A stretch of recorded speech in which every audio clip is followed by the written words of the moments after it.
to the days around November the 30th, 2021. Okay.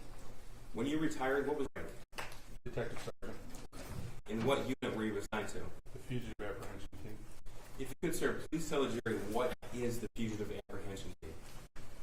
It is a team made up of a handful of sheriff's detectives that go out and look for wanted felony warrants. We either felony warrants that are issued by the sheriff's department cases, or other law enforcement agencies in the county that have requested our assistance in locating those individuals. Okay. And as of November 2021, how long have you been assigned to the Fugitive Apprehension Team? 4 years, I believe. Okay. And did you retire out of the unit? So all told, how long did you spend as a detective sergeant in the Fugitive Apprehension Team? A little over 6. 6 years? Okay. Now, what roles did you have with the Oakland County Sheriff's Office before you were in the Fugitive Team? Prior to that, I was assigned to our Special Investigations Unit for approximately 10 years. And that's the unit that Lieutenant Willis has up right now? That is correct. Okay. And what about before that? Prior to that, I was assigned to our Auto Theft Unit for a period of time. All those as sergeants. I was also assigned into our Auto Theft Unit as a deputy prior to getting promoted to sergeant, and as a patrol investigator, which is a substation detective, prior to that. Okay. For a few years. And then prior to that, were you on the road as a patrol deputy? I was.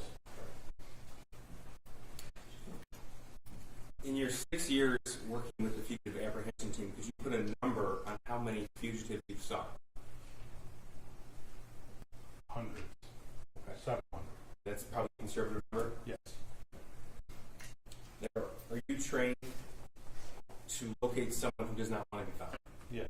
All right. Now, what are some things that a person might do if they don't want to be located? Leave their residence. They often will stop communicating with family, friends, things of that nature. Okay. What about funds? Yes, a lot of times they will try to rely on cash. Why is that? I think it's harder to track any type of financial transaction using cash. Okay. Now, as a detective sergeant in the Fugitive Apprehension Team, would it be fair to say that one of the first places you look for someone is at a home of a friend or family? Yes. Okay. So then would it be wise to not go somewhere where everybody knows who you are? Sure. Now, specifically to the days after well, first of all, do you recall the Oxford High School shooting on November the 30th of 2021? I did. Okay. And were you working at that point? I was not working that day. Okay. So you didn't respond to the shooting scene itself, would that be right? That is correct. But you were with the Fugitive Apprehension Team then? Yes. Okay.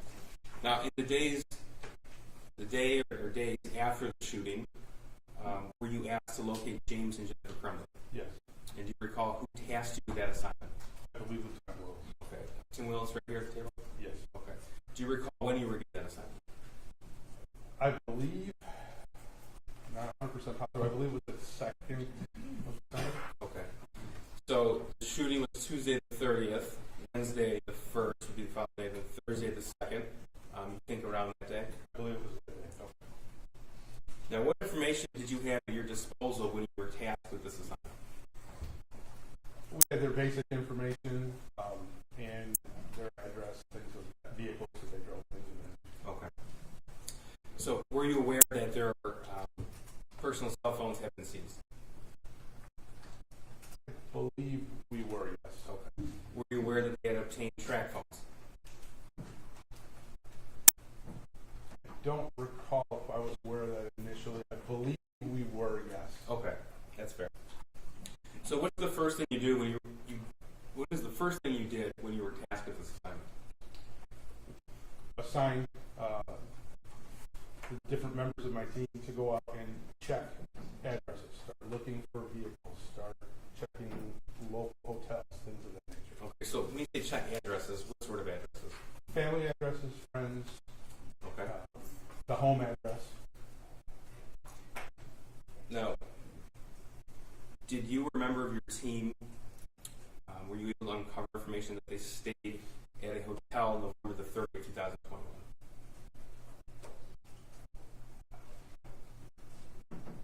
I believe so, but the specifics of what hotel I don't recall. Okay, that's fair. You said you had the James and Jennifer's vehicles identified at that point. Correct. Okay, were you made aware that a vehicle was located? Yes. Tell me about that, please. That vehicle was located in the city of Auburn Hills. Where at the city of Auburn Hills? At an extended stay hotel. Okay. And do you recall which day it was located? December 2nd. And what did you... I misspoke. December 3rd. Okay. Located in the afternoon of December 3rd. Okay. So when you received that information, what did you do?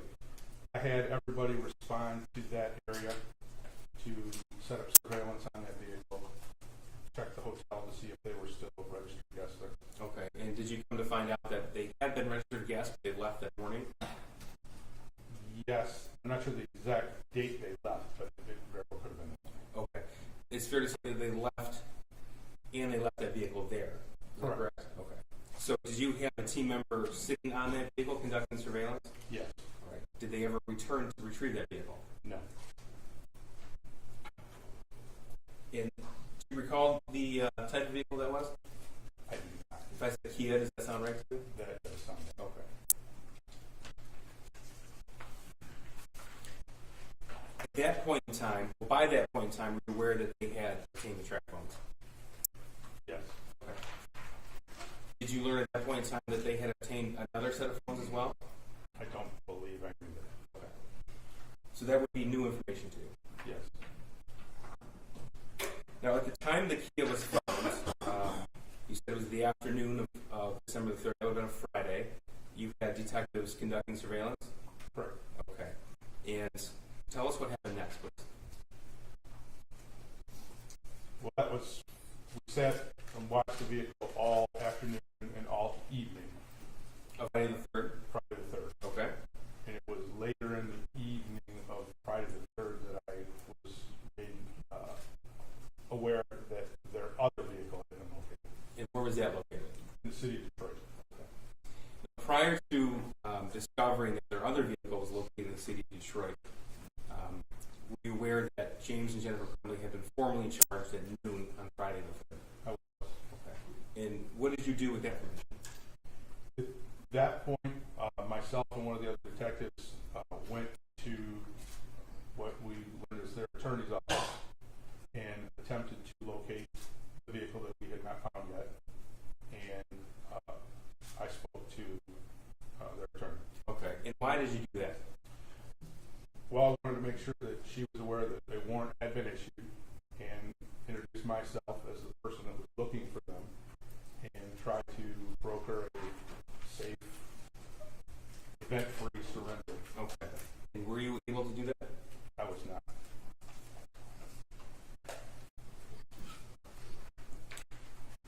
Did the defendant or her husband ever show up at that office? Not the time we were there. Okay. And that was Friday, December the 3rd. Do you recall approximately what time you went there? Midday, noonish, around shortly after noon. And how long was that meeting at Jennifer Crumbley's attorney's office? 10 minutes. We weren't there very long. All right. What happened next? We continued to do surveillance in the area in the event that they did show up back at the office. And then once the car was located, we responded to the first car being located. Okay. So I take it that the fugitive apprehension team doesn't just sit and wait when somebody doesn't show up at their attorney's office. So what other steps being taken? Yes. Tell me about that. I had several other members of the team checking different addresses, checking hotels, all the things that we would normally do, continually looking. Okay. And were you working with other law enforcement agencies at this point in time? There were other law enforcement agencies that were offering their help, and they were actively looking in their areas as well. Okay. And what agencies were those? I believe the U.S. Marshals, Border Patrol. I have received calls from the ATF. I know I believe the state police were looking, the Detroit police were looking, everybody in the general area was looking for the vehicle that was still unaccounted for. Okay. And is that something that typically happens in a fugitive situation? Depends on the case. One of this magnitude, yes, that information would have been put out as a be on the lookout for that vehicle. Okay. So as the detective sergeant in the fugitive team, you were the one fielding these offers for assistance? Yes. Okay.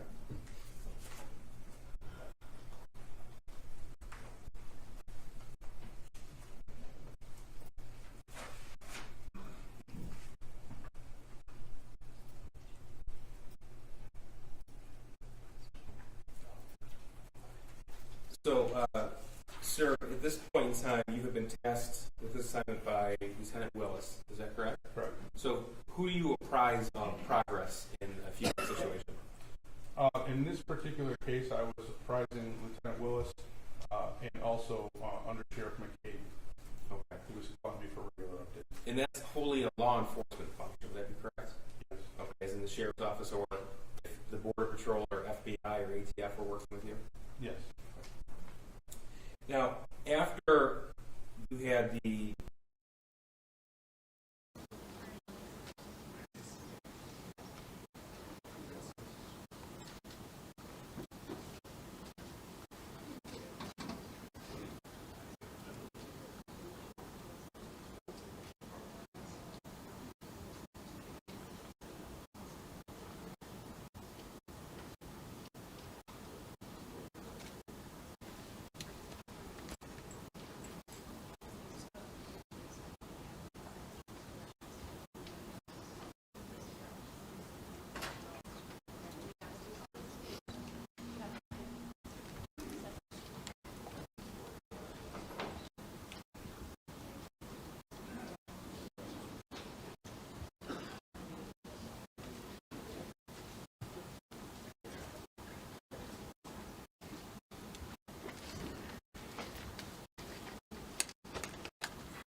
inside of the room you're in that could possibly hold an individual.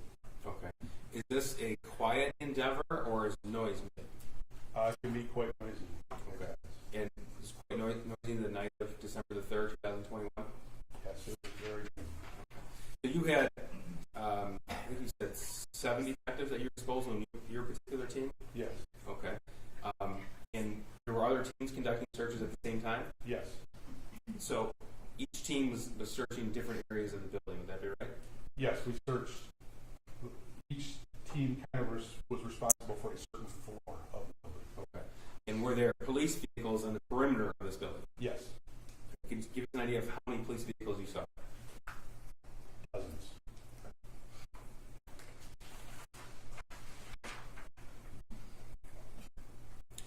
Now, sir, did you subsequently learn that an acquaintance of the defendant, Jennifer Crumbley, had a studio in that industrial building? I learned that at some point, yes. Okay. So you weren't involved in the actual apprehension of the defendant or her husband, is that right? That is correct. Okay. And tell us, if you know, how the apprehension occurred. I believe that when the Detroit Police SWAT team searched that room, they were located inside of that room. Okay. And if you recall the time that occurred when they were found? Approximately 1 o'clock in the morning, I would think. Okay. So that'd be Saturday, December the 4th? Yes. After they were apprehended, were they turned over to you? Yes. Okay. And then what happened? Myself, and 2 other officers transported them directly back to the sheriff's office. They were in each of their vehicles and I was following. Okay.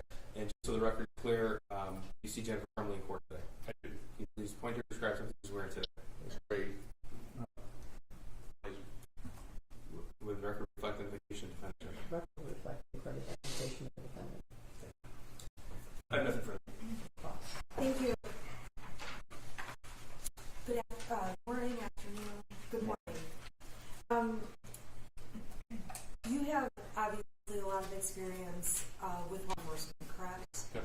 In addition to your position where you're tasked with tracking down fugitives, you also have additional experience as a police officer who has arrested people in the past, correct? Yes.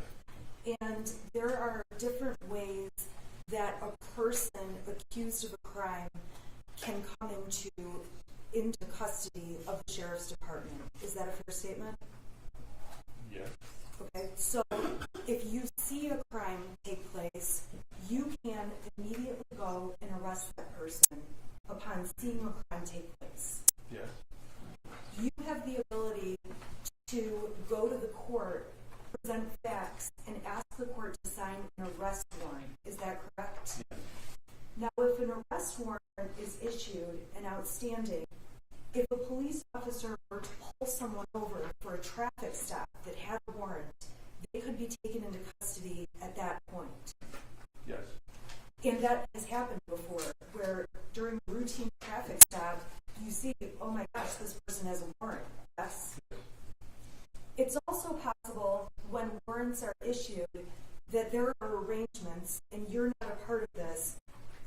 The defense attorney and the prosecutor can make arrangements for the defendant to turn themselves in to the court. I can't speak to arrangements that would be made between the attorneys.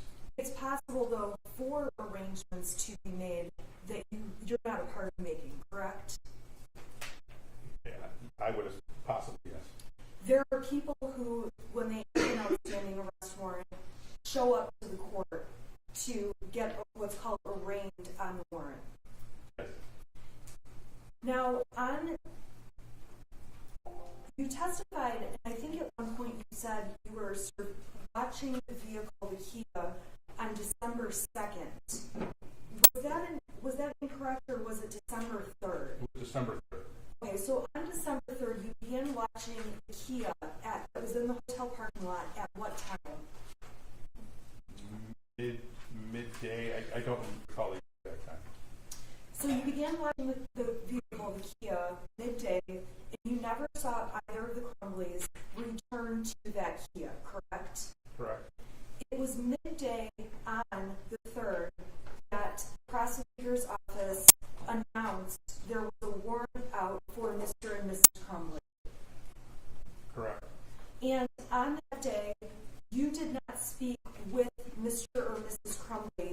did not make any statements to you, correct? Correct.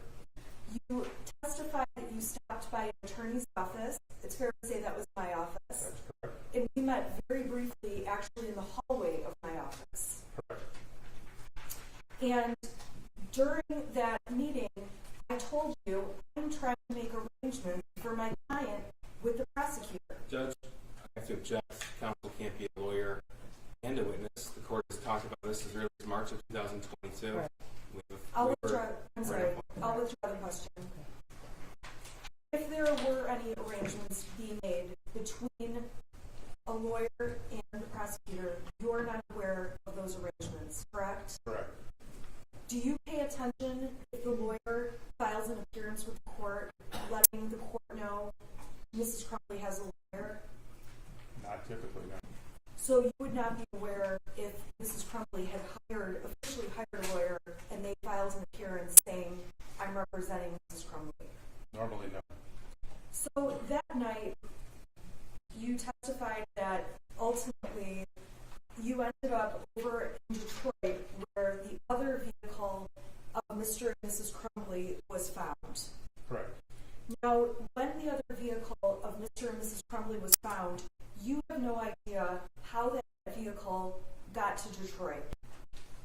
Correct. You have no idea if Mr. and Mrs. Crumbley rode in the car together or if one of them drove that vehicle there. Correct. You also have no idea why they may have left a vehicle at the hotel in Auburn Hills, correct? Correct. And knowing that they stayed at a hotel in Auburn Hills, we can agree that Auburn Hills is close to this courthouse. Correct. Auburn Hills is located in between, essentially, this courthouse and Oxford. Is that a fair statement? And I don't know the geography real well, even though I live there. You could say that. Okay, so we know that one of their vehicles is local in Auburn Hills, correct? Correct. And the location in Detroit is less than an hour from here. Correct. Now, when you went to that building where Mr. and Mrs. Crumbley were ultimately found, that building you described as an industrial building, correct? Yes. You testified that there are multiple suites within the building. Yes.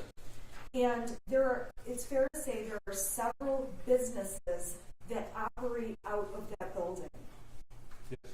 It is not an abandoned building. No. It is not an abandoned warehouse. No. So if there were ever comments made that Mrs. Crumbley was found in an abandoned warehouse, that was simply incorrect.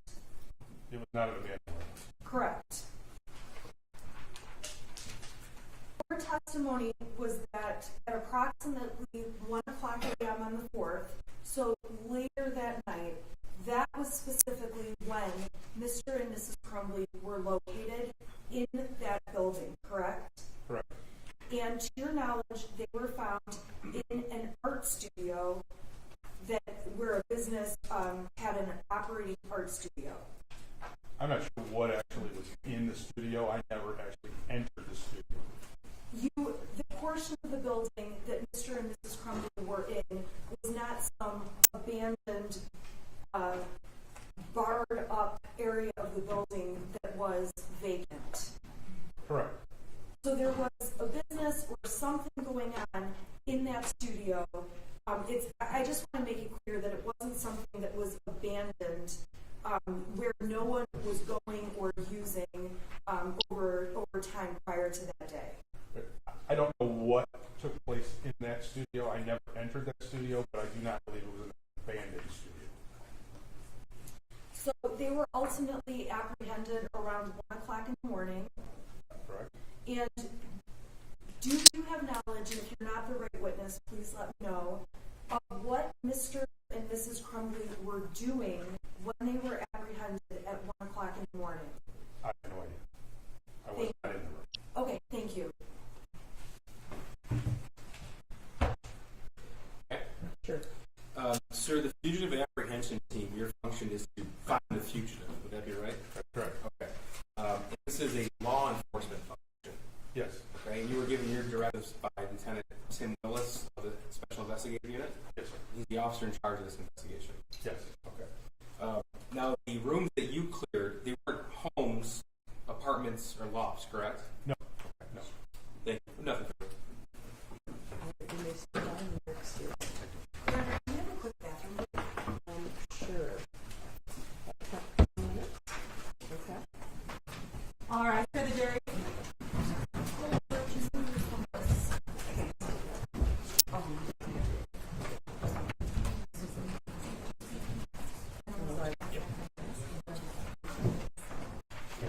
I'm going to find out. I'll let you know as soon as I know.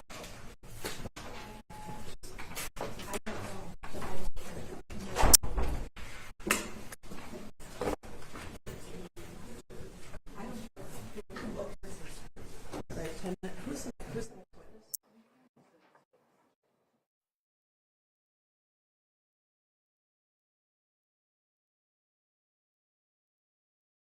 Lined up, so we have to see what's good. May I please know which 4 witnesses are lined up so I can prepare my materials? Give the whole list last. Yeah, the whole list, right? 9 people. We've yeah, already done There 2. was an email of 9 people yesterday. I agree Or with 4 this asking morning. which 4 are on the hallway. This is not an unusual request. The other These are- 7 are lined up for today. Okay.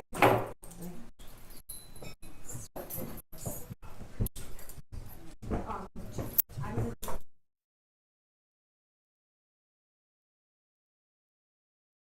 need a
this new curve.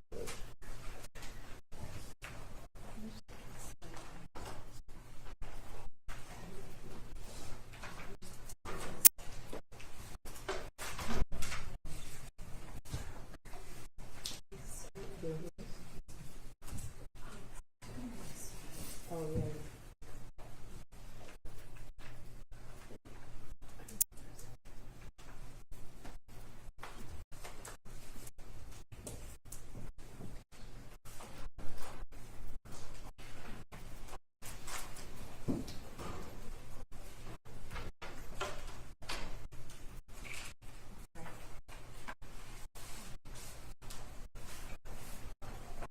Morning. Could you raise your right hand? You swear or affirm the testimony about to give you the truth to help you God. Yes. You can be seated. And then would you state the name and spell your first and last name? Sure. His name is Luke Kirkley. L-U-K-E-K-I-R-T-L-E-Y. Your Honor, I want to I'm place sorry. on, Is it K-I-R-T-L-Y?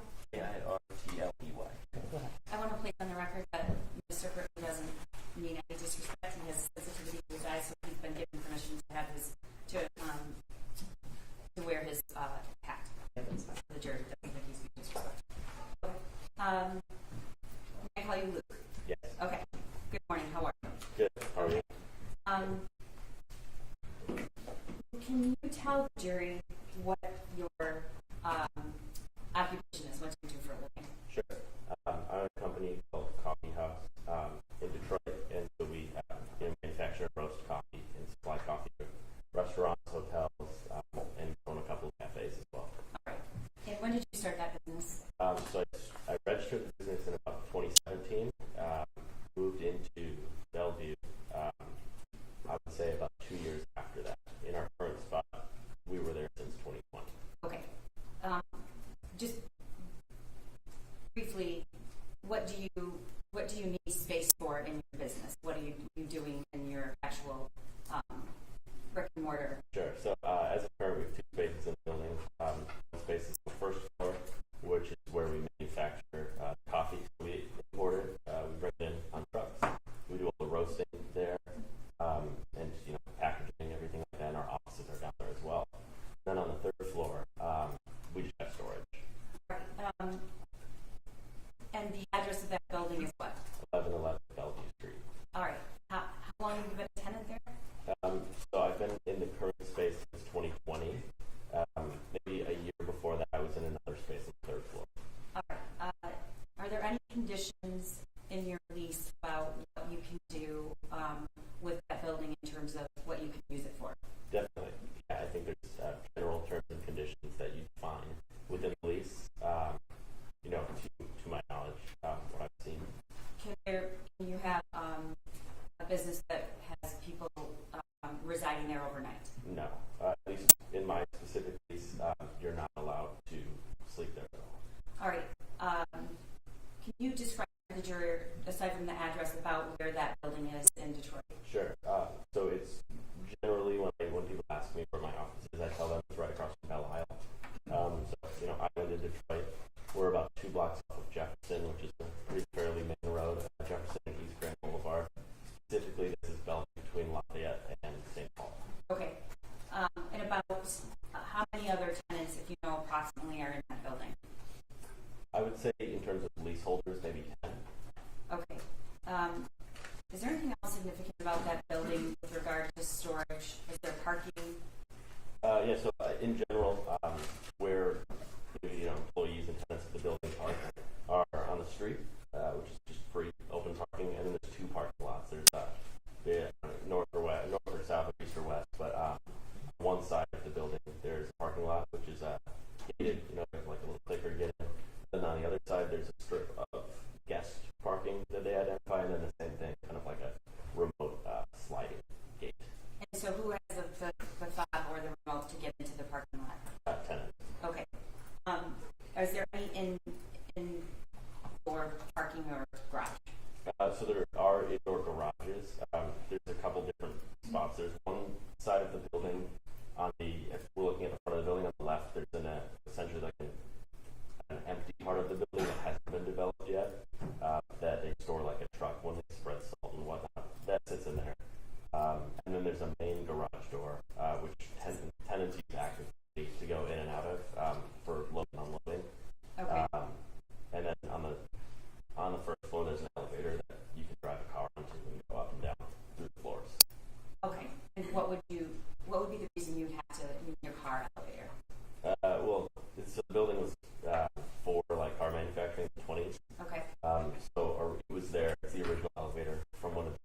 another hobby. Is that correct? That's correct. All right. And what is that? Tell me So, what it is. yeah, so I like to drive cars. So I cycle through sell buy cars just to enjoy.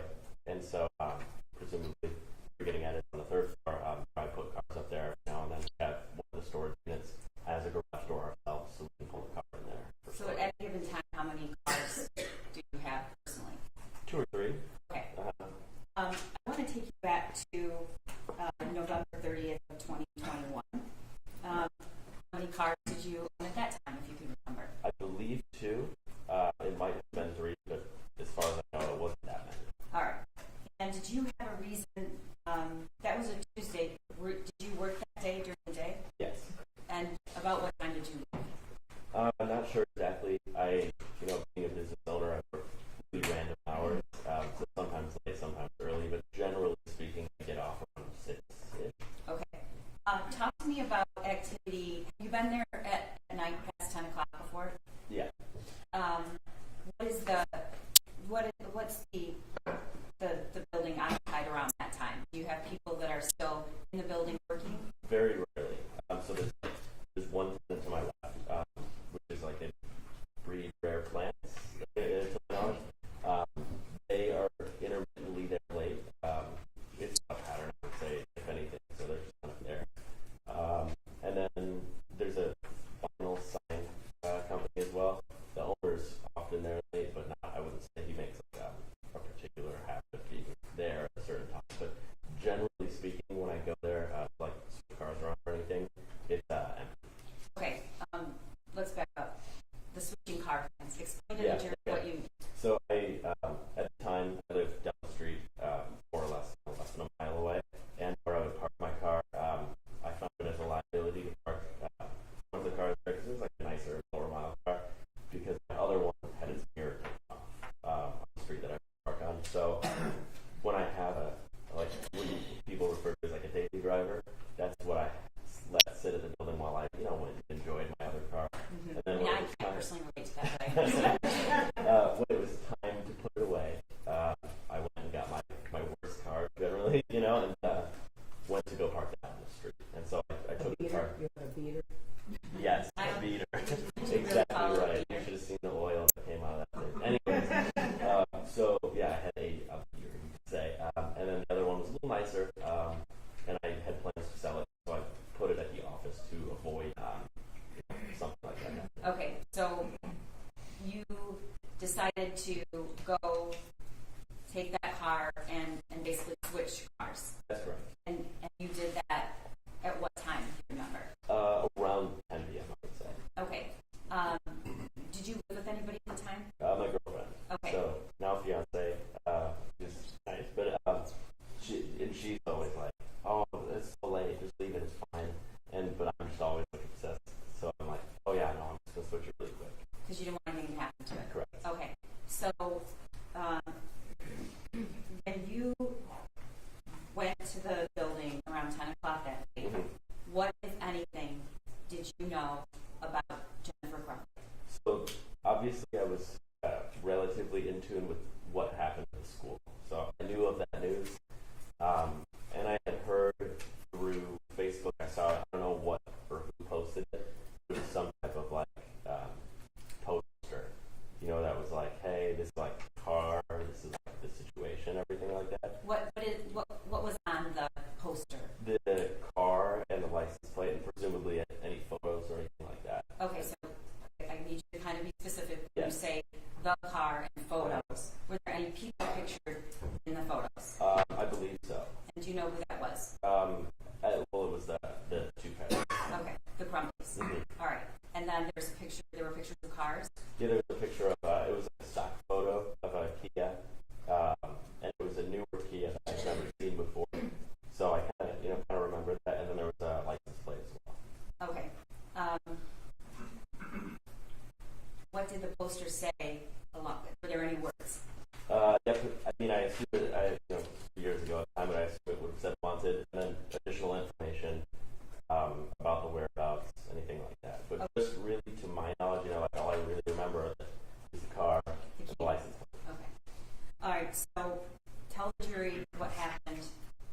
approached the building, what's the first thing you did? You have to use the clicker?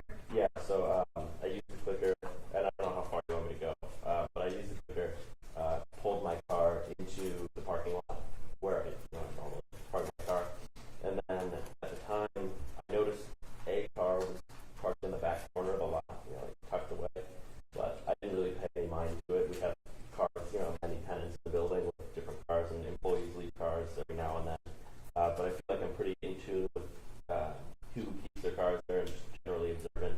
And so I saw the car, I didn't really think much of it, went inside my office, and then when I walked back out of the door, that's kind of when I was in line of sight of the front of the car, and that's when. Okay, so the car was backed in, or was it parked front first? No, it was backed into the furthest corner of the lot. Okay. Were there any other cars in the lot? There may have been one car in there that wasn't my own, but I wasn't sure. I'm not sure if that's it, but I do know there's one car that generally sits there. Was it the closest spot to the building, or the furthest away? It was so if you're standing in the front of the building, it was the furthest spot you could park possible. And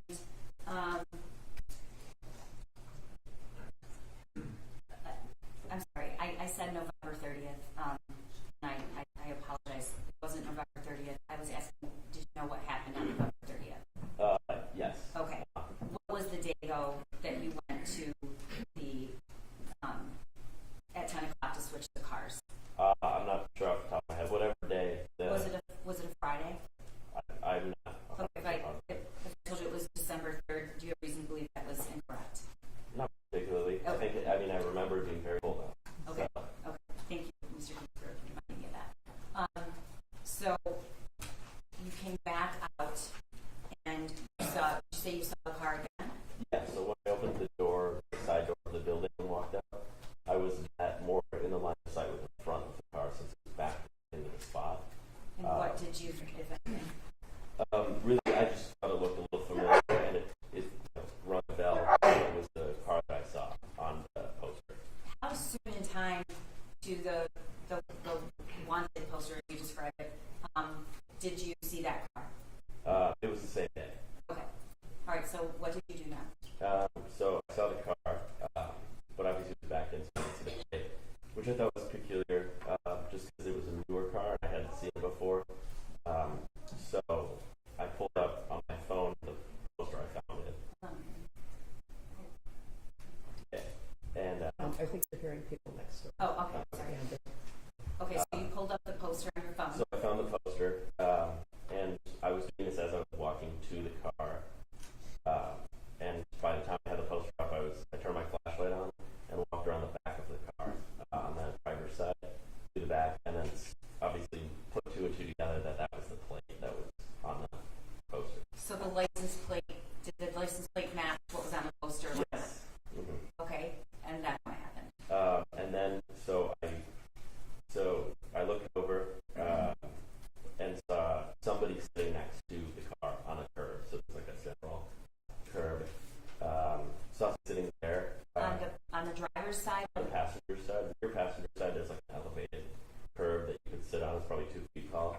Okay. And somebody was sitting there, put up in like a blue plaid hoodie. And I wasn't like, Did you say anything? I didn't say anything. As you approach the car and it's facing you, correct, the front of it, Mm-hmm. did you see any figure on the passenger side wheel? Okay. No, it was also dark. Okay. Was there a line of sight? For instance, when you turned around and you, from the back of the passenger, could you see in front of you, or was there something obstructing that? No, it was a pretty clear, straight shot. As to whether or not we would have been able to make eye contact in theory, I'm not 100% positive. Okay. Just based off of like the angle of the door and the car is.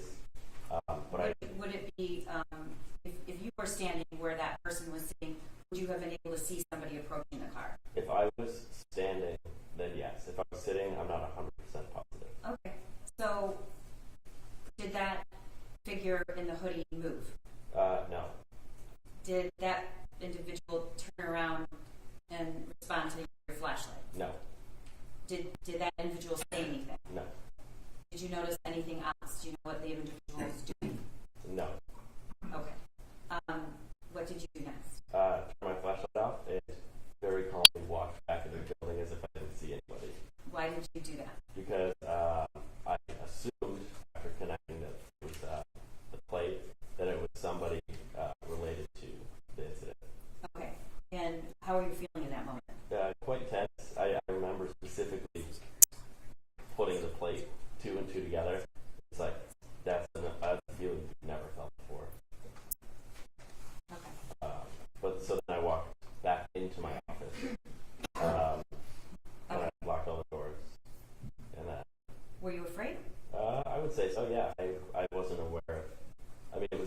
lot of emotions were going on at the time. Okay.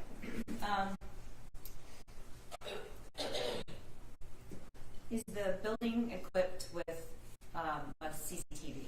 As far as I know, they have cameras, and they've used them before. In other, there was a theft in that building. Okay, so are you aware where the cameras are placed? Generally, Okay. there's one in the parking lot that we're talking about right now, and then there's a few in I would consider like the main promenade of the building inside. Okay. Have you had an opportunity to view that footage in the night? That night? No, I have not. Okay. It is People's 344. Their phone.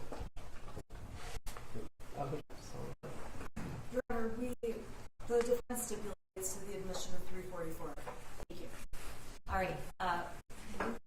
You can see on your monitor there. We're gonna.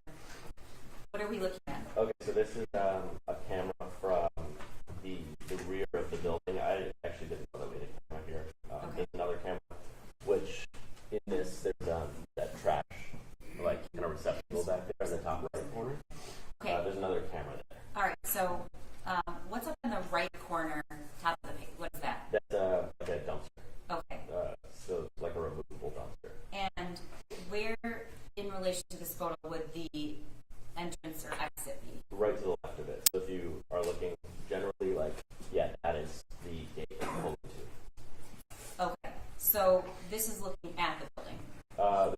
This is on the building. Okay. The camera itself looking away from the building. So that's where what we just pointed to is where you would enter the parking lot. Correct. Where the clicker. Yes. Okay. And then the actual door is to the right here. Yeah, right over there. Okay.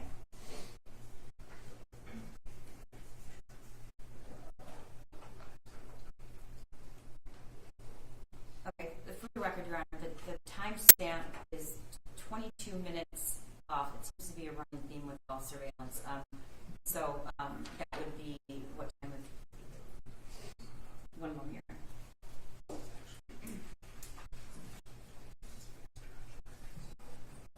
Isn't this 10:56? It's not 10:56. The stamp on the screen is 22 minutes faster than actual time. Okay. We're going to establish the time of the 911 call, which might help put this in better perspective. At some point, you called 911, correct? Yes. Was it how long a time period was it from seeing the individual and recognizing it was the same car to calling 911? Maybe a minute or two. Okay. So your call to 911 was around 10:43 that night. Okay. You just a few minutes before that, is that correct? Definitely. Okay. I went into my office and called them immediately. Okay.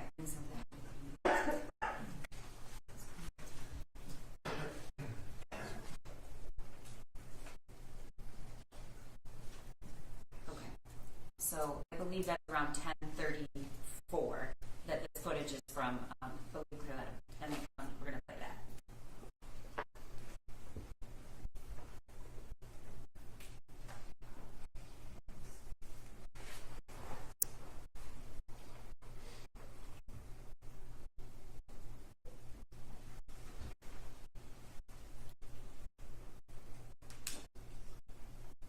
And who is that, if you know, Luke?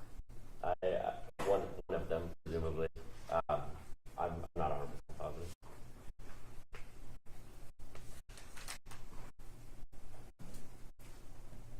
Is that your car at the top? I believe so. That would make sense. All right. Well, we'll wait till We'll wait until I pull it in, and I'll definitely be able to know.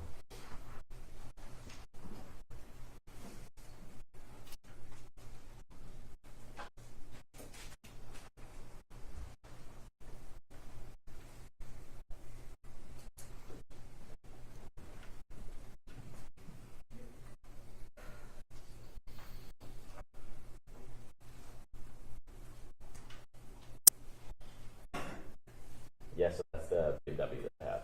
Okay. Mm-hmm. And your spot, that parking spot, is that how close to the entrance of the building is it? I'm parked right next to the door. Okay. And the place place where you saw this Kia and we saw an individual walking towards the left, where would that car, I can't see it, but where would it be parked in relation to this screen? So where is their car? Yes. In the bottom left, right there. Okay. So at the top, can you tell the jury what you're doing? Going into the building, looks like. Okay. You can see me look over at the car too, right there for the first time. Also, just for the record, I don't know if this might be a BMW or the Volkswagen, but I know I had those two at the time. And they both have roof racks, unfortunately. Okay.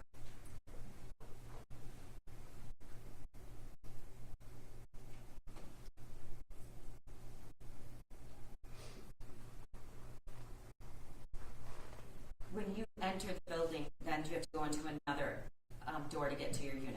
Yeah, I have to go through just my main office. Okay, so can you tell the jury what you're doing right there? So this is where I'm walking over to check that plate. And what do you have in your hand? My phone.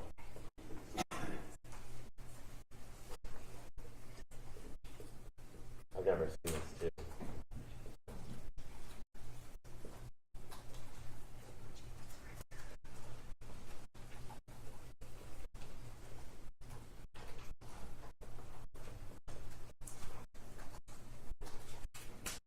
And can you tell the jury what you're doing now? Playing it cool, as they would say. Okay. I'm sorry. He said he was playing it cool. And what do you see there? So this obviously I didn't know of or see at the time, but the person that I saw going into the building, I mean, it looks like Almost right after you. directly after, yeah. Did you see that person when you... I must have been in my unit at the time because I did not know anybody came into the building. Okay. Did you know until now that happened? I did know that I put it together that they got into the building somehow. Okay.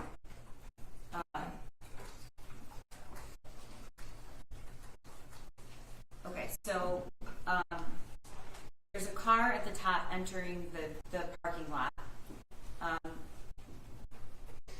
How long did you stay in your unit?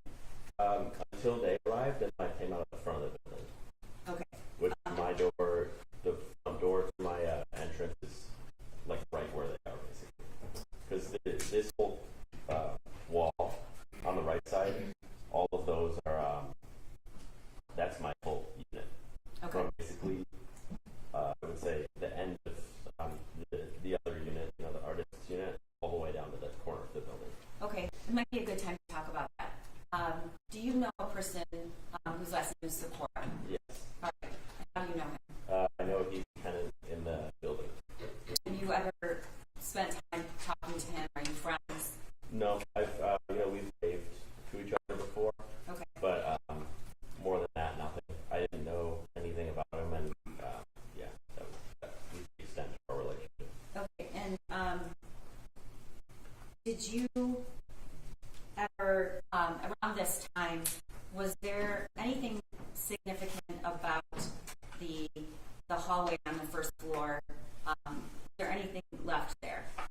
Well, so tenants will leave things every now and then. At the time, there was in the central promenade, which is like generally where people pull in the elevator and whatnot. There was a mattress sitting there. Can you describe the mattress? It was a white mattress. I think it had like an orange stripe on it. Not positive, but I think it was a orthopedic as well. Okay. Was that normal to have a mattress just hanging out in the promenade? Okay. How long was it there? A few days, maybe a week. Could have been there longer. I know it was there long enough for somebody to put a note on it and to ask if it was being thrown out, and if they could buy it or use it or something. But somebody put a note on it at some point. All right. And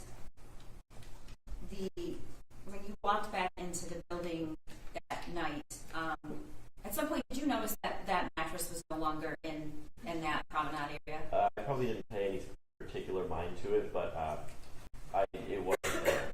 The next day? Yeah. Did you notice that, or that night, or? Well, I assume I could have noticed at the time, but I don't recall if I particularly remember if the mattress was there. Obviously, my mind is on something else at this point. Right. Okay. All right. I'm going to play for you. At some point you called 911, you Yes. said. Okay. I'm going to play for you the 911 call. You have listened to that before? Yes. Okay. Exhibit 345. I'm not sure if there's an objection to it. I'm sorry, we stipulate to the admission of 345. Thank you. Okay, we're going to play it. Call on Friday, December 3rd, 2021, 10:43 and 14 seconds p.m. This is 911. What is the address of the emergency? 1111 Bellevue Street. Repeat the address of your station.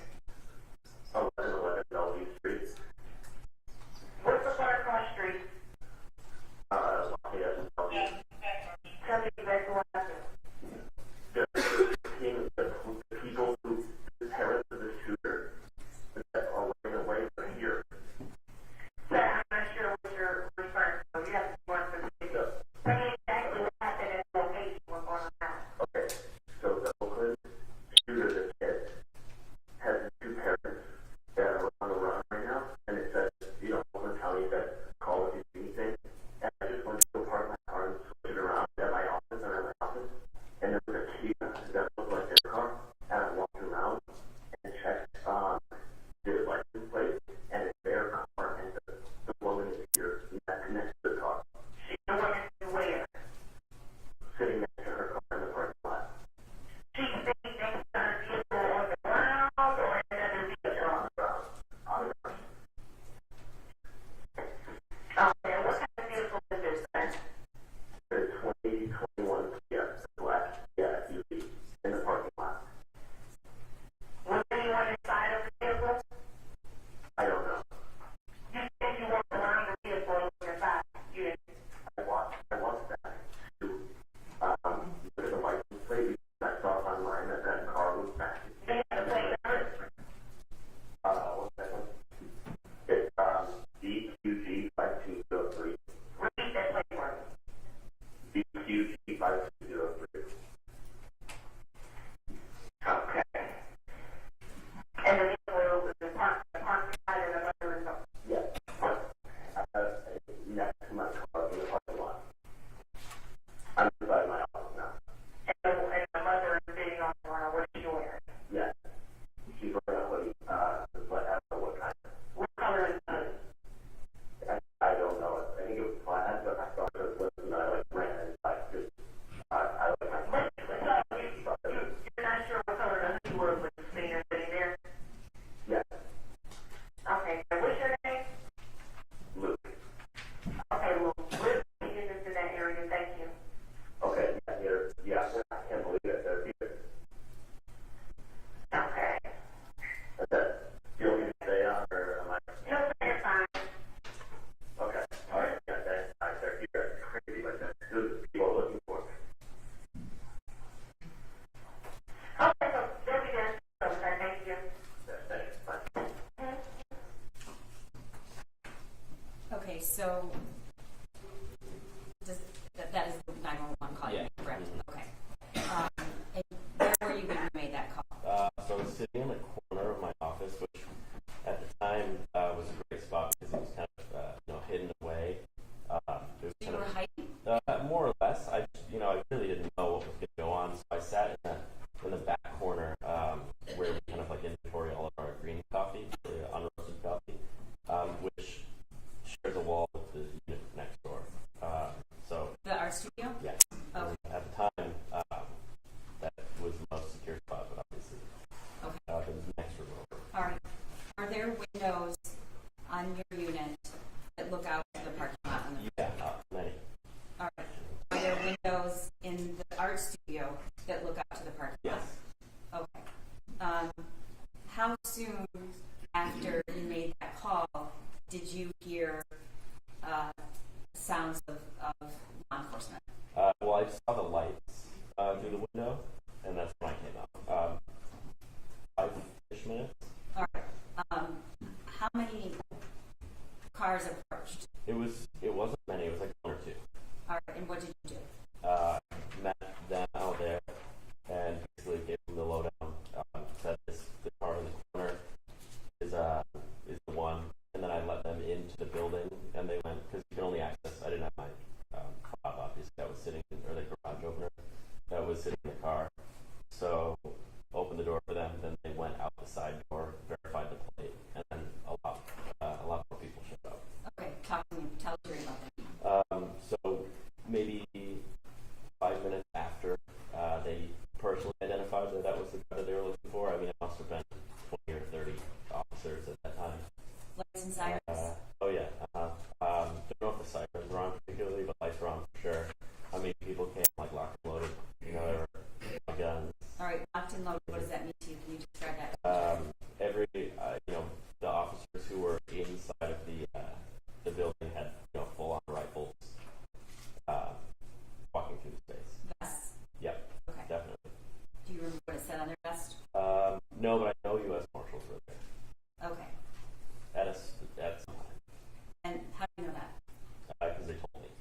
people you spoke to, what law enforcement agency, the first 2 or 3 cars that I are assume they were.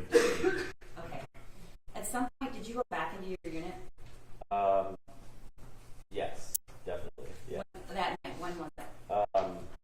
Sometime between now and there was a time where an officer took me to like a central command center area that they set up a couple blocks away. They told me to hang out in the office sometimes. I sat there for a little bit. I stepped outside for a little bit. Generally, kind of like floating between outside and. Okay. When you were in your unit, could you hear any sounds? Yeah, generally I can hear quite a bit. It's just the windows, half of the walls are just windows. Okay. And then all the walls, it's just 2 pieces of drywall, no insulation. So generally, you can hear that people are in the building. All right. And that evening, did you see any searches conducted? Yes. All right. And was there one officer, more than one? How many were in the building, if you know? Okay. And were they silent or were they talking? No, they were talking. Okay. So they're making a lot of noise. Yeah. Okay. And you, at that time, did you have any idea where this individual was by the car? No. So they asked me. I didn't think they were at all involved in entering the building or not. I would have thought that they, because they just asked me what I think, and I was like, they definitely would have taken off. Okay. So they had, especially a perimeter. I was standing with an officer. He was like, "Oh yeah, we're scouting out the surroundings and whatnot." So at the time, if you would have asked me if they were in the building, I would have told you 100% no way. But you didn't see them go anywhere. Nope. You just thought they would be running. Yeah, I didn't think there was a situation where they would have been able to access the building without Bob. I see. At some point, the Crumbleys were apprehended. Were you there? I was at the command center thing that I described earlier at the time. Okay. So did you observe searches just in the house, or were you aware that there was searching going on in the area? No, I was just aware that there were searches going on in the office building. Okay. And did you return to your office that night? Well, I had to get in the car. I don't know if I entered my office afterwards. Okay. Oh wait, I did walk into the office because I was walking with officers. All right. Do you know if that was before or after they were apprehended? That was after. I was not there during the apprehension. One of the officers when we were sitting at the command center was like, "Here they go," and then took me to the office. And did you recognize anything about either one of the individuals? I never saw the individuals. Okay. I only saw a car as well, Harley. Okay, I appreciate that. Do you remember what time that was, or when you arrived home that night? Late. It was maybe 2 or 3 a.m. In the morning? It was a couple hours, yes. Okay.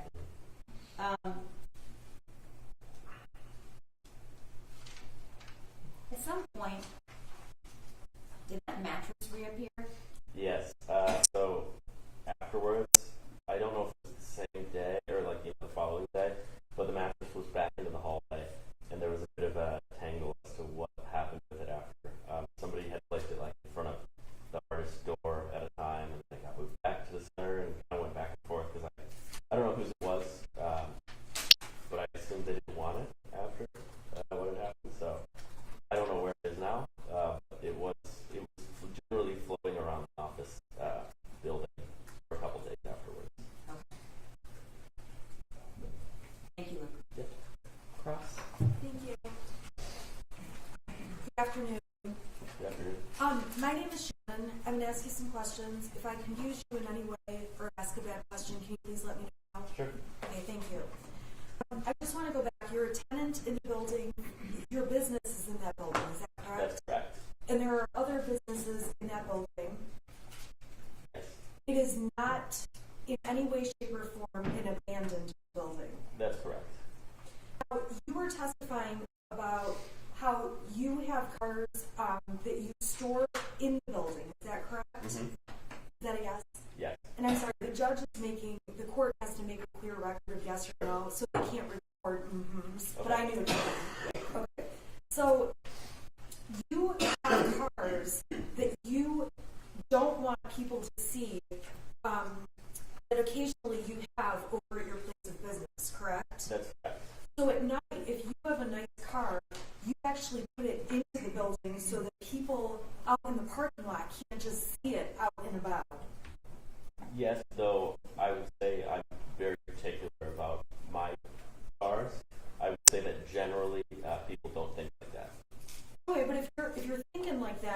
want to make sure people don't see your cars. You know if you put them in the building, they're safer. That's correct. It's in my my unit specifically, so I have a garage unit that I pull the car into because technically it's still in public view by the other tenants if I were to just park the car. And we aren't allowed to park our car in this space generally. I only use it for my specific unit. Okay, I see. And on that date, it's fair to say no one asked you, hey, can somebody put their car in your private space in the building, correct? Correct. Now, you testified that when you saw the person out in the parking lot, they were sitting outside of their car. Is that correct? Yes. And when you even walked over with your flashlight, that person didn't get up and run away, anything like that, correct? Could you tell what that person was doing? No. If I told you they were smoking cigarettes, do you recall seeing that? No. So they stayed sitting even when they saw you with the flashlight out there. That's correct. And after they saw you with the flashlight, we saw in the video, you went back in playing it cool, correct? Yes.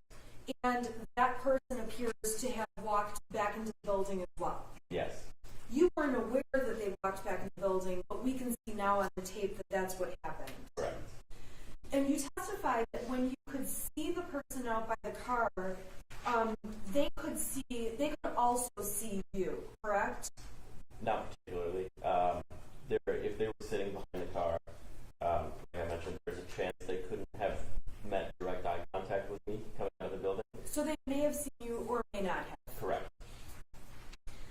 Now, you testified too that when this was all unfolding, you put yourself in the most secure spot in your space, in your tenant space, correct? Yes.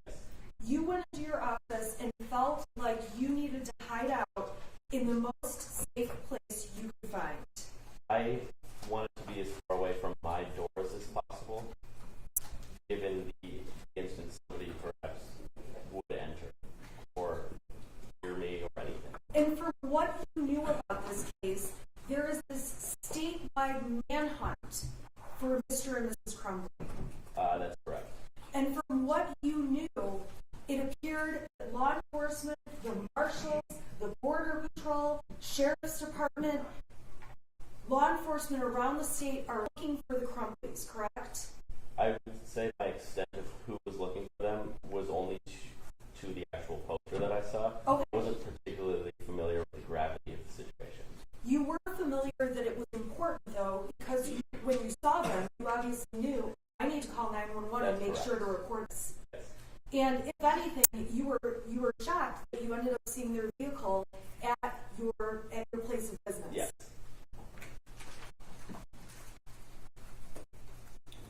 Now, when you saw people coming, you testified that a lot of law enforcement came in with lots of guns. Is that correct?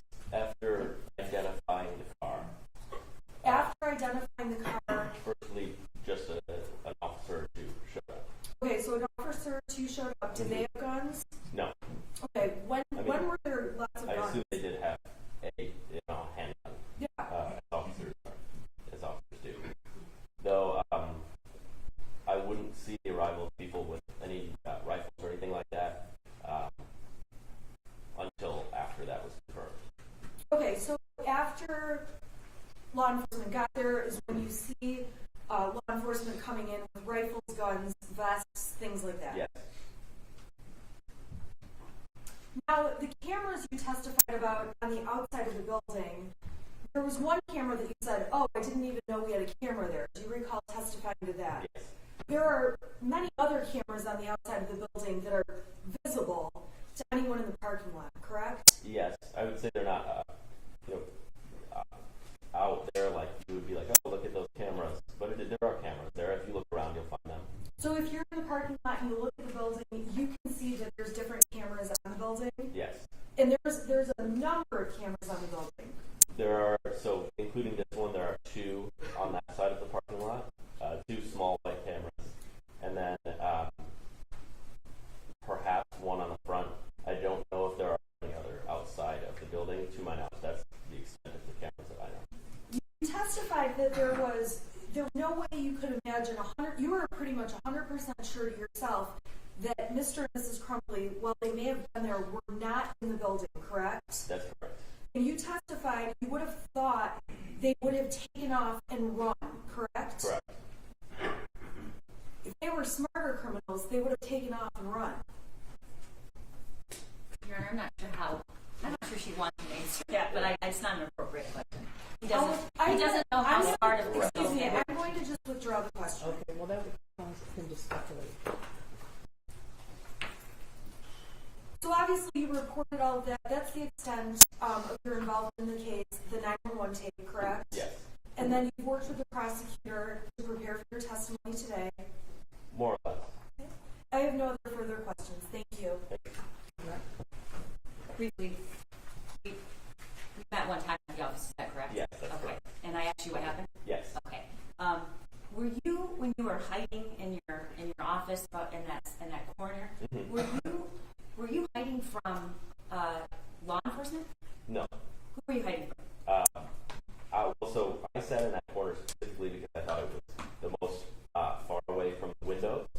In the instance somebody would hear something out there, or if something really bad would happen, if somebody was armed or something, could have shot through the window.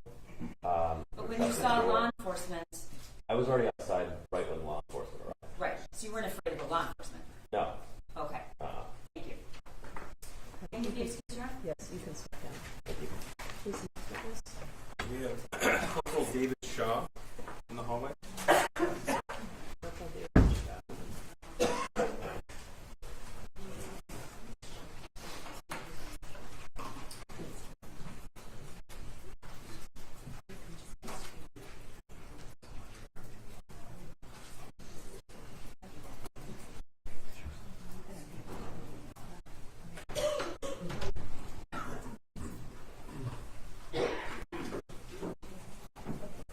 Raise your right hand. Do you swear or affirm the testimony about you is the truth, so help you God? Yes, ma'am. Would you please step up and have a seat?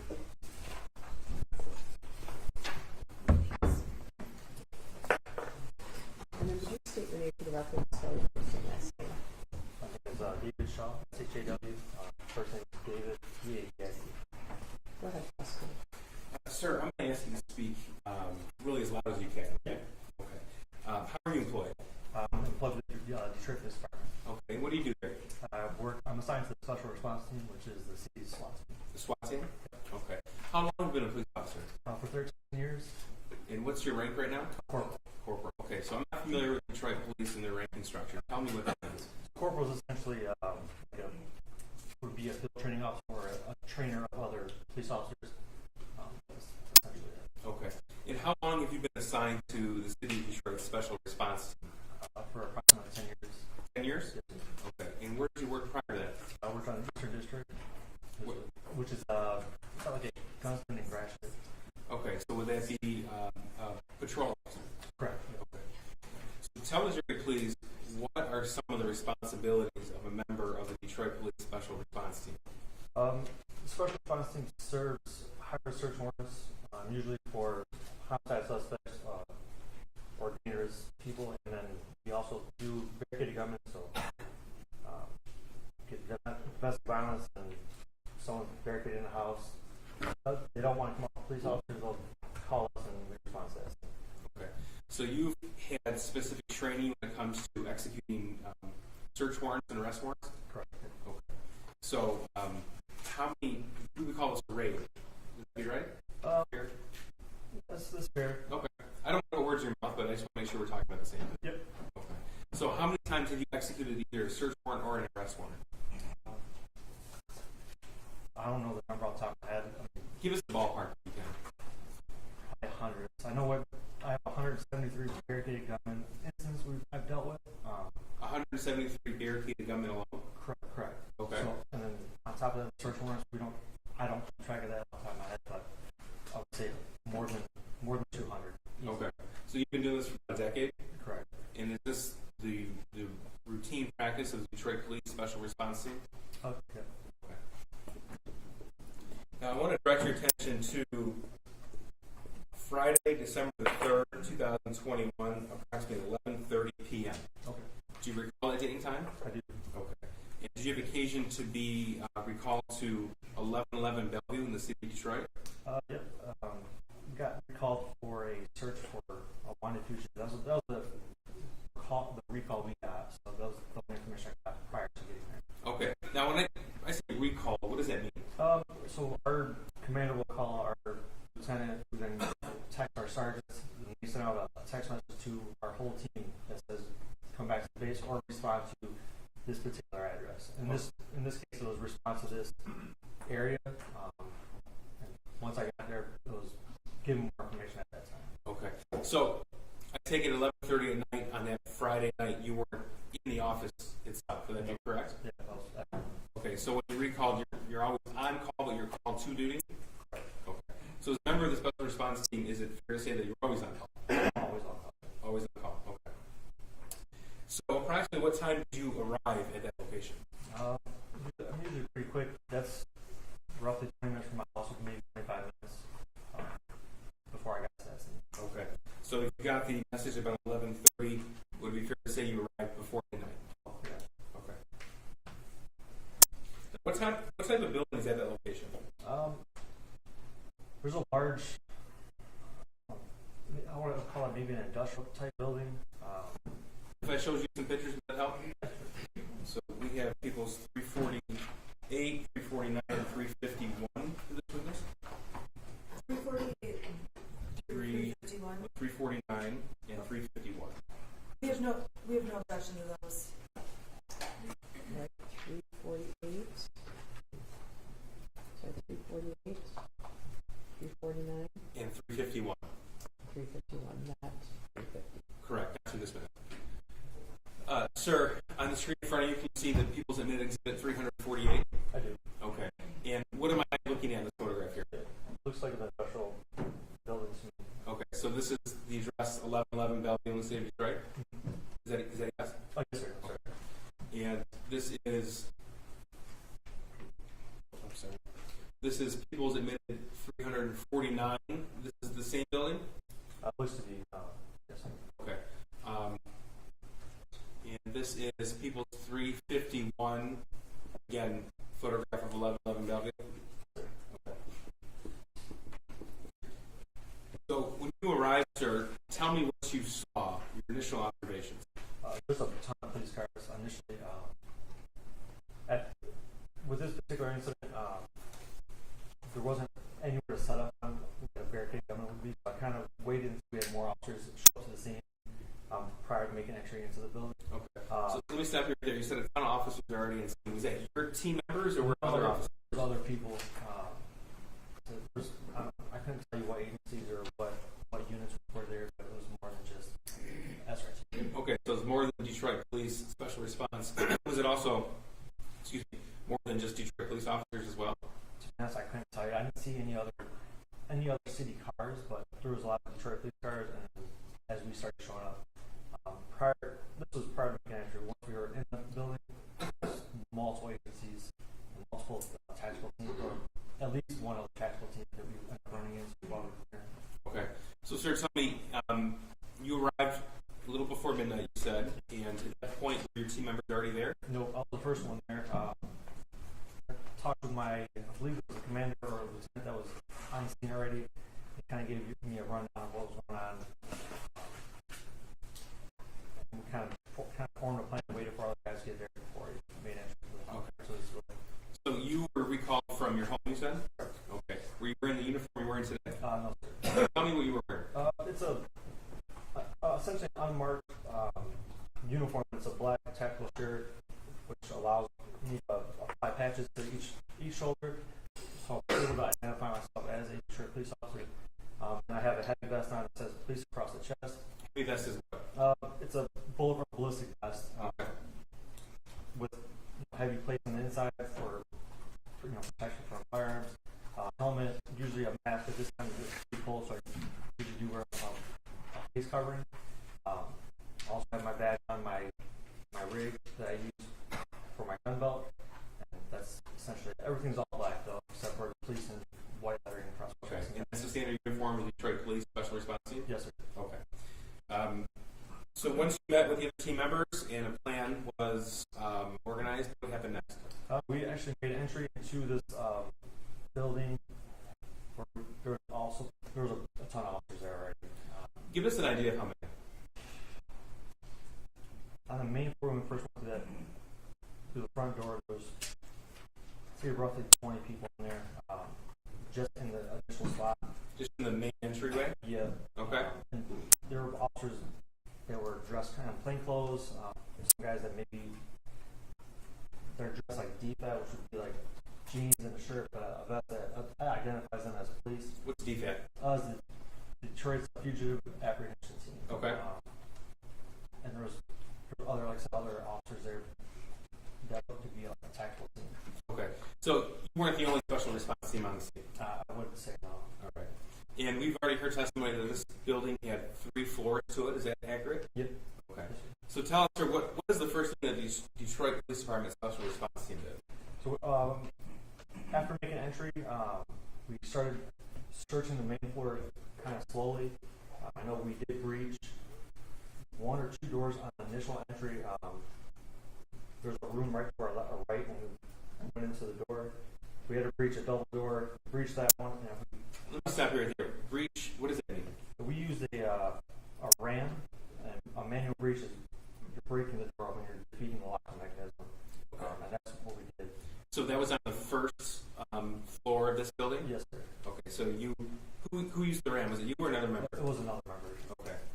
So describe to us what happens when you use the breach to defeat a locking mechanism. You're essentially banging a 35-pound metal ram against the door until it opens. Until it opens, okay. Yeah. And were you able to breach the door in this particular instance? Yes. Okay. And what was found in that room, if you recall? Nothing. It actually ended up wrapping around to another door. We ended up going out that door and back into the hallway that we were in, but we cleared that room and the conjoining room before we went back out to the hallway. Okay. Now, at some point, was Detroit Police Department's Special Response Team coordinating with other tactical units on scene? I believe my commander was, or my sergeant. I was not personally. That's fair. But I couldn't. I would assume they were. Okay. So just walk us through then where your particular team went that evening. We started on the main floor, and we were given information that the 2 wanted fugitives went up to the second floor and never returned back downstairs. So that kind of forced our way. That kind of pushed us to the second floor. Were there officers on the second floor already? Correct. Yes, and that's when we ran into that second tactical team who said they had cleared the second floor. They cleared all the open doors. Okay. So we ended up clearing the closed doors as much as we could. At some point, somebody gained access to a ring of keys. We were opening the closed door, locked doors with keys. Okay. Now, at this point in time, when the tactical units were inside the building, were there other police officers on the exterior of the building? Yeah, there was police there. I would assume, I'd be guessing at this point, but I would bet there was police on the perimeter of the building. Okay. You said police everywhere? Yeah. Were there emergency lights activated in vehicles? I'm not 100% sure of that. That's okay. Was it just the tactical units then inside the building at this point? There was canine officers as well. K9 as well? We utilized canine officers on the second floor who checked each door prior to us opening it with the dog, and never obviously got any hits from the dog on the second floor. Okay. And to your knowledge, were there other teams on the third floor at this point in time as well? I'm not 100% sure. That's fair. Where did you go after the second floor was cleared? If I'm not mistaken, I think we went up to the third floor before returning back down to the main floor. Okay. So at some point in time, you and your team returned back to the first floor. Correct. Okay. And why did you do that? At some point, one of my supervisors was given information that the room these wanted fugitives were supposed to be in was on the first floor. At some point, someone asked if the had already been cleared, and which they said no. So, okay, so we went back down directly to that room. Okay. And you were given a set of keys for that? Yes, sir. Okay. Do you recall who gave you the keys? I never got the keys. Somebody opened the door for me. I was just number one into that room. Okay. So tell me, that suite in particular, if I told you it was suite 130, would that sound right to you? Okay. That suite in particular, what's the proximity from that location to the location where you used the 35-pound ram to hit the door? It's on the same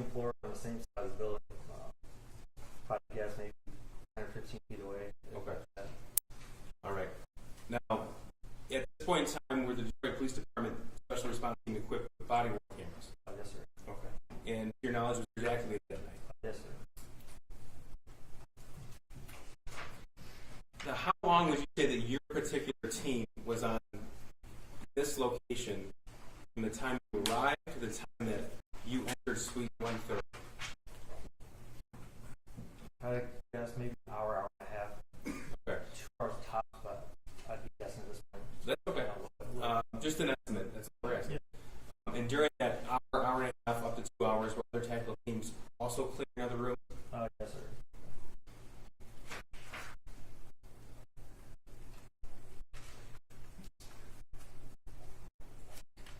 Now, your body worn camera would have a date timestamp on it if you want. Yes, sir. Okay. This is going to be People's 347. I don't believe there's objection. No, there's not. We stipulate to the admission. 47 is admitted.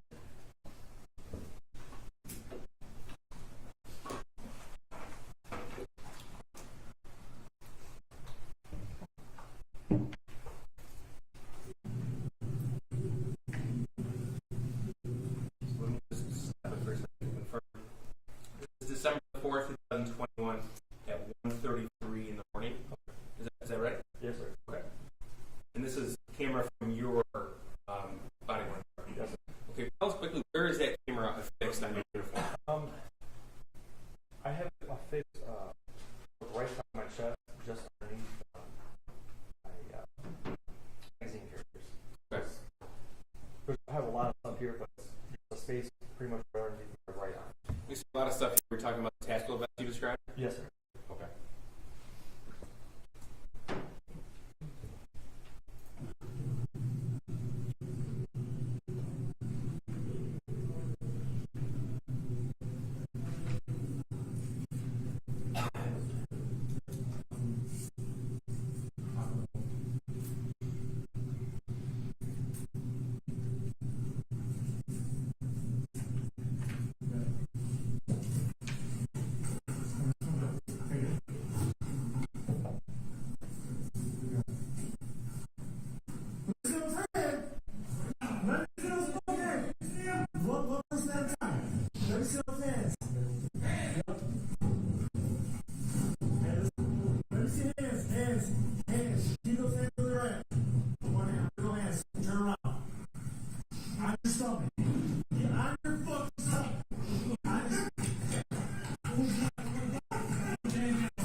We got double check for weapons. We're not.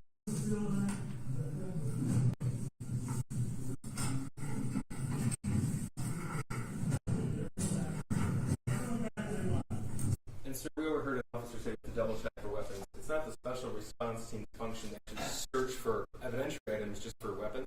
Correct.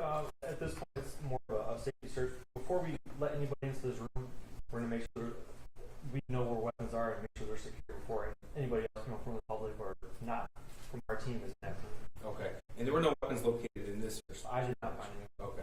But an actual search of this location will be conducted by members of the crime scene unit. Would that be right? Sure. Yes, sir.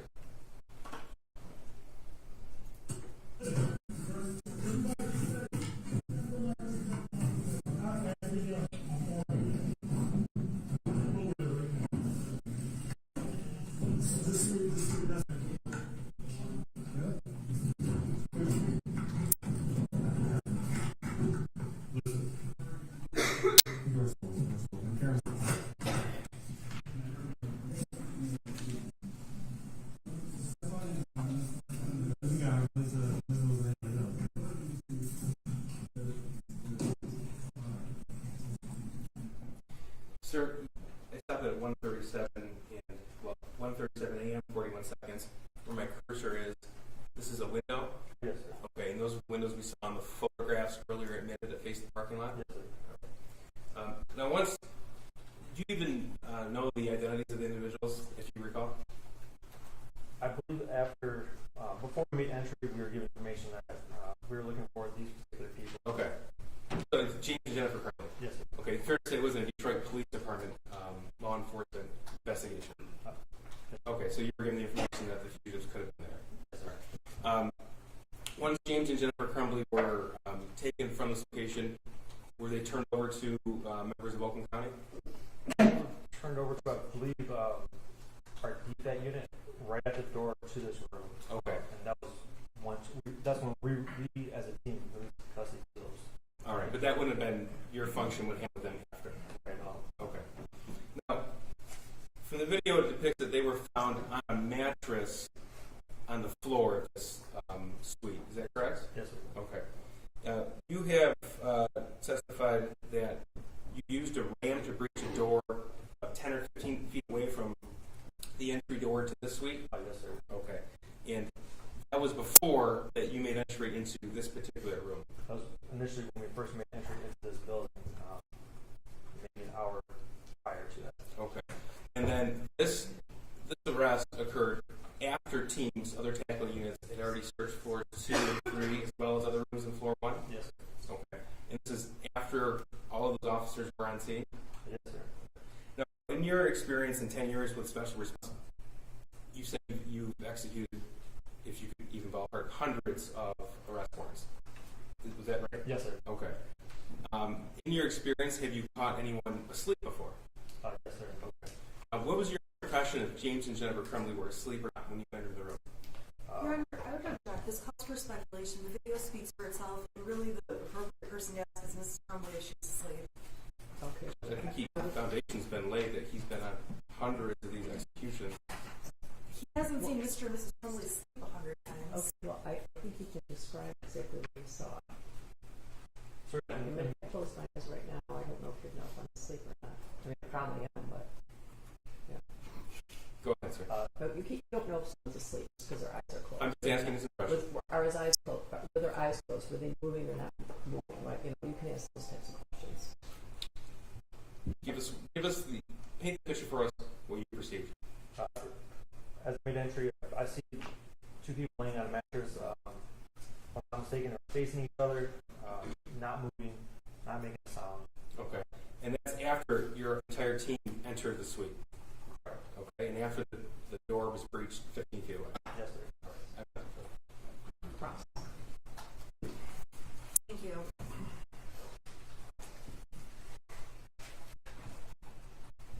Good afternoon. In the video, after you guys find the people on the mattress, there's a person that's making yelling noises. Are you aware of who's yelling? It would be Mr. James Crumbley. And did you see or observe Mrs. Crumbley making any noises? I did not. There's a little bit of conversation here on video about eyeglasses, Mm-hmm. and that was Mrs. Crumbley asking if she could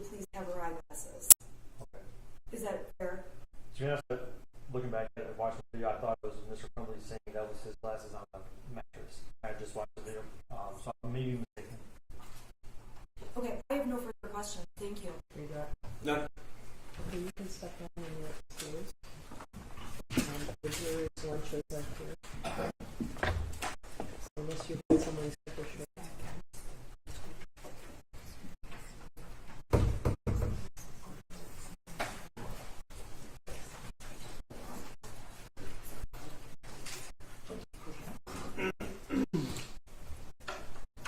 I'm sorry, there's the jury lunches are here.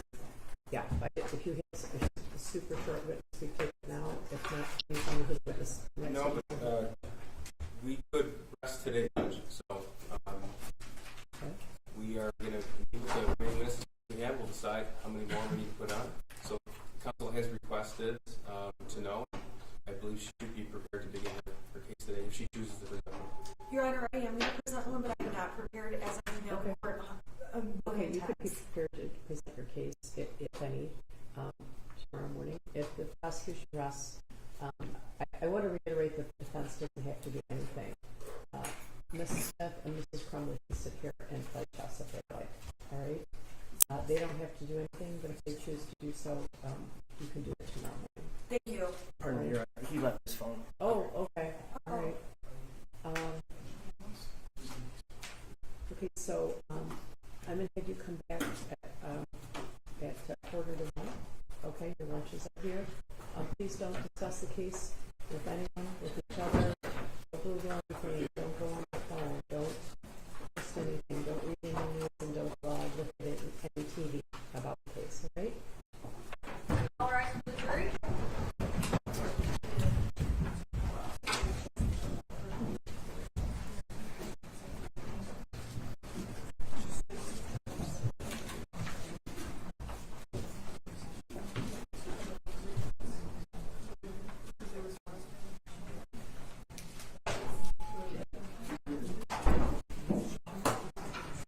All right, you may be seated.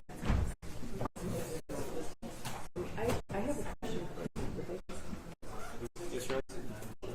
Okay, so I got a response from people about the assertion of privilege and the Fifth Amendment. I feel like we've mostly handled that, but since the defense filed something, I want to give you an opportunity to respond, which you did. But in your response, you say the separate non-public response. Yes, Judge. Because the information is covered by the protective order, we wanted to make sure not to put anything in the public domain. Sure.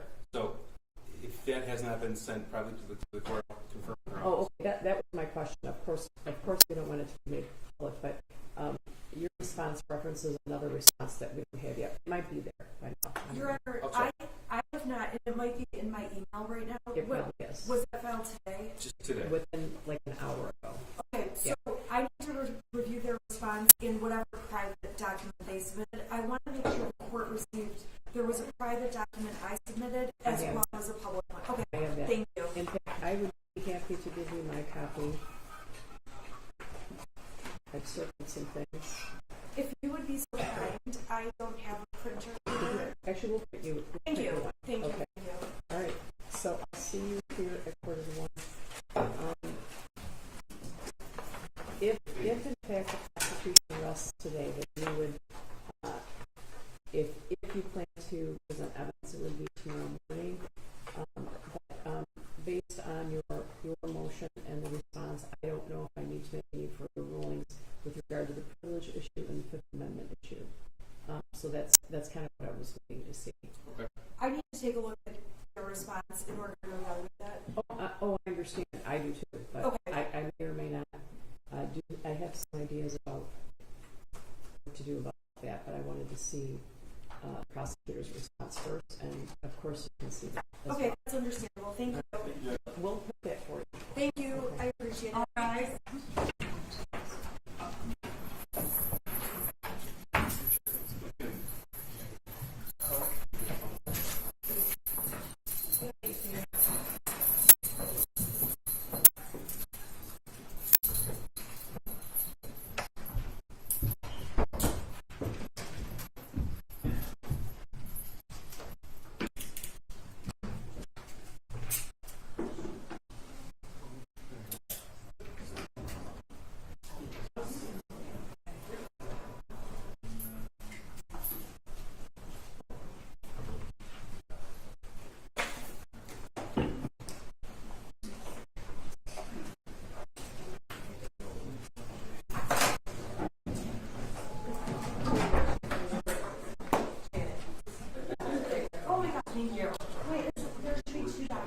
That's, I don't have the other document yet. I haven't been emailed yet. Is it the public one?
initial response, was it also, excuse me, more than just Detroit police officers as well?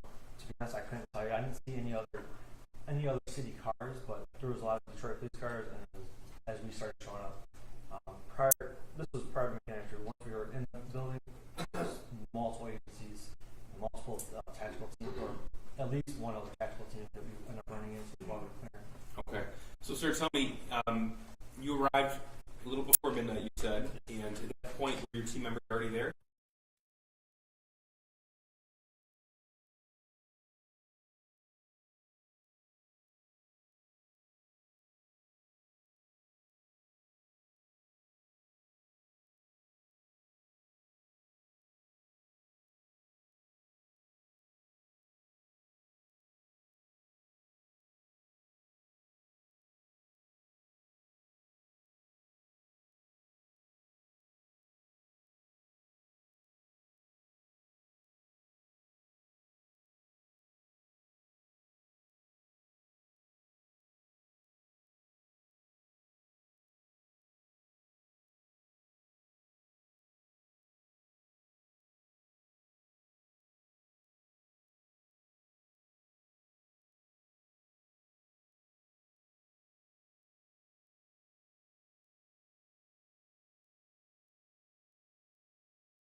Your Honor, calling people versus Jennifer Crumbley, case number 222799990. Thank you, Marquise, on behalf of people. Donald, you have to be. Good afternoon, Shannon Smith on behalf of Jennifer Crumbley. Okay, so we're doing the jury, and I want to let them know that the camera's kind of skimmed someone's face when they set forward, so I'm not really on the button. I'm not doing that. I think we moved the camera a little, so I don't want to put the jury up. Who's the next witness? Brian Lash. Lash.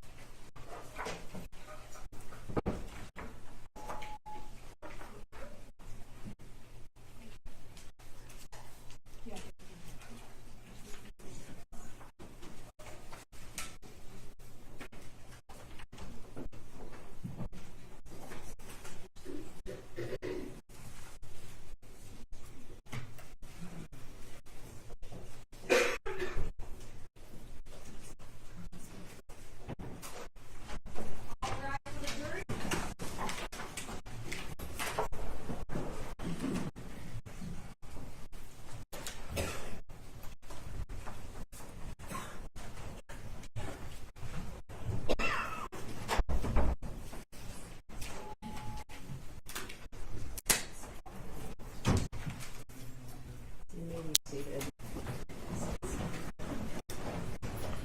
I wanted to let you know that I think one of the video cameras got a quick look of someone as they, of one of the jurors as they pulled forward in their chair. So I guess I'd ask you not to lean forward, but we moved the camera too, so. The name of the next witness? Brian Lash. O'Brien Lash. Okay. Could you step forward? Could you raise your hand? You swear to affirm the testimony about the evidence that you self for that? Yes. Okay, could you step up and have a seat? Would you state your full name and spell your first and last name, please? Brian Joseph Malaj, B-R-I-A-N-M-E-L-O-C-H-E. Okay, so just keep your voice up. Sir, you're a little soft spoken, so I want you as loud as you can. Pretend like I'm in the back. Okay. All right. And sir, how are you employed? I'm full-time, my job. Yes. What do you do? I'm a full-time firefighter captain. Okay. Now, sir, do you know James and Jennifer Crumbley? Yes.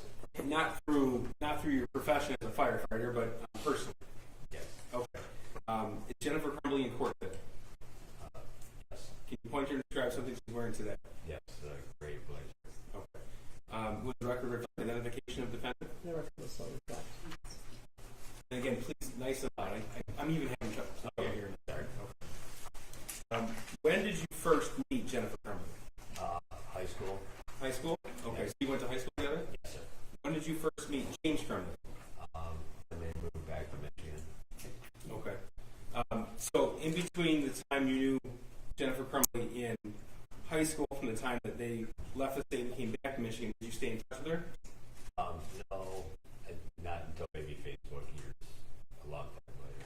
Okay. And you said you were connected with her on social media? Yes. Okay, so is it fair to say you follow her on Facebook? Yes. Okay. What about Instagram? No, I don't think so. Just Facebook? Yes. Okay. Did you know if Jennifer had a son? Yes. Okay. Had you ever met him?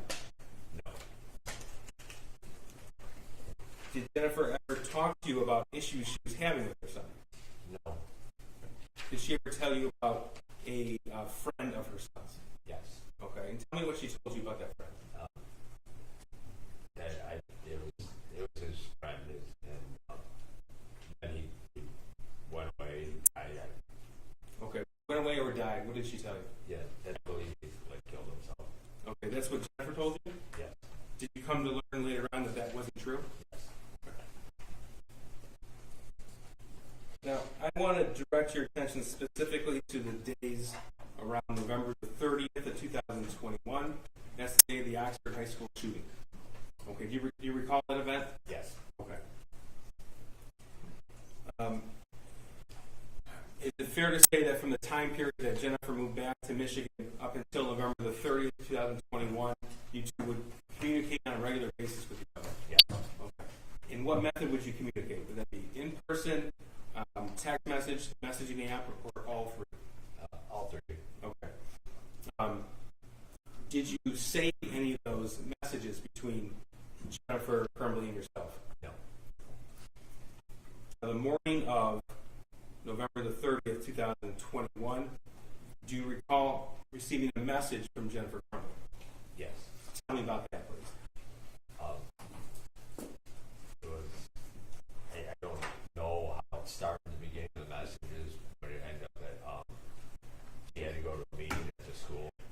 Jennifer, she had to go to a meeting at Yes. school? Okay. And what happened? Tell me what happened next in the conversation. It was that something with Ethan. Her son? Yes. Okay. And was worried he was going to do something dumb. Who was worried? Jennifer. Jennifer was worried. Okay. And she sent you that message before she had gone to the school? Yes. Okay. Now, prior to that, prior to November the 30th of 2021, were you aware that the Crumbleys had gotten a handgun for their son? Yes. Okay. And do you own firearms yourself? Yes. Okay. So you're familiar with how to store firearms and how to use them? Yes, sir. How did you learn that the Crumbleys had obtained a handgun for their son? I saw it on Facebook post. Okay. And what was your initial reaction to that? I was just surprised kind of they got it. But Why were you surprised? just that it was a handgun they purchased. And Okay. So you knew that they had got him a handgun by the time that Jennifer messaged you on November the 30th that she was afraid her son was going to do something. yes. Okay. Now, when she sent you that message November 30th, what was your response? I asked where the firearm was. And why did the firearm click in your head at that point? That's with my background and everything. I know that would just be if something was going to occur, that would produce immediate irreparable damage compared to any other possible thing that. Okay. That being firearm? Yes. All right. Did Jennifer respond to you? Let's back up. I want to make sure we have the chronology correct. So, November 30th, 2021, that's Tuesday. She indicated that she had to go to her son's school. Is that right? Yes. Okay. And she told you what she was afraid of. Yes. What was that again? That he was going to do something dumb. He isn't her son? Yes. Okay. And then your next message or response to that was asking about fire? Yes. Okay. And what was Jennifer's response to that? That was in her vehicle. Okay. And what did you think about that? Said that wasn't a good place. It's not. It should not be there. Okay. And do you recall what she said? No. Okay. Now, do you recall if this conversation was over the phone or was that a messaging app? Messages.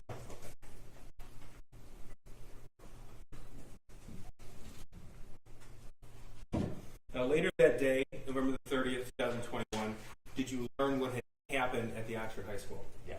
Recall how you found out about that? Through social media and the news. Now, after that shooting, did you continue to communicate with Jennifer? Yes. Okay.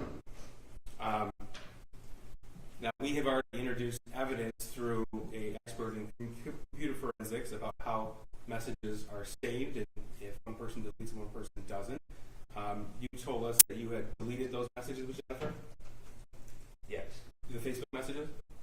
Yes. Yes? Okay. So, a search warrant was executed from Facebook itself and obtained some messages. And Your Honor, we already introduced some of these messages through Edward Rogowski. The people are going to seek to omit the remaining Facebook messages between Mr. Maloche and Jennifer Crumbley as a new exhibit. That's 426. Exhibit 426. Your Honor, I'd like to just review 426, but if it's the same as what was previously or just the whole thing, that's fine. I just don't know. Is there more than what you gave me before? So you should have all those, but with Mr. Rogowski, we omitted 8 pages of that. I'm just seeking to put the whole thing. What's the whole thing? I have not been provided that. This is the first time hearing that. Okay. I probably have no objection. question, but I need, Okay, but when you say it's the whole thing, it's the whole communication between Mr. Malosh. The remaining communications that begins December the 1st, 2021. It's a PDF. It was printed. It'd be 77 pages long, and it has the remaining messages because, as we've already learned, when one person deletes but the other person is not able to, Facebook, the server of Facebook can retain them. So this is what's remained. Okay, so how long is this exhibit? It's 77 pages printed out. We're not going to go through all 77 pages, obviously. Okay. I want to make sure that we have the whole thing. I would just like the record to establish that when I was provided the proposed exhibits, I was provided 8 pages of them. Now, I understand that in Discovery, through the 30 Discovery dumps I got, I have these. And likely as we go through, there will be objections. However, Okay, I'm going to ask him to show it to you. okay, Yeah, please, sure. yes. And Your Actually, Honor, I need printed out a, extra copies for you. Okay, Your Honor, I'm going to need a moment. This is okay, 77 minus 8 more pages than I was told. okay. Well, yeah, I mean, there's a lot of discovery, and she didn't specifically know. Like this exhibit list doesn't say specifically. Right, Judge. Throughout these, They gave me those Hang on, exhibits I'd on like a to respond. disc. You I'd guys like to said respond not to the this same judge. I just want to respond to the judge. Okay. Throughout this case, there's been different objections lodged by defense counsel. When we've displayed a portion of a Facebook thread or a portion of a chat, I don't want to have to go through that. I want to just give the entire exhibit to the jury. Okay. And counsel has had this for approximately 2 years. Okay, And correct. But, Your Honor, okay, I know what you're going to say. the Okay. disc You they have- gave you me have- of the exhibits there's doesn't mountains. match. There's mountains Right. of information. There's mountains of information. He's trying to admit a portion of the Facebook communication via Exhibit 426. You are not exactly clear what is in 426. You have the right to review that exhibit prior to it being admitted and determine whether you object or do not object.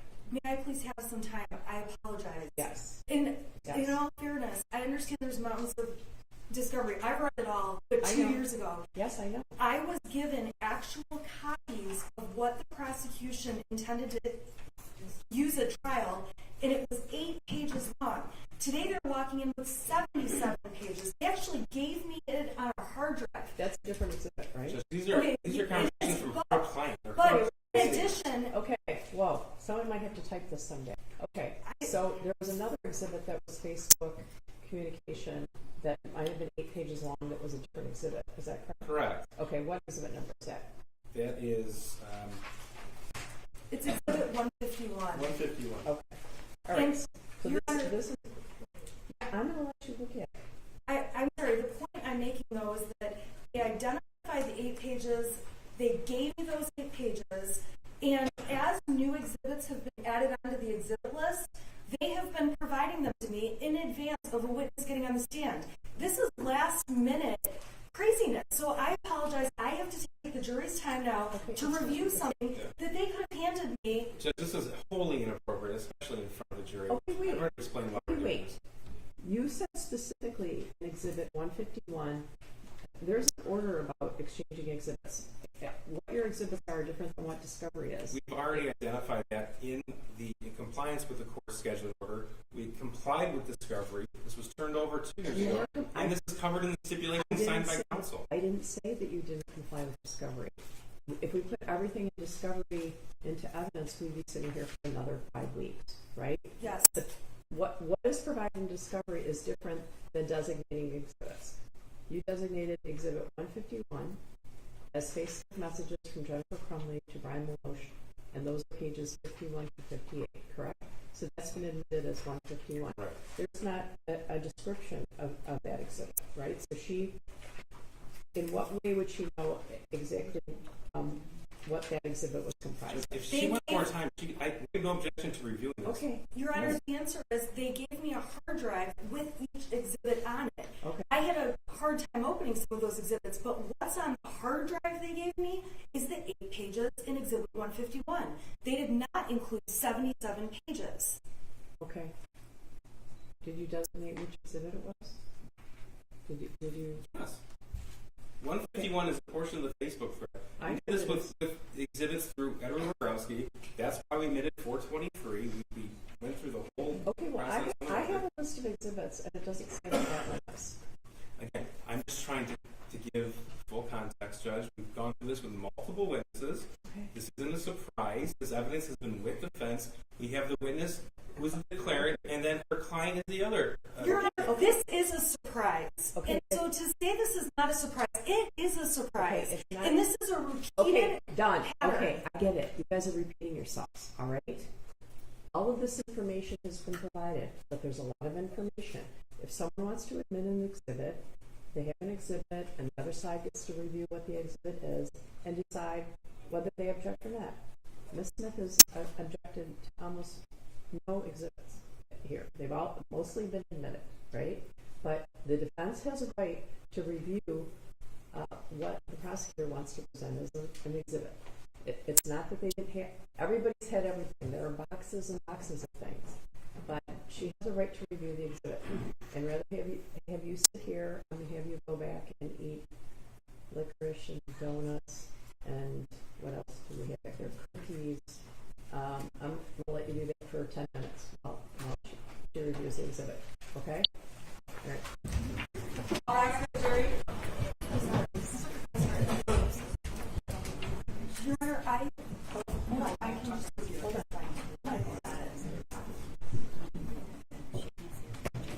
She doesn't receive it. She can stay here. she can stay here. I think she can, but she needs to show her the exhibit. Is that right? Your Honor, the biggest fear I have though is that the microphone picks up, and I've been told multiple times that it picks up between myself and Mrs. Crumbley. My So husband can we turn continues off- to tell me that you can be heard. Can we turn off the camera and everything right now just so they can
People versus Jennifer Crumbley, case number 222799990FH. All right, Ms. Smith, did you have an opportunity to review that proposed exhibit? I have had the opportunity to review it. I would ask, Can you remind me what number that is? That's 426, Joe. 26. Your Honor, I would ask if the prosecutor's office would please email me exhibit 426 so that I can use my computer when Mr. Moash is on the stand to ask questions. Can you do that? Is that possible? Is that technically possible? Okay, so do you object to the exhibit? I'm sorry? Do you object to the exhibit? No, I don't. Okay, thank you. All right, so I'm going to bring that in. Okay. All right. I just need to get a copy of it so that We're doing, I mean, we're having our, doing as quick as you can. Thank you. Should we take the stand, Judge? Yes, please.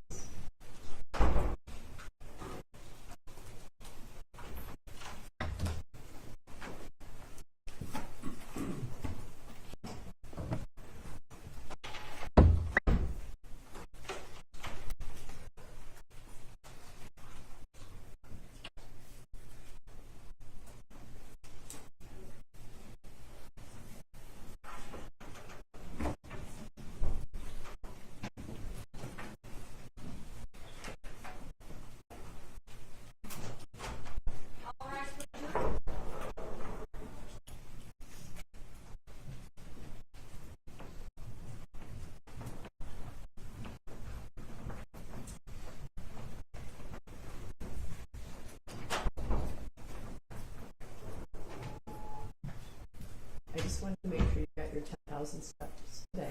You may be seated. We apologize. There is obviously a lot of documents and a lot of discovery in this case, right? So, Mr. Malosh, you are still on board, all right? Go ahead, prosecutor. Thank you. Okay. So, sir, was it your common practice then to delete all messages between yourself and Jennifer Crumbley either immediately or shortly thereafter the message was sent to received? Yes.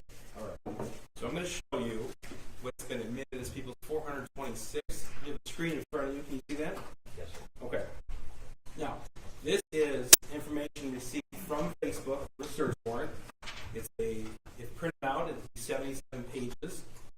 And we have a conversation participants between yourself and J.C. Rumbley. That's the defendant, Jennifer Crumbley. Is that right? You have to say yes or no. Yes. Okay. The green, so we know, that's Jennifer Crumbley, correct? Yes. Okay, and then the blue would be you. Yeah. Brian Bush. Okay. I'm going to go through some of them with you. We'll start with page 16 here. And I guess first, these begin from what was recovered via search warrant from Facebook on December the 1st, 2021. And we have heard evidence already, so you're aware. See, it says UTC +0. You see that right there? Yes. Okay. So that actually means it's 5 hours earlier than the time on that text message, so you know. So the first message here would actually be November the 30th in the late evening hours. Thank you. Now, prior to this message here, did you have any other contact with Jennifer Crumbley from the time she expressed concern about her son to these messages coming to you? Yes. Okay, tell me about that, please. That was, Louder, oh, please. sorry. I apologize.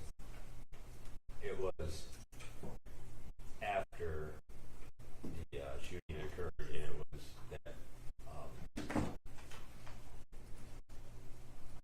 that a gun was missing. Which gun? The 9mm. Okay.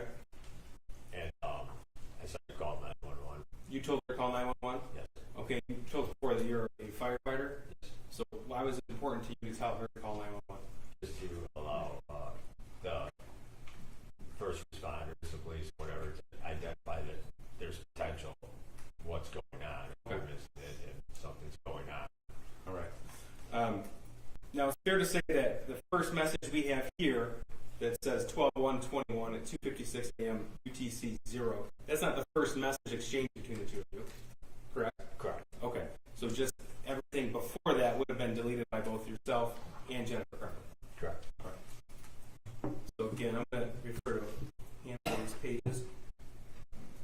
you know, this is everything that was recovered from Facebook.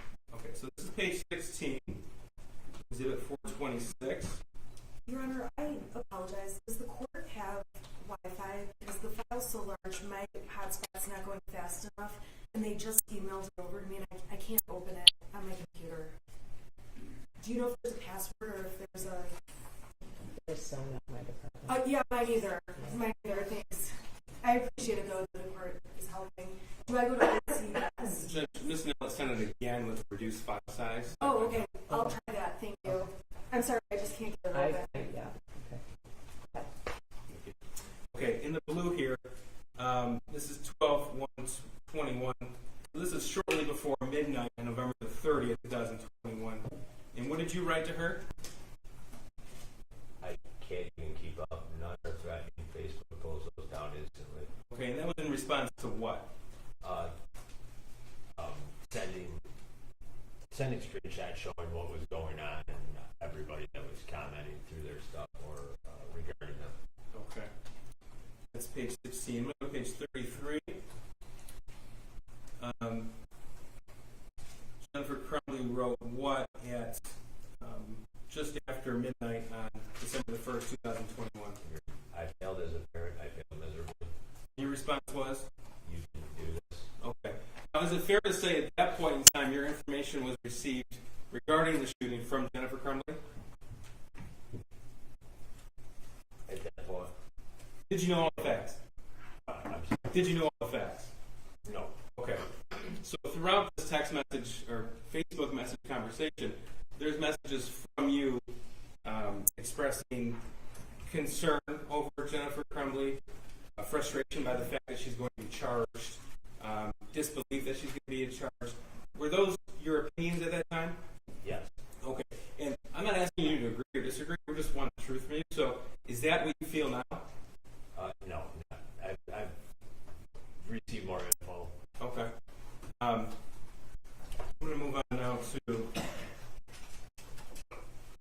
page 38. Your Honor, I am so sorry, but I cannot get the file they sent me to open, and I really need a minute to get this file open. Okay. I personally can't help with that. Maybe. Are you connected? No, it's not letting me connect. That's the problem I'm having right now.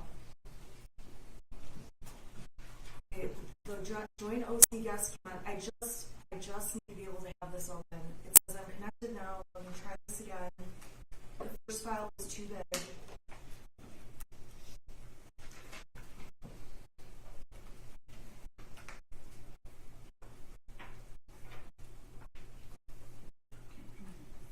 Do you need that? Okay, they sent a second file. I've got it. Thank you. All right. Moving on. All right, ready? Sure. Okay. This is page 38 of exhibit 426.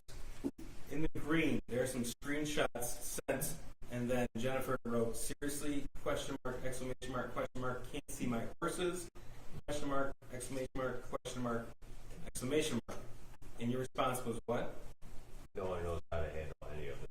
Okay, and that was in regards to screenshots sent from Kara Penny, is that right? Just say yes or no. Yes. Okay.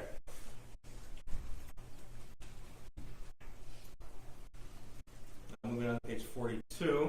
Your Honor, I'd ask the prosecution to stop leading the witness. I haven't objected, but we've been doing a lot of leading. Assisting. Okay, that's fine. I'll make sure that I don't ask anything that suggests anything.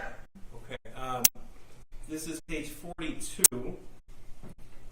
The top text bubble here in green. What did the defendant write? Social media, we heard we may get charged too. Okay, and your response? I did hear that. That was mentioned on one of the news stations. I don't know how both of you could be charged. I can only assume they will charge James with the handgun not being secured. Okay. And she wrote this December 1st, 2021, 11:10 p.m. UTC plus 0. So that is actually 5 hours sooner than that. So that would be in the evening hours of Wednesday, December the 1st, 2021. Is that right? Okay.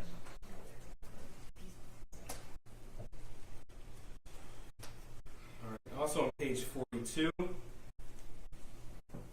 there's a deleted message here. This is green, tell us what this one says. You unsent the message. Okay, and you obviously weren't here when Mr. Rogowski testified to tell us what that means, what that red X means. But what is the message that was actually deleted here? Is that the green you're looking at? Right here, yes, the cursor. It was, we had the string lock on it. It came with it, the case. Okay. Now, you had talked to her via message on the morning of November the 30th, 2021, when she told you about having to go to the school, right? Yes. Okay. Prior to this message coming to you on Wednesday, December the 1st, 2021, in the evening hours, had she mentioned anything about a locking mechanism for the gun? No.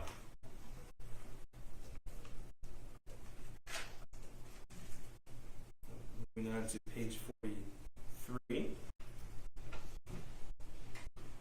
Okay.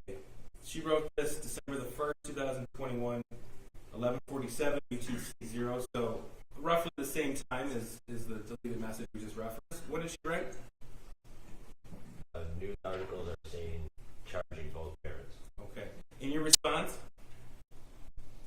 I heard that, but I can't imagine what they could possibly charge you with. Just remember the news is not accurate. They notoriously fill in gaps where they have no info or report as fact. Report as fact info they get third hand. Okay. And again, those were your feelings at the time? Yes. Okay.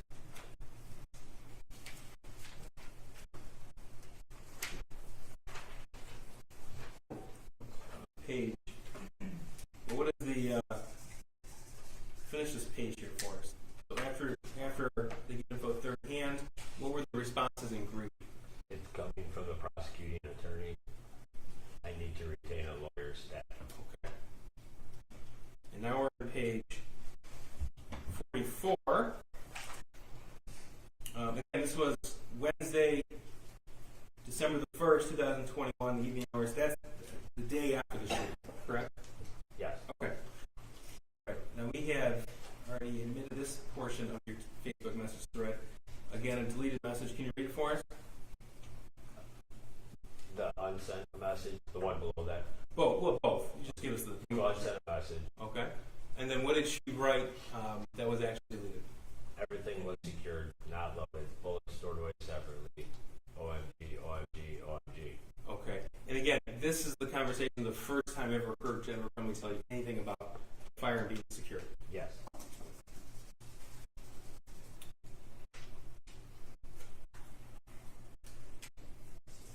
I'm going to move on to page 46.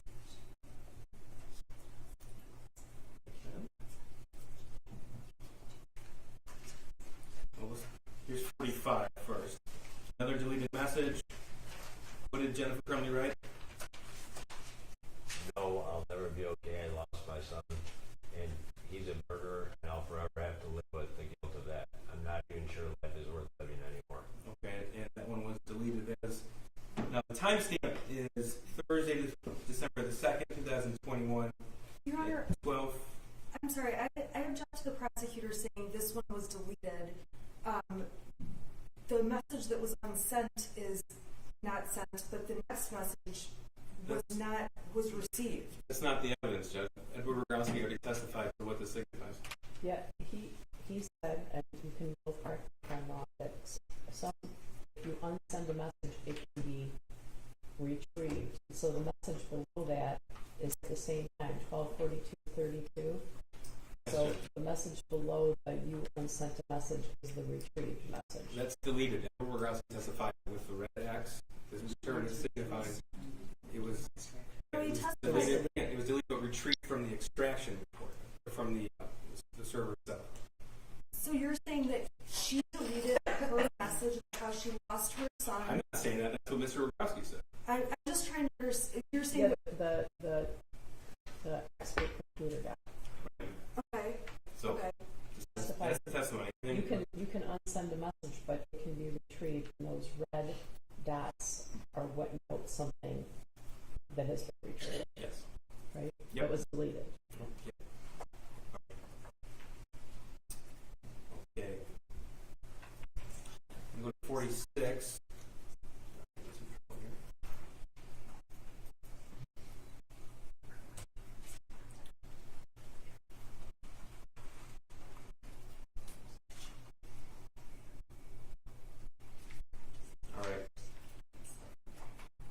she say here on Thursday, December 2nd, 2021, 12:51 p.m.? My mom won't talk to me.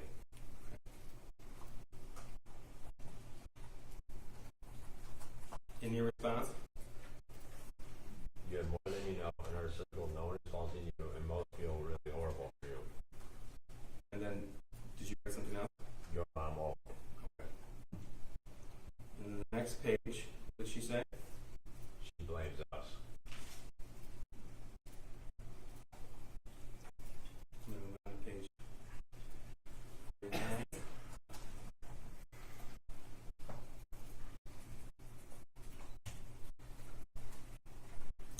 Okay, tell us what she wrote here. The top. Yeah, go from the top. And we will never be the same. In your response? Never, ever. And she wrote what to that? It's like mourning the death of my child.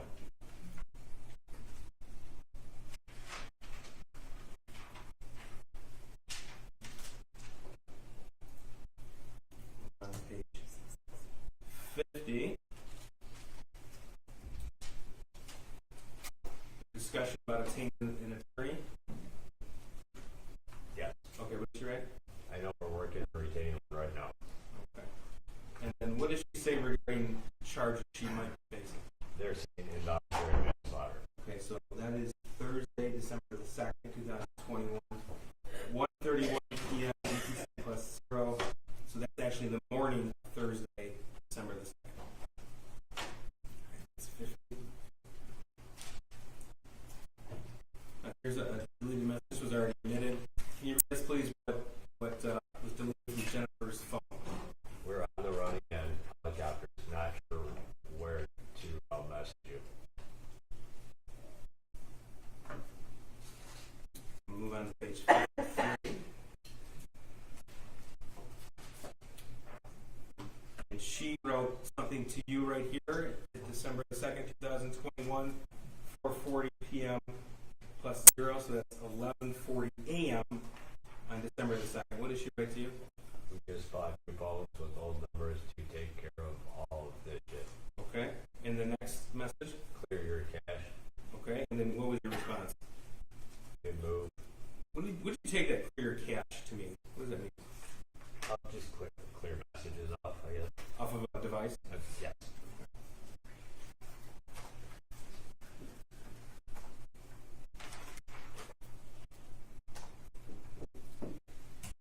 Here's page 58. This was also previously admitted. Tell us, read us this deleted message. You're fucked. And she said that to you Thursday, December the 2nd, 2021 at 2 p.m.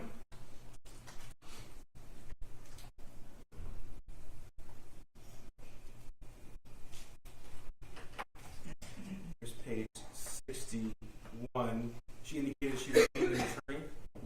Yes. Okay, what did she write? Thank you. We secured a lawyer. Okay, that's December the 2nd, 2021. That is in the afternoon of Thursday, December the 2nd. Okay, and did you ask if they were going to be charged? Yes. Okay, and again, this is Thursday of that week, and what did she respond? Yes, we'll be charged.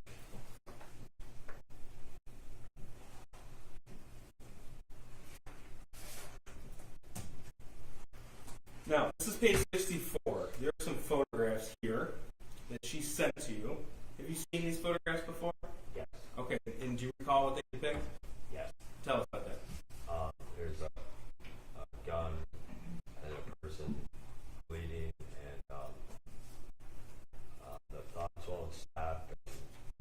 I can't recall about Okay. what other. But that's recall that. Yes. Okay. And what did you think of that? Disturbing. Okay. And she sent that to you, and then what did she say in the message right after she sent you that picture? This is what they found a non-threat. Okay, she was referring. What did you think she was referring to? School. The school. Okay. And let's go through this conversation. What did you write? I never even notified a liaison officer. That was your question to her. Yes. And what was her response? But the paper they showed is had all these things scratched out. Okay. Did you know that she was actually sent the paper without getting scratched out? No.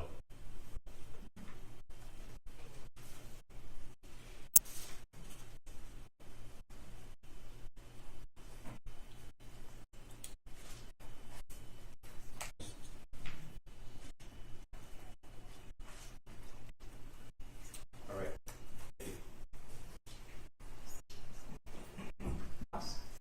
Thank you. I apologize. Is your last name Malash or Malosh? Malash. Malash, okay. Good afternoon. I'm Shannon Smith. I represent Jennifer Crumbley. You and I have never met before today, correct? Correct. And we have never even spoken on the phone, had any contact. Is that fair to say? Correct. Okay, I want to go back and explain to the jury, have you explain how you became involved in this case, okay? So after the shooting and after December 4th, it would be fair to say law enforcement got in touch with you to talk to you about your knowledge of anything related to Mrs. Crumbley or Ethan Crumbley, correct? Yes. Now, on that day and time, the first interview you did was with law enforcement. You met with somebody from the Oakland Sheriff's Department, correct? Correct. Now, the first time you met with them, you were interviewed for an hour and 42 minutes, correct? Correct. A long interview. Is that fair to say? And in February of 2022, you did a second interview with law enforcement that was about an hour long, correct? Correct. And then recently, so within the past couple of months, okay, in December of 2023, law enforcement did a third interview with you, correct? Correct. And that interview was almost 3 hours long. Is that a yes? Yes. So you were interviewed once at the very beginning of the case, right after the shooting, correct? Correct. You were interviewed a second time 8 months later in February for about an hour. Correct. And recently, within the last couple of months, in December, you did this 3-hour interview. Correct. It's fair to say that throughout all 3 interviews, you tell law enforcement repeatedly that you have memory problems, correct? Correct. You do not have a good memory. Correct. I am not trying to be mean to you, but you have repeatedly said you don't have a good memory. Is that correct? Correct. Now, when you initially talked to law enforcement, they told you they would like you to write a statement, correct? Yes. And you did, in fact, write a statement. You typed one out, correct? Yes. Now, the date you typed one out, did you do this on the date you were first interviewed? It was morning after. Okay, so the morning after, it says you were interviewed Friday, December 10th, 2021, correct? Correct. So the statement that you actually typed out and wrote would have been done on December 11th of 21. Yes. Now, it's fair to say that in the statement, you gave law enforcement and police as much information as you could remember, right? Yes. And this time, when you wrote your statement, this was way closer in time to the shooting than we are today, correct? Now, when you wrote your statement to police, a lot of the new information you're sharing was not in your original statement, correct? Correct. And you would agree with me that during the hours of interviews you've had with law enforcement, they have given you different pieces of information against Jennifer Crumbley, correct? And you have not had the opportunity to take all this new information you're getting against Jennifer Crumbley and talk to her about it, correct? Correct. The last time you talked to Jennifer Crumbley was December 4th of 2021. Is that a yes? It's fair to say that police, they have asked you the same questions over and over and over. Is that correct? Yes. And when they ask you the same questions over and over and over, you can tell sometimes they don't like the answers they're getting from you. You can tell that. Is that a yes? Okay. I need you to be loud. Okay? Thank you. So when you can tell they don't like the answers, you keep talking to them, correct? correct? Correct. And when they've been interviewing you, they have started to talk to you about things like your job and your benefits, correct? Right. And they have said things to you like, if you're helping Jennifer Crumbley, you could lose your job as a firefighter, correct? Correct. They have said things to you like, if you're helping Jennifer Crumbley, you're going to lose all the benefits, your pension, things like that, correct? Correct. It's fair to say that when you've talked to law enforcement, they have said things that make you feel like you're going to be in trouble because of your friendship with Jennifer Crumbley. Correct. So when you're up here on the stand today saying some of these things, we can agree they are brand new within the last few months. Yeah, knew that, Steve. Okay, so in largely what has influenced you to change what you say, what you said initially, is because police have talked to you and made you change your mind, correct? It had to make me, from my original, that more information was needed. Right, so my point is, you talked to them at first, back in December, right after the shooting happened, right? Yes. And then law enforcement met with you 2 more times and gave you information, right? Yes. And they told you that if you were helping Jennifer Crumbley, you would be in trouble. Judge, objection. We're getting dangerously close to what defense counsel has sought to exclude, and I need to be able to redirect. Yeah, let's be careful. Doors open. Okay, let's be careful. If counsel is going to lay the implication of a certain reason, Well, she's you're asking whether law enforcement threatened him in order to get him to lie. Yeah. then the door is wide open for the people. It might be. Thank you, Judge. Well, I don't care if the door's open. That's fine. Mr. Yeah, and I think we need to excuse the jury and have the That's defendant make a record. No, Your Honor, we've already done that. That is not what needs to happen, but if the jury needs to be excused, something that's different. fine. you tell me. You tell me. This is something different. Well, there's allegations here that somehow this witness was intimidated by the police, and I would take that very seriously. So, if that's true, the jury should know that. So, that's a serious implication. So, Judge, we can't allow counsel to say those line of questions without prevent the people from having the witness give the whole story. I'm not trying to keep the whole story. Go ahead. We can do that right now. They want to make a record that's not needed. I'll ask the questions. Okay. Mr. Malone? For proper purposes, we need a record made, Judge. okay. All right, 10 minutes, guys. Moving back.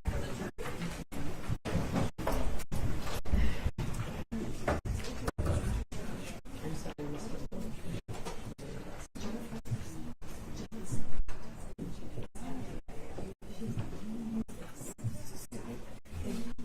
Okay.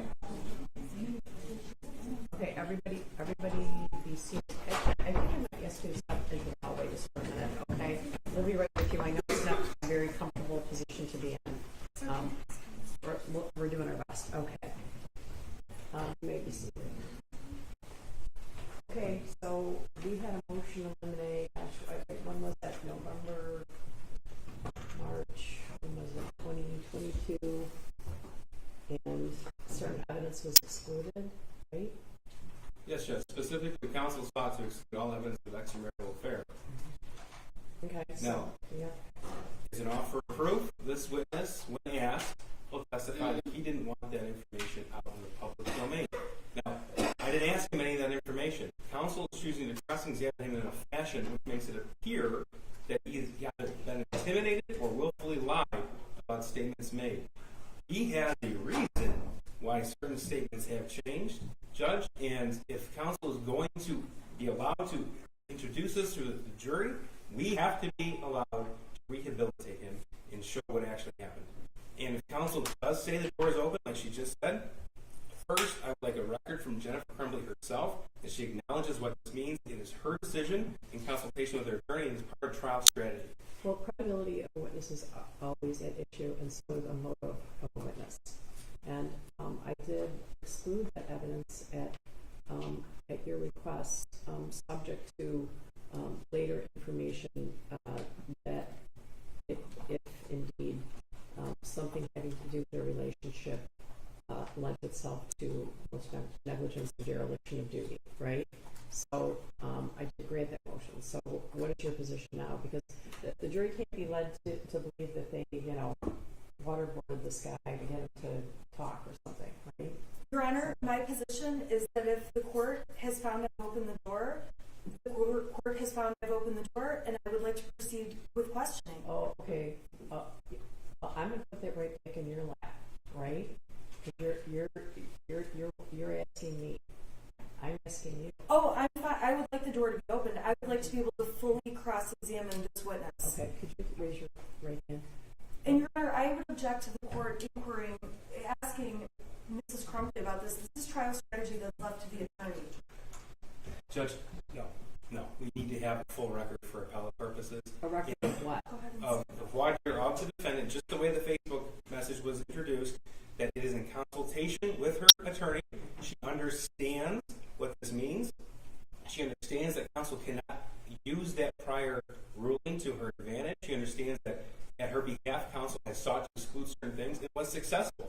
But now, counsel is adamantly requesting that ruling not be put in place, allowing the prosecution to cross-examine this witness, and the defendant testifies as well. That's all out in front of the jury. So that's now fair game for when the defendant takes a stand for which she's indicated she is going to do. Okay, well, I guess I would say if the defendant takes the stand, it is fair game to the extent it's relevant. Of course. Right? It's always to the extent it's relevant. I can certainly envision a possibility how it might be. Your Honor, I suppose the first mandate is for ruling if I opened the door and if this evidence is now relevant about the affair. Because I still think it's relevant that police threatened and made Mr. Milosh say things that were inaccurate, irrespective of the affair. Okay, well, I don't know what happened. Did they interview him for 3 hours and he threatened to call his wife? I don't know. I don't know what happened. No, they threatened him like I asked him about his job, his pension, losing those things. That's counsel's characterization of something that is certainly not evidence. A question is not evidence, and that is certainly that we're going to explore now. Well, I guess the prosecution is saying he initially had a motive, perhaps not to be completely truthful to the police because he didn't want his private relationship with the defendant revealed, which, I guess is understandable, but it sounds like maybe he wasn't completely open and honest with them as a result of that. Right? And now all prior consistent statements would be admissible under MRA 801. But first, I'm not going to let you let the jury think that the police, threatened him or did something to make him say something he didn't mean just to avoid repercussions to him, whether it's employment-wise or personally. That's fine. Your Honor, I have opened the door, and I want that door opened, and I want to fully examine this with this witness. again, Vladimir from the defendant. Okay, can you raise your right hand? Do you swear or affirm the testimony about to give is the truth so help you God? I do. Okay, you can put your hand down. Mrs. Crumbley, I want to make sure this has been kind of fast and furious here, right? Okay, so I want to make sure you know what was going on. A year and a half ago, there were some motions that were filed about keeping some evidence out. Correct. I guess I would suggest that now that we're here 2 years later and there's more information about the case, I can't even tell you if I rule in the same way, knowing everything I know now. But that being said, I want to make sure you understand what your lawyer said, which is that I previously ruled that in and of itself, the fact that you were having a romantic relationship with this man, to me, was not evidence in and of itself of gross negligence or dereliction of duty. Therefore, I granted your attorney's motion to keep that information out of the trial. You understand that, right? Yeah. Okay, but now this gentleman is being questioned about why he did or didn't make certain statements to the police. And your attorney has indicated in front of the jury that he might have some motives, or maybe he's been threatened by the police.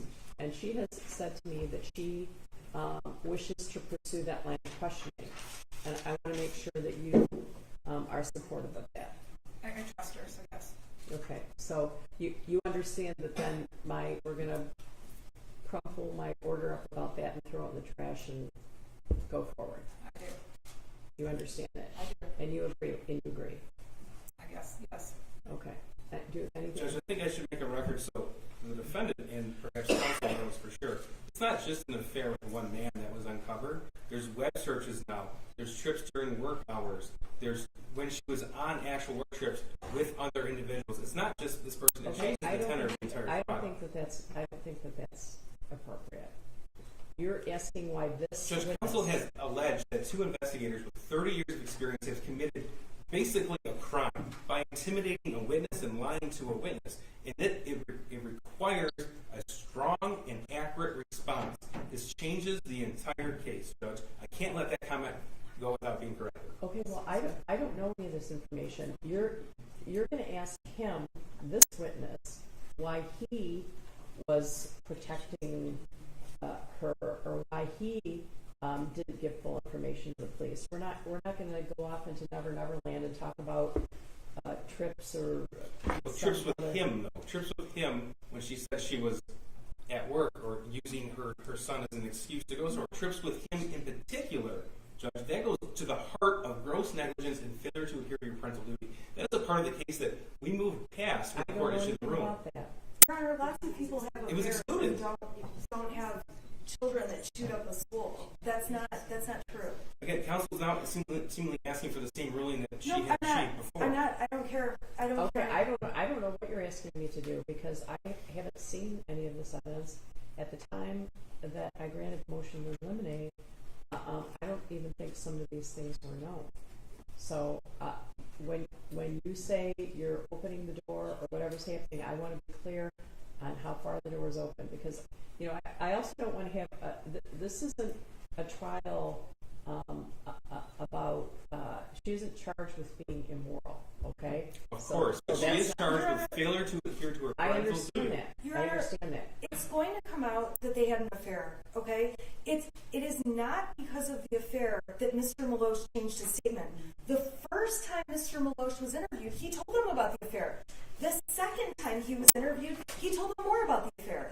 The third time he was interviewed, he told them even more about the affair. That's not his motive for changing his story. His motive for changing his story is because law enforcement put pressure on him and made him fear he'd lose his job. All right. It is completely inaccurate. Again, Okay. now we have to introduce witnesses. Okay, I'm not addressing that right now. I'm addressing now we're going to put in all this information about affairs and all kinds of things that she was spending time with him instead of her son. How far are we taking this? That's what I want to know. I guess it depends on the question. Okay. Well, Because if that's the record, and if that's the request, if that is the defendant's wish, Judge, that's fine. But we are going to go through that door with the evidence that we have. I'm not privy to the information. I don't know what happened. I don't know what the police reports say. I don't know what he said about his relationship with her. Right? I don't know that. But it's also, this is not a trial about her morality, so I want to make sure that we stick to the elements of the case and what you're required to prove, which is not that she's a bad person. That's Judge, not what we're here about. Counsel has made it a trial now if law enforcement is appropriate or not. So Whether law enforcement was appropriate with Mr. Milosh or not has been made an issue. yes, But are we gonna have another week of trial about how terrible Mrs. Crumbley is? And this is the same argument as when the court brought up the pictures of the home. Nobody is arguing that they're terrible or dirty. We're arguing that they're grossly negligent in adhering to the I parental duty. understand what you're and that arguing. That's caused why I want the death. evidence to be relevant as to that. And Judge, we stuck to the very fine line that this court gave us in the ruling. Counsel's the one who has suggested, not just suggested, but actually alleged that 2 investigators intimidated and lied. I understand that. That has definitely been raised and definitely should be evaluated. But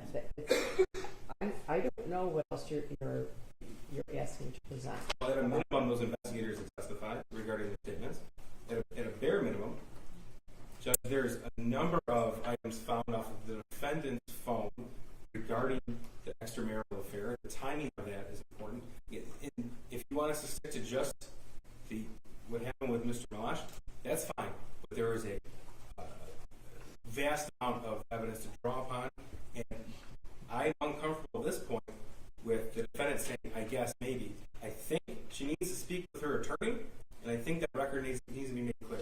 We've already spoke about it, Your Honor. We've spoken about it extensively, and an affair is what an affair is, and if they want to sit here, it'll just make my case even stronger that all they are doing is punishing Mrs. Crumbley for the wrong things. Okay, but I guess I'm at a disadvantage because I don't know, only the defense and the prosecution know what's going to come out. So does she know the extent of what's going to come out? I don't. So She knows the extent of what happened, and what's going to come out is going to be the truth about what happened. okay. And at this point, her life is more important than her dignity in terms of she had an affair. Lots of people have affairs. I mean, that's the bottom line is, at the end of the day, doesn't mean you know your kid's a school shooter. It doesn't mean that you know your child is going to kill people. Well, I understand that's your argument, but I have a duty to evaluate evidence, determine if it's relevant, and if its relevance is outweighed by its prejudice. So that's what I'm trying to do, sort of in the dark here. Well, I believe that the affair is not the motive for Mr. Milosh to say that the police put pressure on him the way they did to change the statement. I understand you told me that. I don't know what's coming in beyond that. I don't know. To be quite honest, they can bring wheelbarrows and stuff to show the affair. I mean, if anything, it just goes in my case to show they don't have a real case. Okay, well, they say that there's evidence that she should have been taking him to a Boy Scout meeting. She was with her lover. I don't know. That's an example. I don't know what's going to come out. So I'm. Okay, so you want me to bring the jury back in? Yes. As long as the defendant's satisfied, Judge. Okay. I don't know what to say. I don't know what the evidence is going to show. But I'm not positive the jury hasn't already figured it out anyway.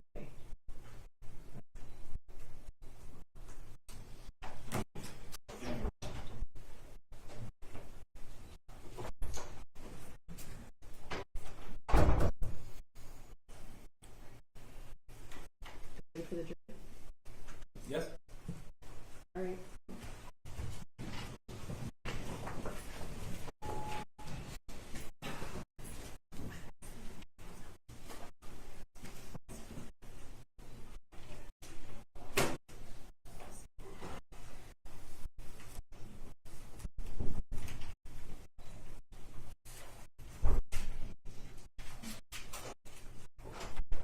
All right for the jury.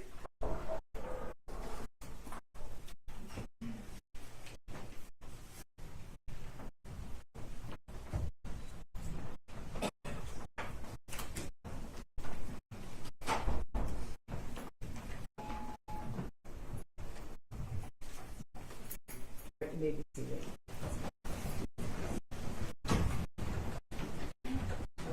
Bring Mr. Milosh.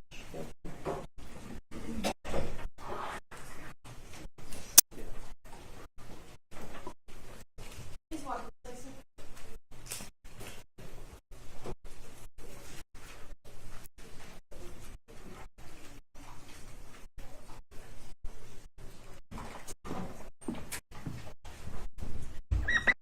Mr. Milosh, you are still thorough, okay? Okay, go ahead. Okay, thank you. Mr. Walsh, we're talking about the 3 different times that you spoke to police, correct? It's fair that from the very beginning, the first time you talked to police, you told police that you and Mrs. Crumbley had an extramarital affair, correct? Correct. You told police from the very beginning your relationship with Mrs. Crumbley involved a sexual relationship.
it appears to be Lieutenant Weir. Does that sound correct? Oh, I'm sorry.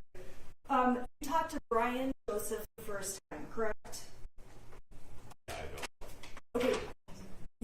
Okay. Does it sound right if I said you spoke to Brian, to Joseph? I'm sorry, Brian. I'm saying your name. Okay. On 12/10, you went to the Oakland County Sheriff's Office. The brand detective it was that did that interview. It was during that interview, though, that you gave them a copy of your Facebook Messenger thread, correct? Correct. You gave it to them on a thumb drive, Yeah. and you specifically did turn that drive over to Sergeant Brian. Do you recall that? I don't know. The person, if I said the person that you handed the thumb drive over to, was that the same person who did the interview with you? Yes, they use the thumb drive on the computer. Okay, I'm just checking. If the police report says you gave the thumb drive to Detective Joe Bryan, does that sound right? I had no possession of the thumb drive. We were on a computer at the substation. So he asked you for access to your messenger. Correct. You gave him access, Correct. and Detective Joe Bryan was the one who downloaded the messages. I don't know the detective's name. I think Joe Bryan was a different interview. Okay, so you don't know the name, but you know it was a detective at the substation from the Oakland Sheriff's Department. Correct. Okay. And on the report, I also see source Lieutenant Weir. I'm just having a hard time identifying which police officer it was. You're sure it was a police officer or a detective that you met with, correct? And you're aware that that interview was video recorded, correct? At the substation. Yes. I was not aware. And it was the interview that took place that was a little bit less than 2 hours. Okay. The day after that interview is when you. I understand it's cross-examination, but counsel can't just make a statement with the word correct at the end, and then the witness clearly not understand and just move on as if that's the truth. Okay, You have to yeah, be specific. give him a second to think about it and answer the question. Okay, and I'm sorry. I don't remember my last question. I think I was just establishing a time frame.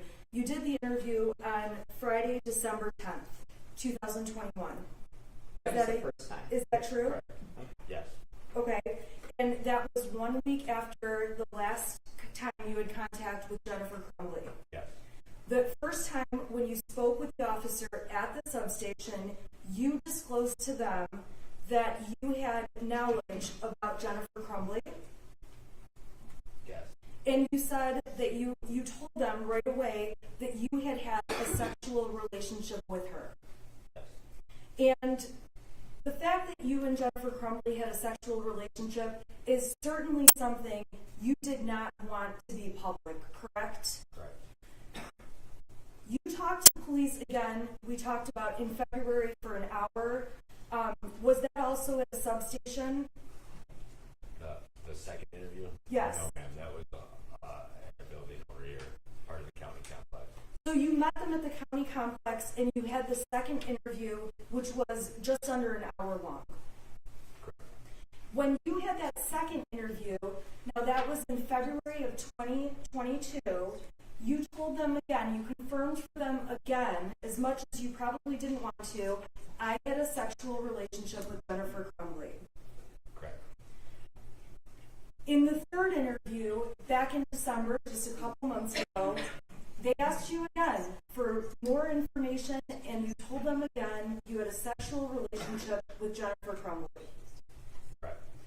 Now, the prosecution may ask you a lot of So questions. just in the form of the question, doesn't matter what I ask him now, Judge. I haven't even asked my question. Okay, what's the question? My question is, when you talked to law enforcement and you changed. Again, I'm sorry, Okay. specifics matter. Okay, so counsel is going to request these kind of questions from the witness. She has to be I can't specific. even get my question out. Okay, well, he needs to know because there are 3 different times, so that will help him too. Thank you, Judge. Okay. Over the course of the investigation, you testified as police came and talked to you a second and a third time, they wanted more details about where you had sex and other details about those experiences, correct? Correct. Now, when I was asking you if you felt like you were threatened in any way, that had to do with feeling threatened that your job was at issue or that your benefits could be lost, correct? Object again, form the question. She needs to be specific. She can ask something like threats. That needs to be specific. Okay, then I'll go to the third interview. I'm sorry. Yeah, be specific. Okay, I'm going to be very specific. In the third interview, when you talked to them in December, they specifically said to you, talked to you about your job, employment as a firefighter, correct? Correct. They specifically talked to you about the details of your benefits, including your pension, correct? Correct. They made you feel like if you didn't give answers they wanted. That's in the form of the question. They made you feel. How could he possibly testify to what somebody else's intent was? That would be speculation. I'll ask how he felt. Okay. When you were in that third interview, you were scared at the thought of losing your job or benefits. No, I was not. You do not want to lose your job or benefits. No, I don't.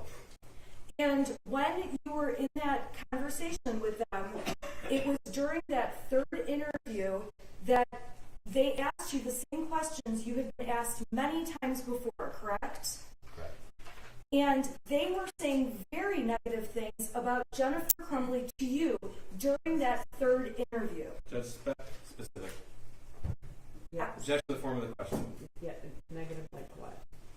They told you that they had evidence of Jennifer lying about things, correct? Correct. They gave you the impression that you didn't know everything about Jennifer Crumbley. And speculation, Judge. They gave I'm you asking the you impression. some Hang on, I'm questions. not done. They gave you the impression. If she wants to cross-examine him on statements, she can. But she can't make a broad statement about what their intent was. That's speculation. Well, their intent is speculation, but if you have specific examples of things that were said potentially by the police to this witness, you can ask the witness that. Specifically, the officer talked to you about ranks within the fire department, correct? Correct. They talked to you about seniorities, correct? Correct. They talked to you about all the training you had to go through to take each position and the seniority levels at the fire department. Correct. You explained to them how you got to each position at the fire department, correct? Correct. The officer explained to you that it's important that all the cards are on the table, correct? And then the officer begins to talk to you and reassured you you're not in any trouble. Is that a true statement? Correct. And they begin to tell you things. That officer tells you he's not trying to be threatening to you, but he wants to put the cards on the table, correct? What page are we talking about? It's at 18 minutes and 57 seconds in the third interview. Do you recall that? Yes. And when he told you that the cards should be on the table, I'm asking, your impression took that to mean that your job and your benefits could be on the line if you said anything favorable for Jennifer Crumbley. Objection. He just answered that he wasn't threatened. He just was asked that question and said, no, I wasn't threatened. Okay, was there a specific threat made to you? No, ma'am. Was there any kind of veiled threat? Did you take anything as a veiled threat? Yes, just that the information that's now out regarding my relationship was going to be out publicly. Okay, so there were veiled threats made against you. Hold on. I'm just clarifying. That was What is veiled threats? I asked if there were any. I know, Judge, and that's fine. The court's entitled to ask whatever the court likes. I asked if there were any veiled threats, so that was his invitation to say, yes, they said that they would call my boss, or they said that they would, make sure everyone in my union knew, whatever it is. Those are great questions to ask. All right. okay. When you were interviewed in the third interview that lasted 2 hours and 45 minutes, it's fair to say you discussed far more than in the first and second interview with police. Correct. And when you were interviewed the first and second time with police, when it was closer to the shooting, you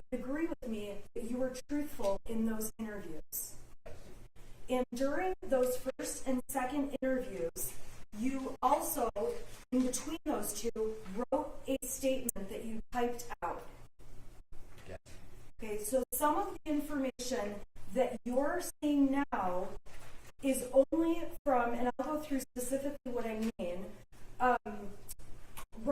So when you were interviewed in those first and second interviews, you never said that you thought there was something wrong with Ethan or that he was disturbed, correct? Right.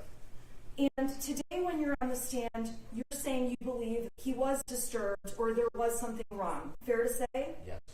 And in part, the reason you have changed your opinion is from information the police told you when they did those interviews with you, correct?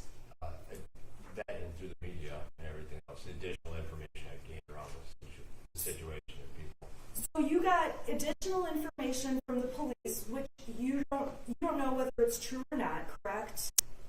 Correct. And you would imagine, you would think the police are being truthful with you when they're telling you information. Yes. Okay? And if they're not being truthful with you, you're believing what they're saying anyway. Yes. And you would agree with me, because you just said you also saw a lot of media reports about various things in the case. Correct. Now, the media reports in the case have different information than things you initially thought or saw, correct?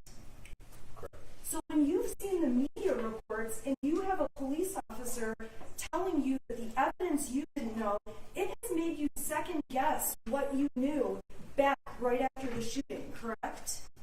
I didn't make me second guess. It just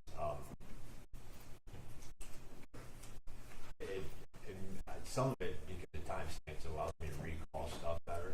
Well, would you agree with me? And I know you said you testified you have some memory issues. Judge, I'd like the witness to answer the question. He wasn't answering the question. I thought he was. I'm sorry. I interrupted you. I'm sorry. I don't. You said there were timestamps. Yeah, it helps if someone enlightens me. Like if we go through messages, then I can actually I remember things. I can remember if you request specific information, I can give it.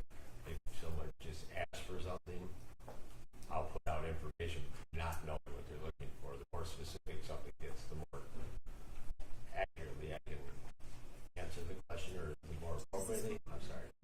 Oh, I'm sorry. I'm sorry if I'm not wording that correct. No, you're totally fine. I'm going to put your messages up on the screen. Oh. Can you please turn this on? That's okay. It's on. Can you please switch it over? All right.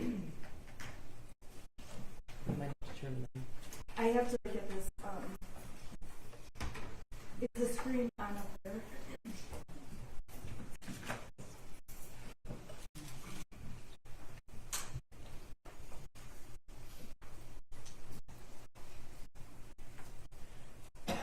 Okay, you and I would agree that when you sent these messages back in November and December of 2021, when these messages were sent,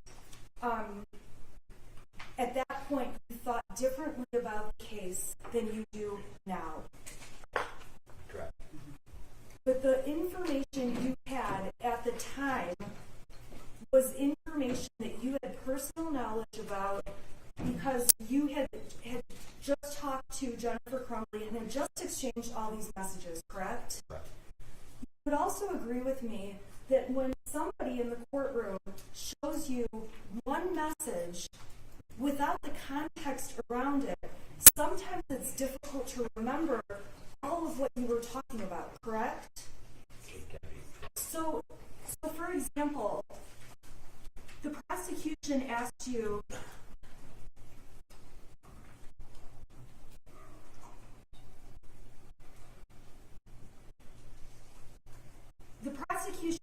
about this message, okay, on page 53. And I'm going to go up a little bit, and then we're going to go through it to see if the answer might be different.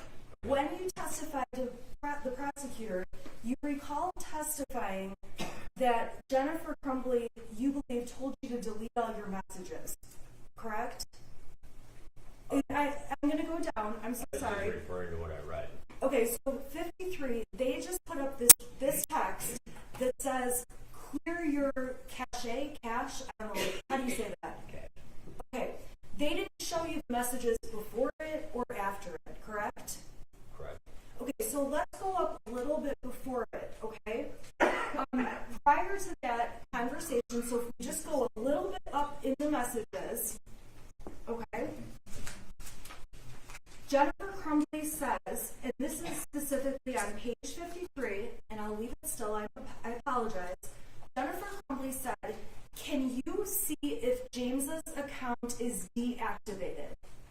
Correct? Now by that, you knew she was meaning his Facebook account. Correct. So you said, and it's up on the screen, I'll check. Your next message to her, about a minute later, was nope, still up, correct? Now, you would agree with me that you were responding to the message about is James's account still up? His Facebook account. Yes. So while you were having this text conversation, you went in and checked to see if you could see James's Facebook page. Correct. Now, Jennifer says to you, and I'm going to just keep going further down, we just bought new phones with old numbers to take care of this shit, correct? And at that time, it's when she's trying to delete all social media accounts. You are aware of that, correct? And Jennifer types to you, and this is the message the prosecution brought in, clear your cache, clear your cache, correct? And you said, good move, correct? Correct. She says after clear your, I'm going to say cache because I don't really know how to say it. She says clear your cache, then check, okay? And you wrote cache cleared, it's still up, correct? Correct. By clear your cache, she was saying close Facebook and restart it. Judge, again, speculation. Well, it does call for speculation. I can ask him what he thought it meant. I'm sorry. Okay. Okay. When she's trying to find out if his account has been effectively deactivated, what did you do to see if the account had been deactivated?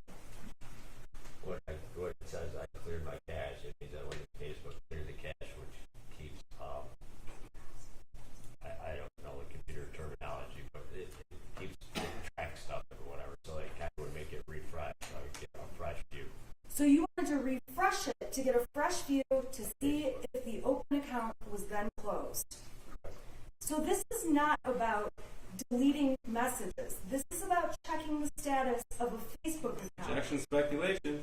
I'm asking him if he Well, perceived ask it him. to be. Well, ask him. Did you believe this message exchange was to find out if James' Facebook was closed? Yes, that's what it looks like. Okay, and then the conversation keeps going.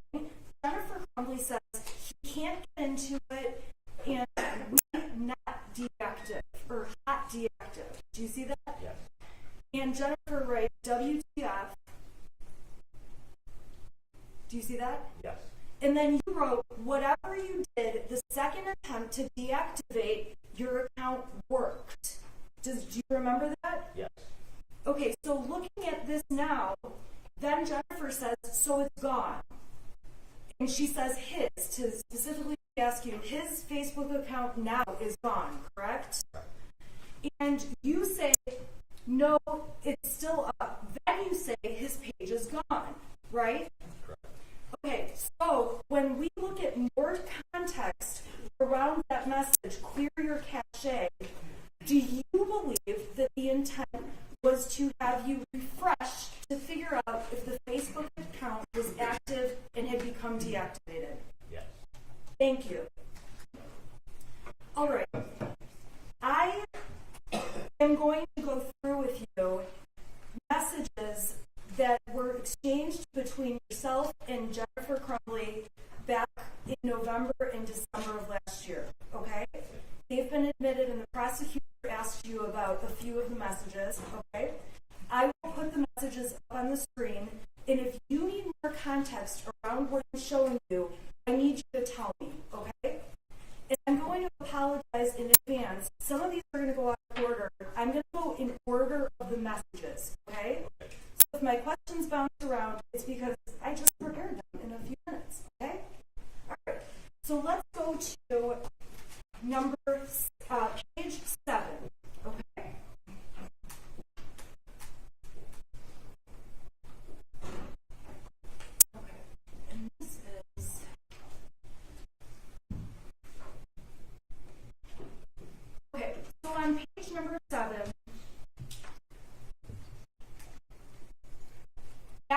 talking about, Jennifer's asking you, and I'm going to have it right on the screen, is my Facebook page still showing? I deactivated it, and you said you'll check, right? Yes. Okay, you told Jennifer you'll have plenty of threats, correct? Right. And you told her at that point, I can still see your page, James's also, right? Right. Okay. Going down further, okay, so I'm going to go to page 8 of this text thread, and you can tell me if I'm going too fast. Jennifer sent you screenshots, okay, and I see 1, 2, 3 screenshots. Those were threatening messages that she had received, correct? It appears that way. I can't see one. And you told her right after that, that won't stop, and suggested to her, do not respond, correct? Is that right? Okay, now, there is pages 8 through, after page 8, okay, there's a number of screenshots, okay, that you begin sending on page 11, okay?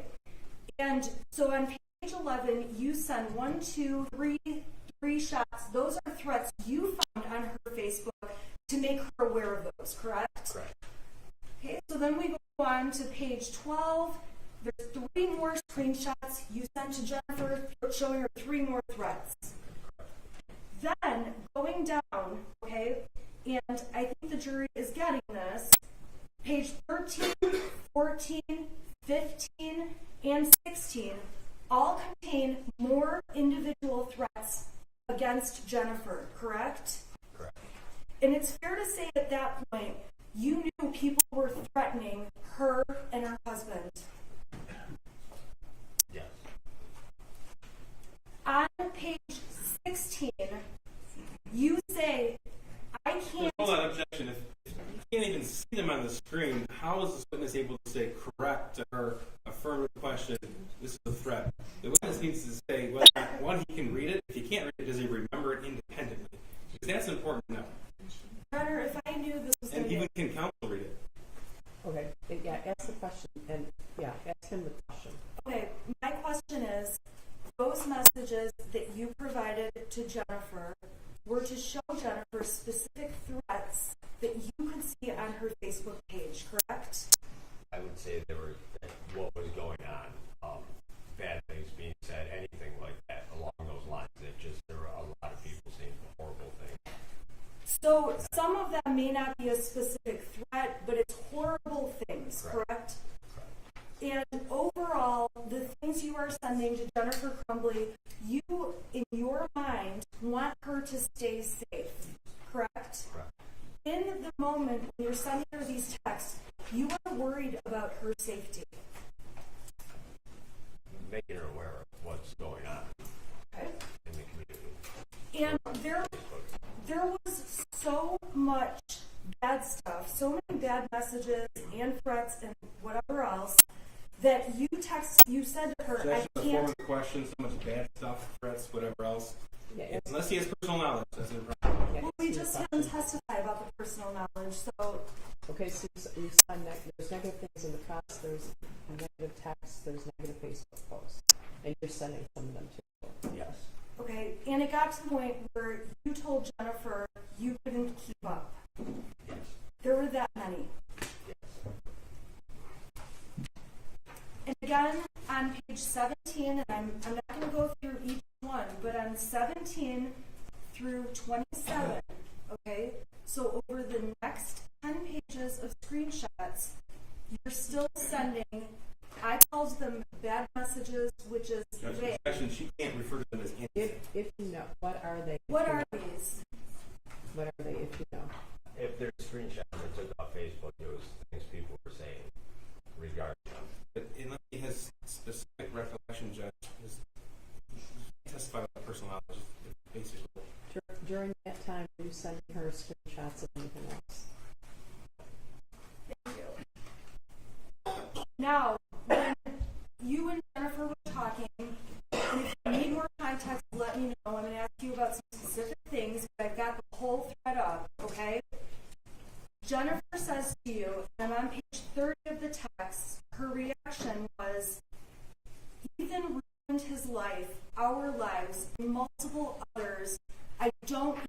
how to absorb this, correct? Correct. That was a response she gave to you about her. That was a response she gave to you about her feelings, as far as you can tell. Yes.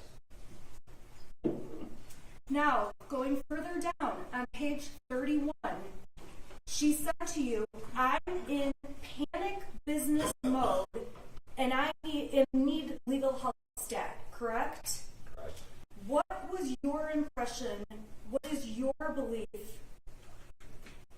Panic business mode means. I don't know. Looking at what I'm just trying to pick out, I don't understand what. She goes on in her next text to talk about selling the horse. And in these texts, she ends up talking to you about what she's doing with her pets. Correct? Yeah, I don't see. I can just see what the watching the care about for the horse. I'm sorry, I don't. No, that's okay. I don't want to cut you off. I'm sorry, I didn't mean to. My question is, as Jennifer's texting you, it's obvious, and tell me if it's not, but she's trying to take care of various business Objection. related to her house and work. Speculation again.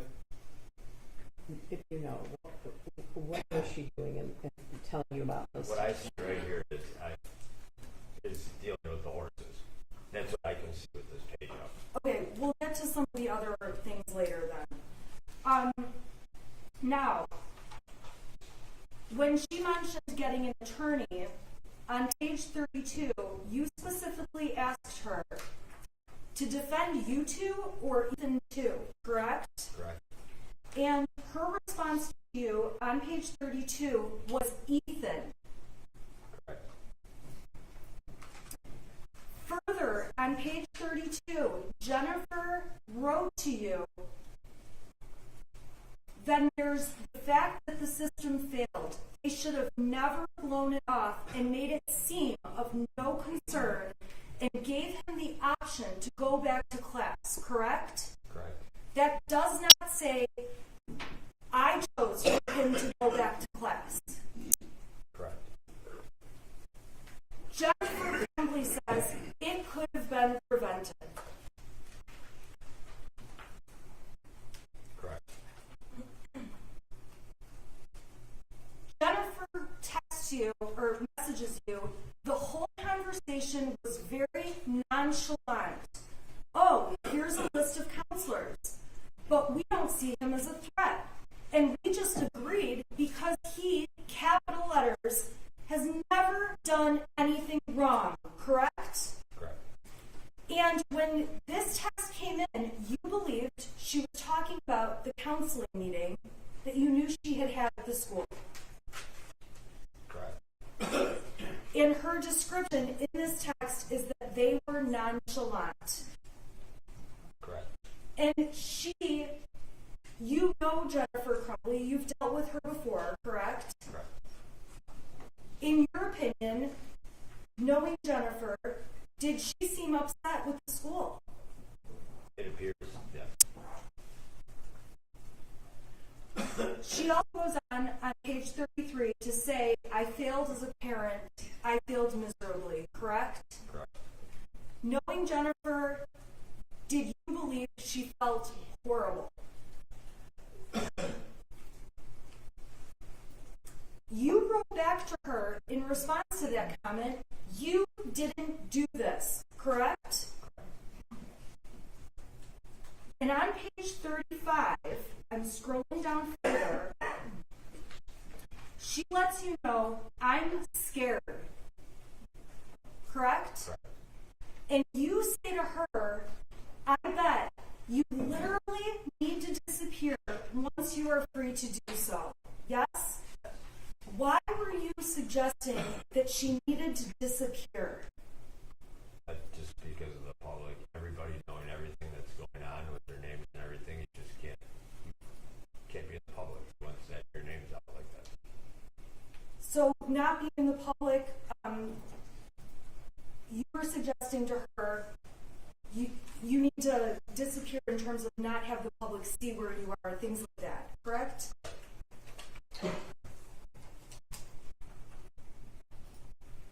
On page Mrs. Crumbley is talking to you a little bit more and mentions to you, my son did this. I still can't even figure out where his brain snapped. Correct? Correct. That was what she said to you on December 1st, so the day after the shooting. Correct? Correct. And your response to her, when she says she doesn't know how his brain snapped, was, I do not know, right? Right. You have no idea what could have happened. You had no idea or reason to see personally that something like a shooting was going to happen, right? Correct. So when you were testifying earlier that you had concerns that day and thought a shooting might happen, that's a new opinion you have that's different from this day when you were messaging Jennifer. That was, I wasn't ever thinking a shooting was going to take place. I was thinking more he would hurt himself. So you never thought a shooting would take place at that time, after that time, or now? Correct. So if you were concerned about anything from any conversations with Jennifer, it was about him hurting himself. Correct.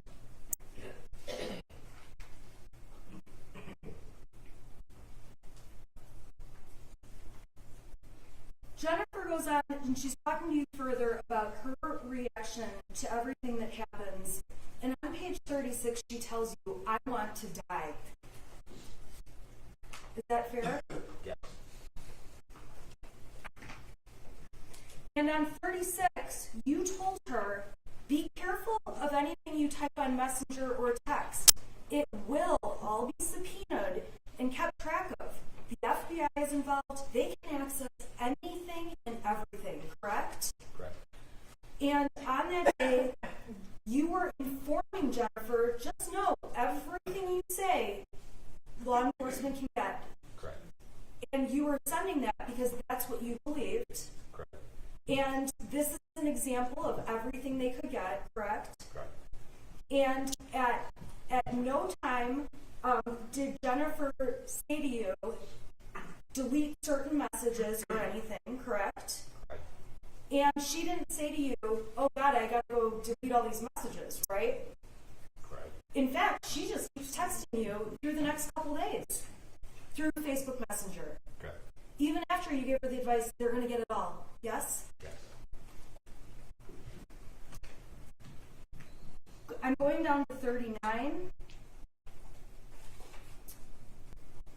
And at 9:25 a.m. on 12/1, Jennifer Crumbley's told you that he is being arraigned and tried as an adult. Watching it now. You would agree with me she's talking about her son at that point, Yes. the shooter. Yes.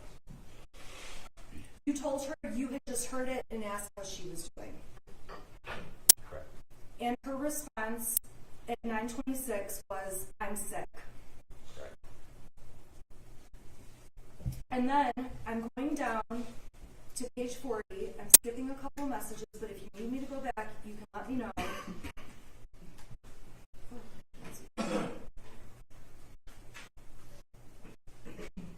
Trying to find a place to stay right now. Jennifer sent that to you at 9:47 in the morning. Yes? Yes. And you would agree with me that when she sent you this text and said trying to find a place to stay right now, you knew she could not go to her home. Correct. And you also would agree with me that this was at a time when there was lots of threats, as we've discussed. Objection, again, specificity, and we've already talked about this. There was activity. There was lots of activity, correct? I think that's a determination for the jury to make. Yeah.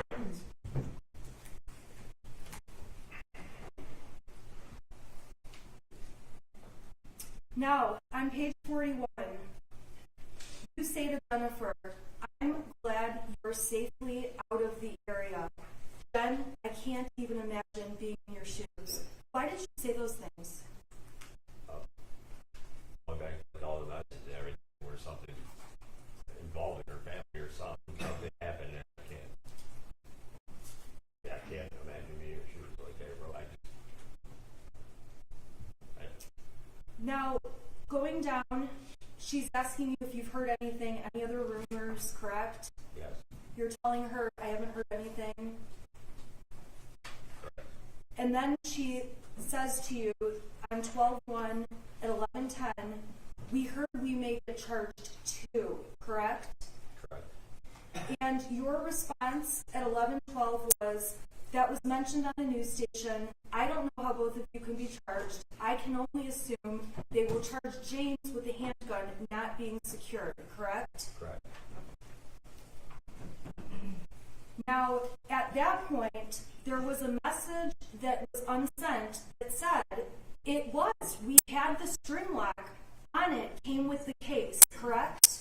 Hold on, section unsent, it was deleted. Right. Already had it. Okay, So, go ahead. okay, so the message she sent you that was deleted is we had the string lock on it, came with the case. Correct. Okay, so Jennifer's representing to you, we have the gun locked. That's the message I'm seeing now. I don't know. Okay, I don't. that's the message you're seeing now, Correct. and that's the message the prosecution is saying she unsent you. Objection, it's not the prosecution saying this, Yes, that's the evidence. it's the expert who testified about Thank you. what happens to unsent messages. Well, I don't believe that he would know what the expert said, but Mr. Keaston's questioning said, Okay, well, his objection was that you mischaracterized that. okay, the message about we had the string lock on it, do you know what a string lock is? There isn't a string lock, but I know what was being referenced to. A What? cable lock was being referenced. A cable lock? Correct. So the message to you does not say, oh my God, the gun was unlocked, right? Correct. Even if she unsent the message to you, you never got it, the message says, we had the string lock on Yeah, it. it's deleted again, it's mischaracterizing the evidence. It's unsent. Well, no, it was sent and deleted and retrieved it Yeah, during thank you. inspection. Okay, but I guess my point is the message that was retracted does not say we left it unlocked. That's what I'm asking. Edward, he can testify that what the messages are. I interviewed the exhibit. Edward Growski already testified of what this means, so I think that speaks for itself. Well, I think she switched to a different question. You didn't get a message from her saying the gun was unlocked.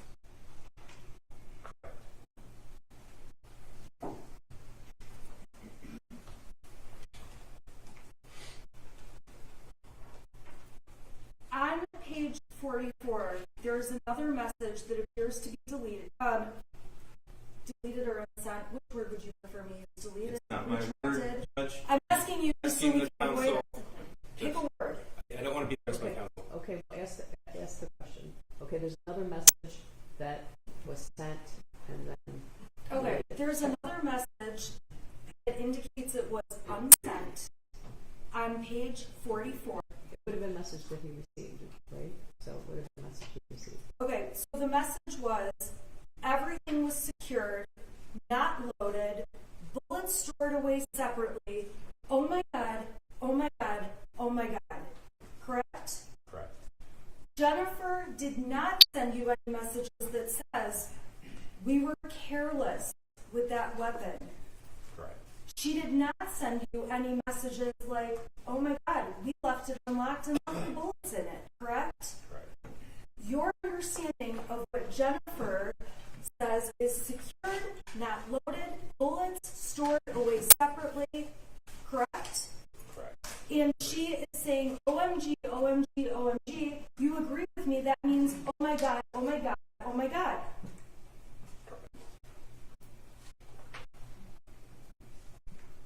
Jennifer goes on page 45 and says,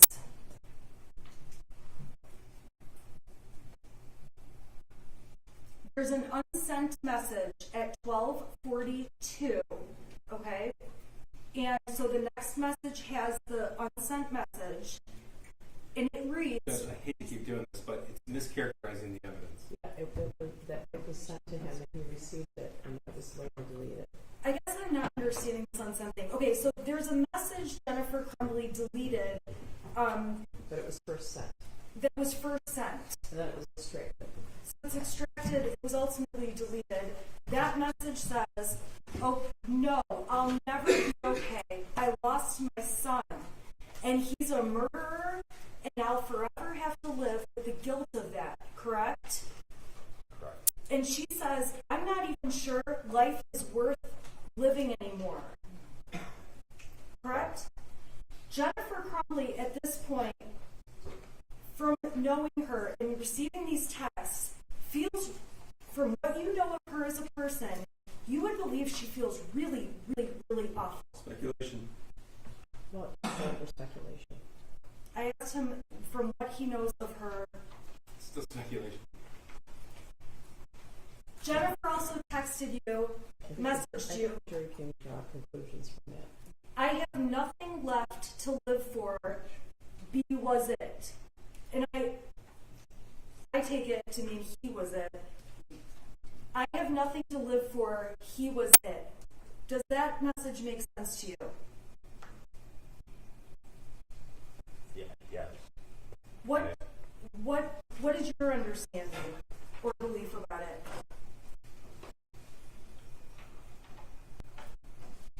Assuming that was he was it, that's what she was looking for.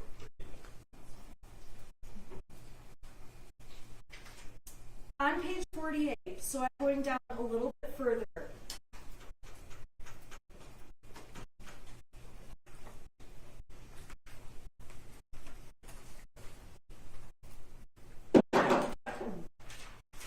You gave her a warning at the top of that page about anyone that goes to your house will have their pictures, license plates, and identity plastered all over social media.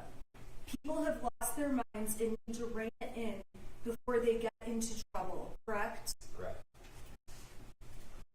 And you also said he wasn't, I've met him. That message is accurately displayed, correct? Right. Okay, to give it some context, above that, Jennifer wrote to you, Ethan wasn't a bad kid, Brian. I'm 47, correct? Yeah. And when you say he wasn't, I've met him, that's because you've met Ethan, correct? Correct. And you knew about Ethan from talking to Jennifer. So earlier today when you testified, you've never met Ethan. You actually have met Ethan. I don't remember ever testifying to him. Oh, I apologize. I thought you said you met him. I apologize then if I said it wrong.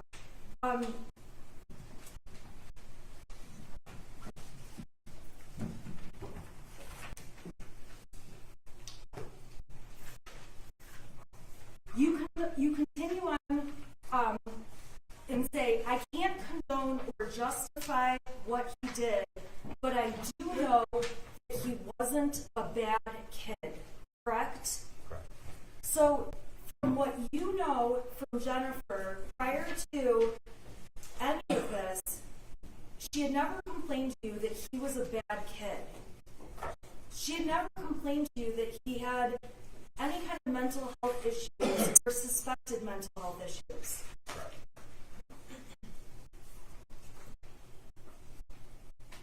Jennifer's position on page 49,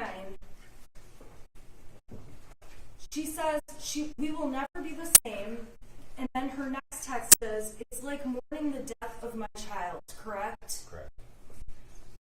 It's fair to say that Mrs. Crumbley expressed sadness in these messages to you about her feelings with her son, correct? Correct.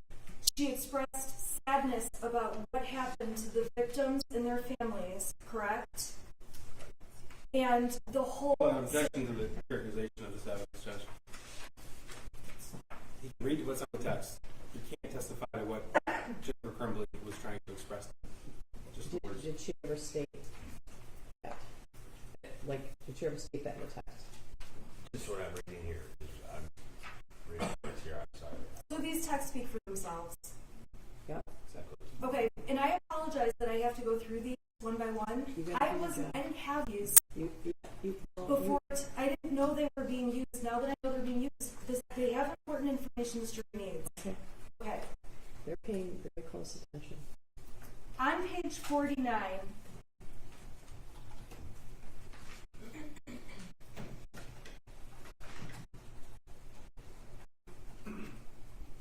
Jennifer tells you, don't apologize, Ethan's life is over. I need to focus on saving hours.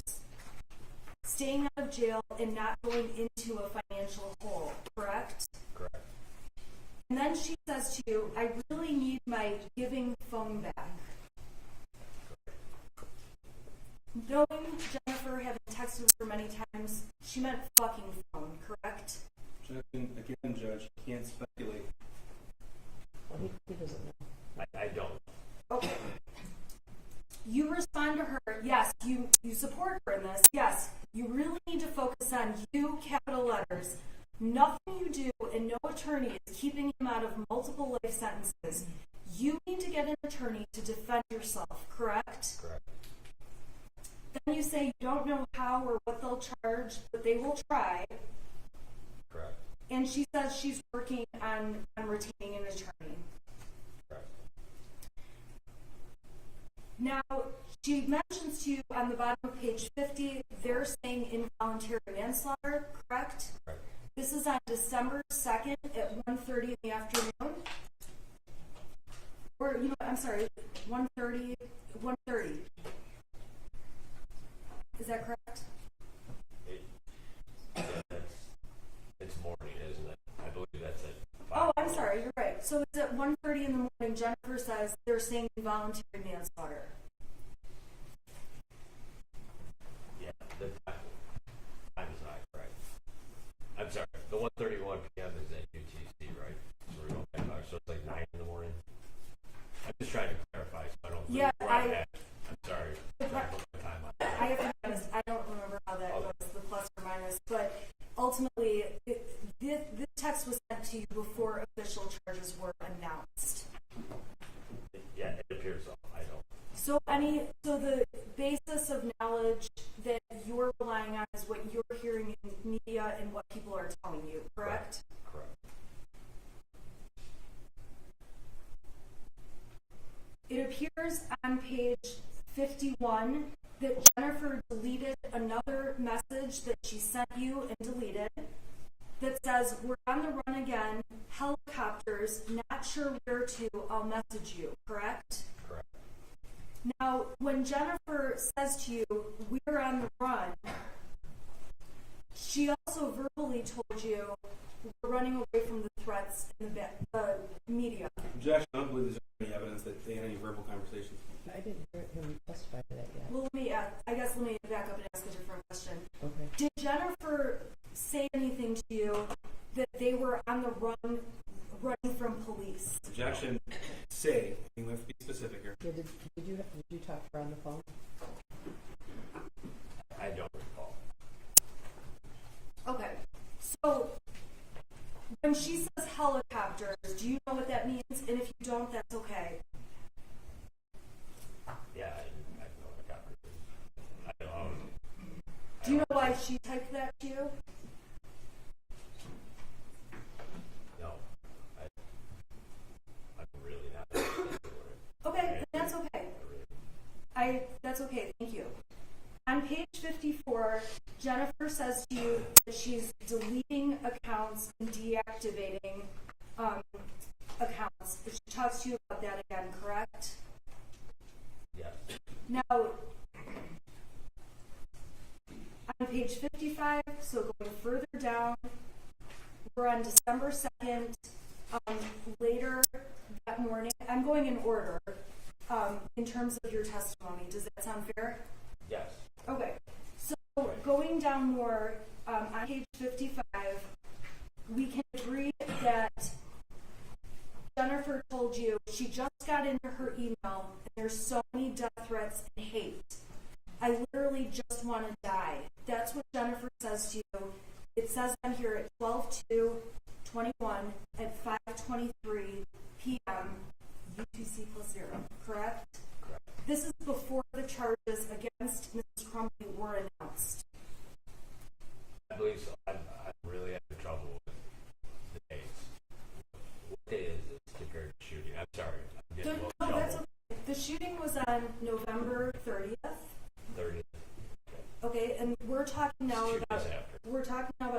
2nd. Okay, And then- yeah. Just to make sure you have the context, on December 3rd, that was the day the press conference was held and Jennifer Crumbley was charged. Okay. Okay, so does that help Yeah. keep it straight? Okay. So she tells you that she got in her email. Okay, then the next thing she says on page 56, which is the next page, is that her texts are even worse. Correct? Correct.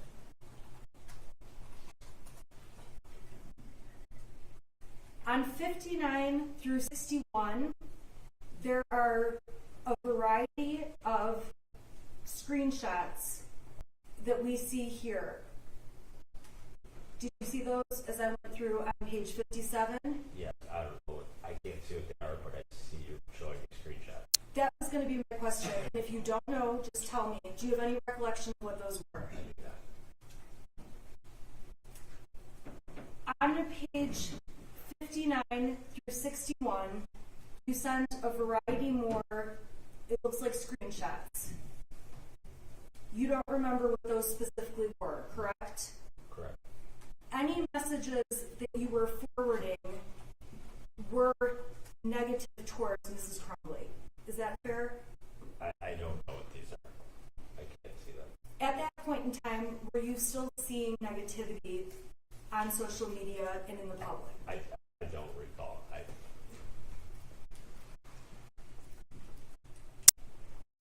On page 62, Jennifer says, I need people who know us as parents to be behind us more than ever, correct? Correct. She never said something to you like, I need you to lie for me, right? Correct.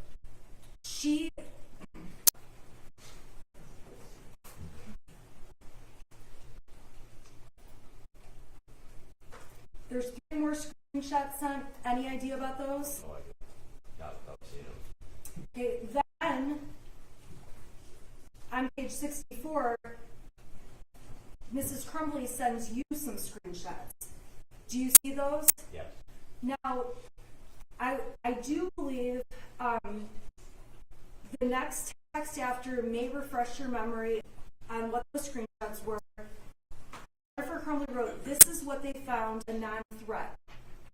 When you were testifying earlier, you testified to the prosecution that was when Mrs. Crumbley sent you copies of those the math worksheets. Correct. You began asking questions about the school and said they fucked up badly, correct? Correct.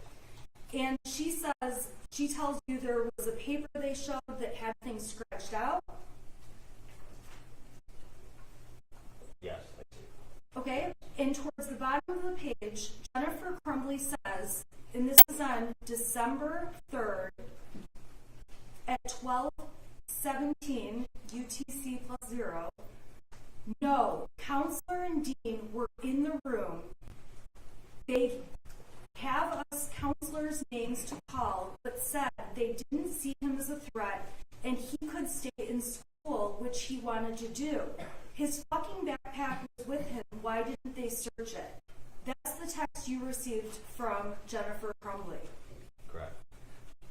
At that point, and at no point, you didn't say anything to Jennifer like, this is your fault, correct? Correct. It was unfathomable that something so awful would happen. Yeah.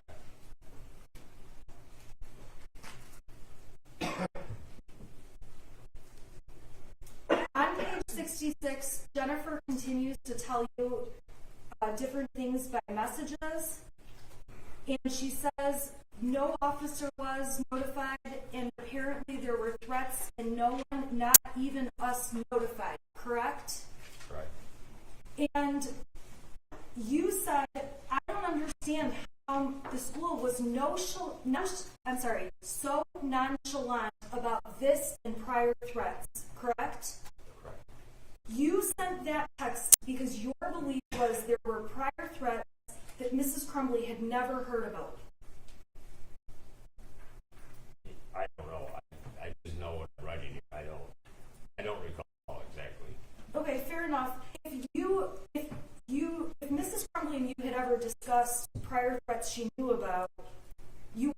something to her like, you knew Ethan had made prior threats, correct? Correct. You don't say anything like that to Mrs. Crumbley at this point, Right. I don't. okay? And then Jennifer says, I don't know, but it failed my son and 4 other families, correct? Correct.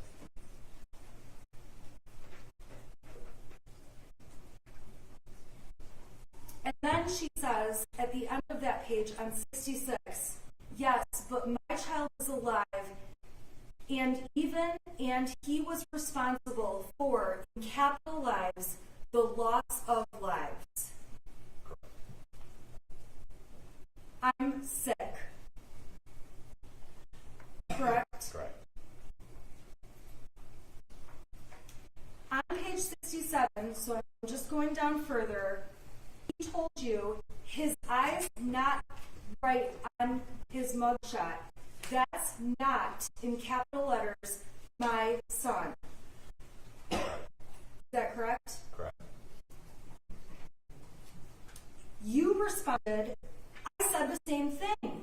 That does not, in capital letters, look like Ethan. Why did you say that? I'm going to say because it doesn't look like pictures of Ethan I've seen. Okay. That's all I can say. At that point, were you feeling shocked in any way? I was shocked about the whole thing. I can't.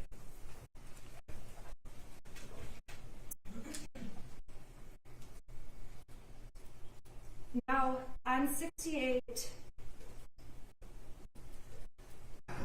you end up telling Jennifer, it's so sad, I'm so sorry, and thinking about you nonstop, correct? Correct. It's fair to say that you wrote that because you were so sad, you did feel so sorry, and you were thinking about her, and everything that was happening nonstop. Yeah. Jennifer responds about how she's doing when you ask her, are you even sleeping, correct? Correct. And she says no. You say, I figured, correct? Correct. Okay, I'm on page 69 now. She says, I haven't slept in 3 days, and I have been eating the same quesadilla for 3 days, correct? Correct. You told her you need food and sleep, but I'm sure it will take days before you can do either, correct? Correct. You said that because you could tell the person you knew felt really bad. Jennifer then says, I'll have plenty of time on jail, correct? Correct. You know Jennifer to be a sarcastic person, correct? Correct. You would agree with me, and if you don't, please let us know. That was a sarcastic remark on her part. You can't agree with that, it's just speculation. Do you know? I don't know. Let's read it. On this date back on December 3rd, you wrote, your attorney will prevent that. I'm still very pissed off at the prosecutor and system for charging you two. They are doing it to appease the public. That's called a witch hunt, not justice, correct? Correct.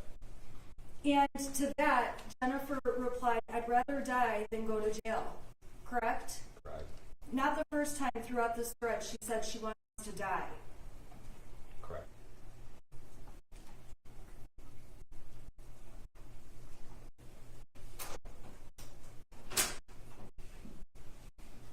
As the text thread continues,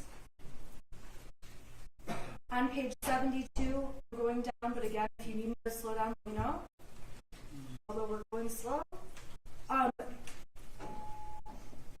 She said, you've helped us a ton, just being a friend and not judging has helped. Your remarks within those messages, not text, was I'm trying my best. That's what real friends do, correct? At that point in time, on December 3rd, 2021, you would characterize yourself as real friends with Jennifer Crumbley. Correct. And James Crumbley. Correct.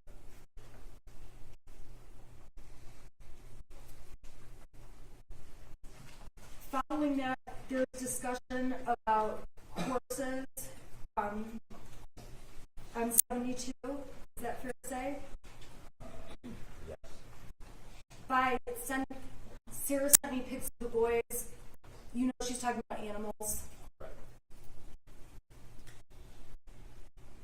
On page 73, she indicates to you, yeah, we're painted out to be monsters, and I can't defend myself because we're fearing our lives. Correct? Correct. So on December 3rd, the day charges are announced, Jennifer is saying that she's painted out to be a monster. Correct. You end up responding to her, and I have to ask, is this sometime in the afternoon? Are we asking these messages right here? Yeah, I'm asking, what's your memory of when these messages were? It showed almost 2 p.m. by that fact of 5 hours, correct? I don't know how to do UTC. I know it's 5 hours, and I'm not sure how to do that. So it Because would, I put that at 9 in the morning. okay, I well, don't know. it's sometime that day, and obviously the times, we can sort those out later. They're on the text, right? On the messages. You said you have more support than you think, but right now, anyone who publicly defends you and James gets exposed, crucified, and threatened. I've been defending you and explaining to anyone who contacts me privately, correct? Correct. You were defending her knowing that there was a lot in the media and things people were saying that are not true about Jennifer Crumbley. Objection to the vagueness of the question, Judge. Well, I think you kind of put words in his. That too. I will ask you, why did you say that you felt like anyone who publicly defended her and James was exposed, crucified, and threatened? What did you mean by that? That it was such a horrific incident that nobody can possibly stand up for anything that has to do with other than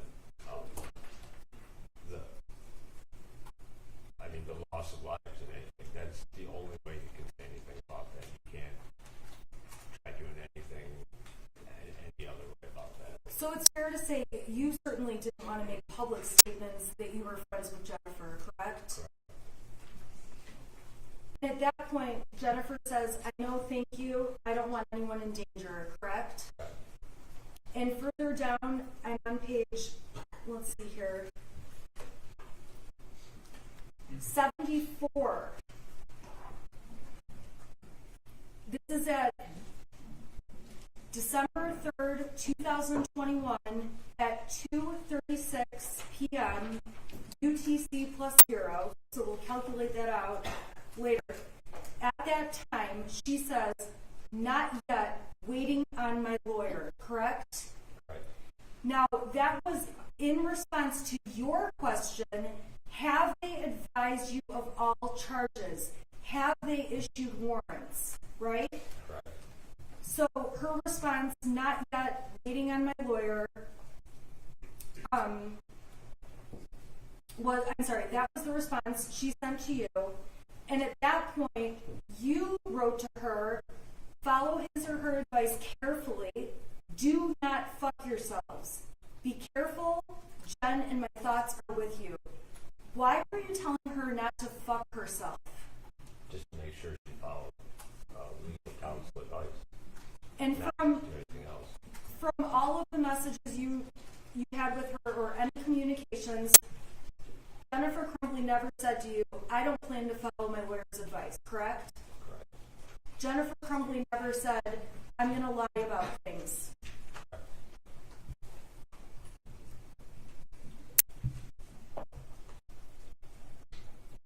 After that, there's some exchanges on page 75,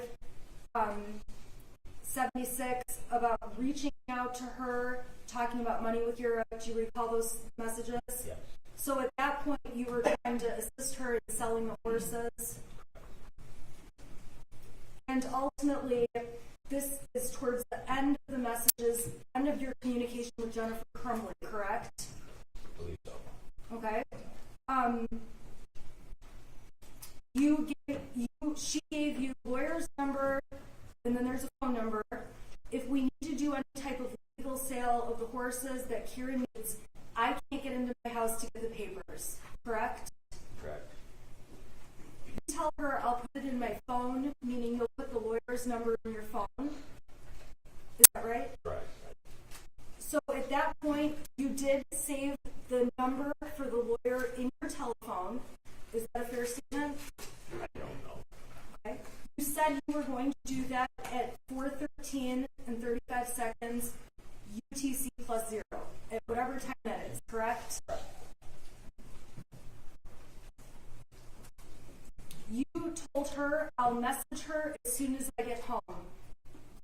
Do you want to call me? And she says to you, send me your number, correct? Correct.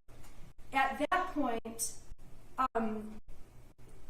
Jennifer did not have if you know, and if you don't know, you can let me know. Do you know why she was asking you for your phone number? I don't. The last message you got from Jennifer Crumbley was on December 3rd, 2021 at 5:57 and 25 seconds, UTC plus 0. That was the last message you heard from Jennifer Crumbley. Okay. Is that correct? I don't know. I can't see what. Yes. Would it be fair to say that the last message you sent to her was this last message we see on the thread? Any chance that your neighbor can get the papers for the horses? I can sign them. Kira seems to really want those purchases. I have to ask you just a couple of quick questions about your relationship with Mrs. Crumbley. When you and Mrs. Crumbley spent time together, most of the time, what part of the day was it? Morning. Was it mornings of work days or weekends, if you know? Work days. Okay. And I am sorry to invade private details, but approximately, did you have a usual time that you would see each other? I don't recall. Normal time. Okay. During those times, you're not aware of where Jennifer Crumbley's son would be? School. I don't. So it would be fair to say that times you and Jennifer Crumbley were together were when her son would have been school days, correct? Correct. In terms of the extent of your relationship, were there many trips or overnights or things like that? No. That if it ever did happen, was very minimal, correct? Correct. And at the end of the day, despite the fact that you and Mrs. Crumbley may have had an affair, you never believed that Mrs. Crumbley didn't care about her son, correct? Correct. Her relationship with you was very separate from her relationship with her child. Correct. And the amount of time that she spent with you was very minimal compared to the amount of time you knew she'd be at home and with her son and doing other things. Speculation, unless he has a lot of details. That he didn't say that. So Okay, I can ask a better question. Throughout the days, while you and Mrs. Crumbley would talk to one another, you would frequently tell each other what you were doing as the day went on, correct? Yeah. I guess overall, during a typical week in 2021, how many times would you say you would see Jennifer Crumbley in person? Once, maybe. I don't know. Okay, so we're not In 21. so we're not talking every day or anything like that, correct? Correct. I have no further questions. you're right. Thank you. Why don't you stop communicating? As soon as I saw in the news that that the warrants were issued and they were dehydrated but not. They're not turning themselves in? Correct. Okay. I just want to make sure that we're all clear.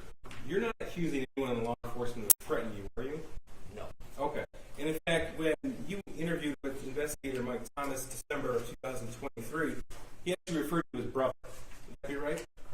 and you guys left the interview with exchanging phone numbers, and you actually called him the next day. Runner, I would ask the leading question to stop. Okay. So, what was the tenor of that conversation? Was it an interrogation? Was his voice elevated like mine, or was he calm?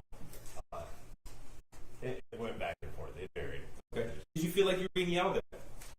At some points. So, at one point he asked you about your pension. I'm going to get the transcript here. When he first introduced himself to you, he was talking about you having been a firefighter, and your answer was, here 21 and a half years. He said, okay. And I worked for Independence, and I was on call for 7 hours before. And Mr. Thomas said, pensioner, straightforward one. She asked specifically if he was threatened, his pension would be revoked. I think it's important that the jury understands what that context was. Your Honor, all I'm asking for is that I get a chance for recross, because if the prosecutor's going to pick tiny parts of this transcript and not the whole thing, that's a problem. Hold on. Yeah. No, I don't have the transcript. She has, okay, first of all, the allegation of picking tiny parts, she accused 2 veteran officers of threatening when this witness said, no, he wasn't threatened. And I think it's important for me to go through that transcript, that interview, to talk about the portion that she brought up. First of all, He can put whatever questions he wants out of there. He doesn't have to, he can ask whatever he wants about that. You don't have a transcript. I don't. She can make her own transcript. She's a retained attorney. It's fine. Okay, wait. You have, I've seen the audio. I took my own notes from it. okay. Okay. All right. So, okay. He You've said, seen the interview. Yes. yeah. Okay. You pensioner straight one. You said pension. How much longer you got? 3.5. You got a COLA, cost of living on it? Response, yeah. What's your COLA? Oh, I don't know what it is now. I think it's, what's your multiplier? 2.8. Was he threatening to take your pension away? No. Okay. Did you ever feel like he was going to have your job taken from you? No. Okay. You were asked,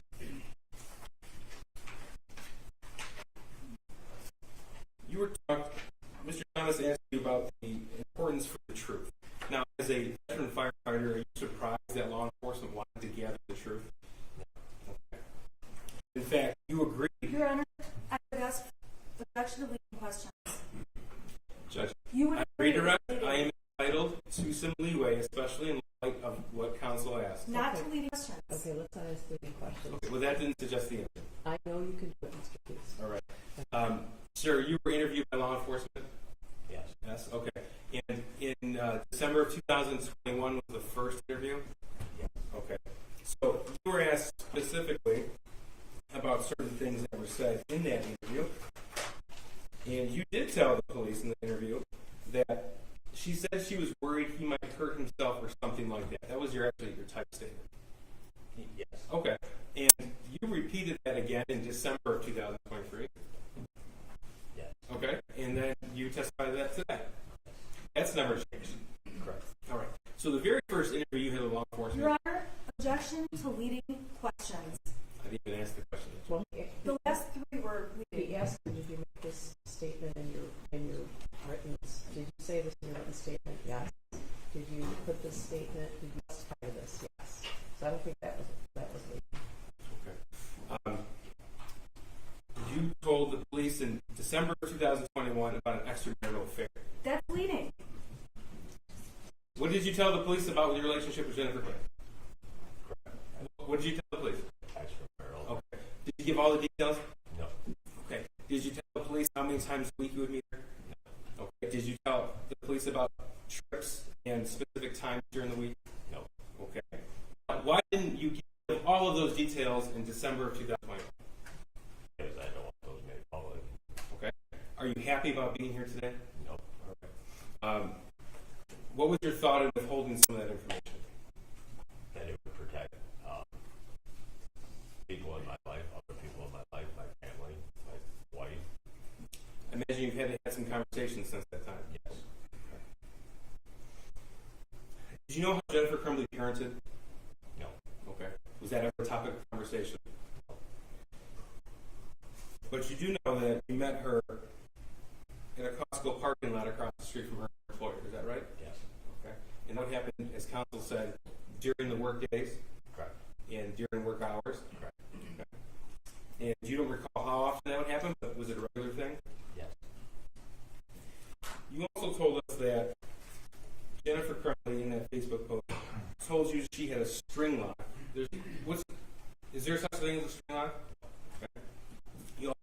was that she told you that her son's friend committed suicide, and that the school didn't send her the original drawing. That's all in those Facebook posts. Yeah. Okay. Did you come to learn that those three things were actually not true? Yeah.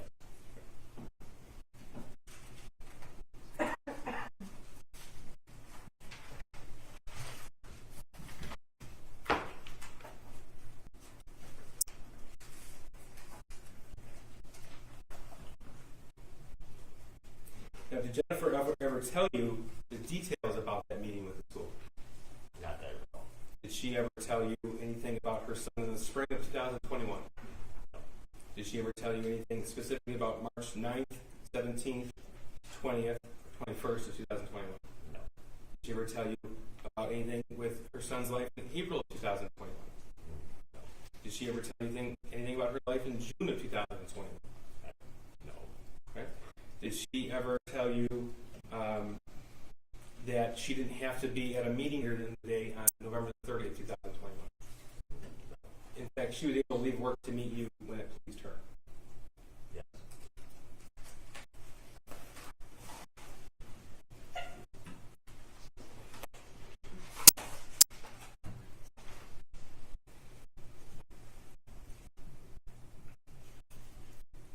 Sir, when you were subpoenaed, you were told that we were not going to bring out the extramarital affair. Is that correct?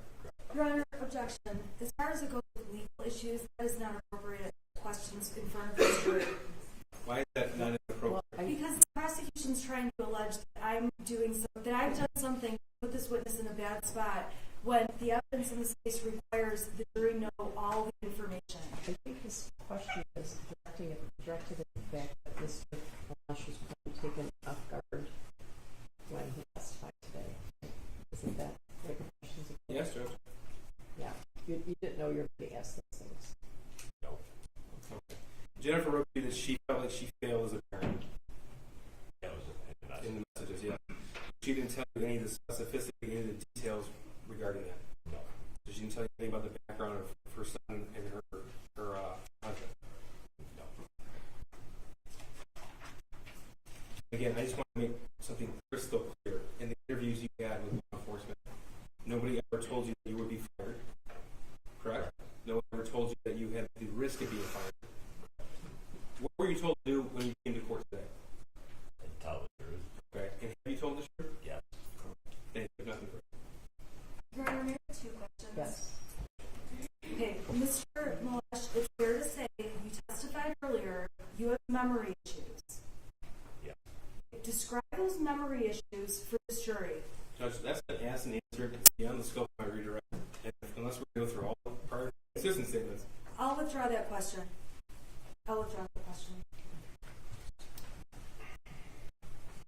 Earlier when you testified, and this is my last question, you did say you had feelings that there was pressure on you about certain areas of your life being affected by your statements to police. Hold on, Judge. That's mischaracterizing the testimony. He's testified multiple times. He was not threatened. Okay, well, she didn't ask that. He has asked that. Well, I did ask that. I've gotten a little bit of inconsistency. I don't know if it's testimony or about from you. Did you, at any point, you said the police didn't threaten you, but, There were veiled threats. well, I asked that. Did you feel like there were any veiled threats? He said he didn't tell me what those were. So, did you feel pressure to tell the police some things? And if so, what were those pressures? You said that your job wasn't threatened. Sure. Can I specify what I was trying to do to clarify? Please.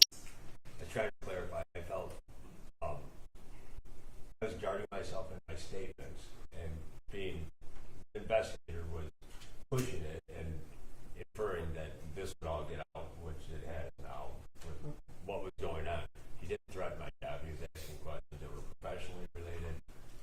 He was trying to establish some sort of rapport with me because he worked in law enforcement, was asking about pensions. He did get more aggressive with it, and it was threatening, as in personal information getting out about me out in the open to the public and stuff. Right? Did that help? Okay, did you have any questions based on that. I do. Did he ever tell you to say something that wasn't true? No. Okay. You were told to tell the truth. Yes, sir. Thank you. Anything else? You were asked questions repeatedly, the same question over and over, as we've done in the courtroom today. Correct? Thank you. All right, I'm going to let you step down in your excuse.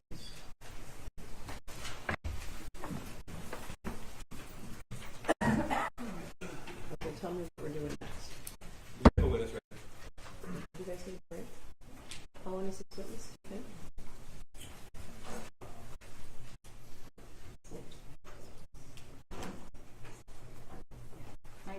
I'd say the direct is about 30 minutes. Okay. All right. All right. I'm going to excuse you for until 4 o'clock. All right, for the jury.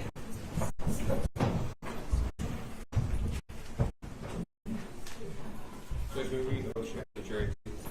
Yeah. I want to ask you something.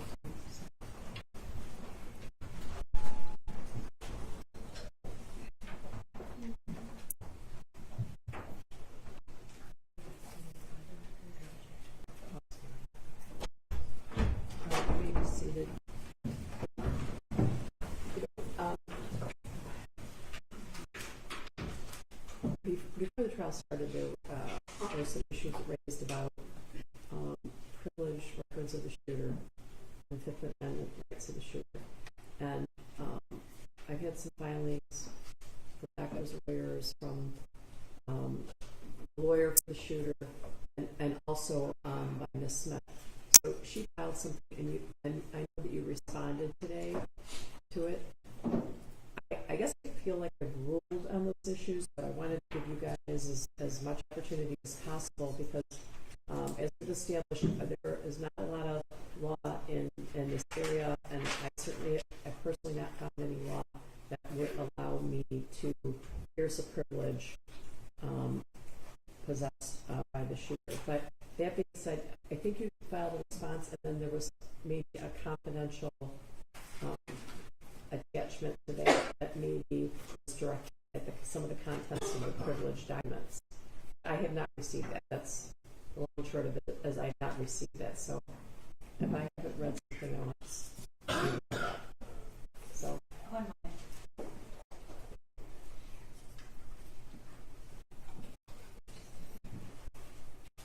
We can check on the status of Okay. sent by Mr. Williams. Okay. Okay, so what else? You wanted to approach about something? Yes, sir. Okay.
spell your first and last name. No problem. My name is William Creer.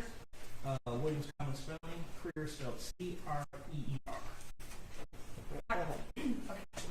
I misspoke and called you officer, which is probably a good way of introducing you to the jury, but I'm just going to call you Mr. Creer. Yes. You are not an officer. What is your title? Forensic technician.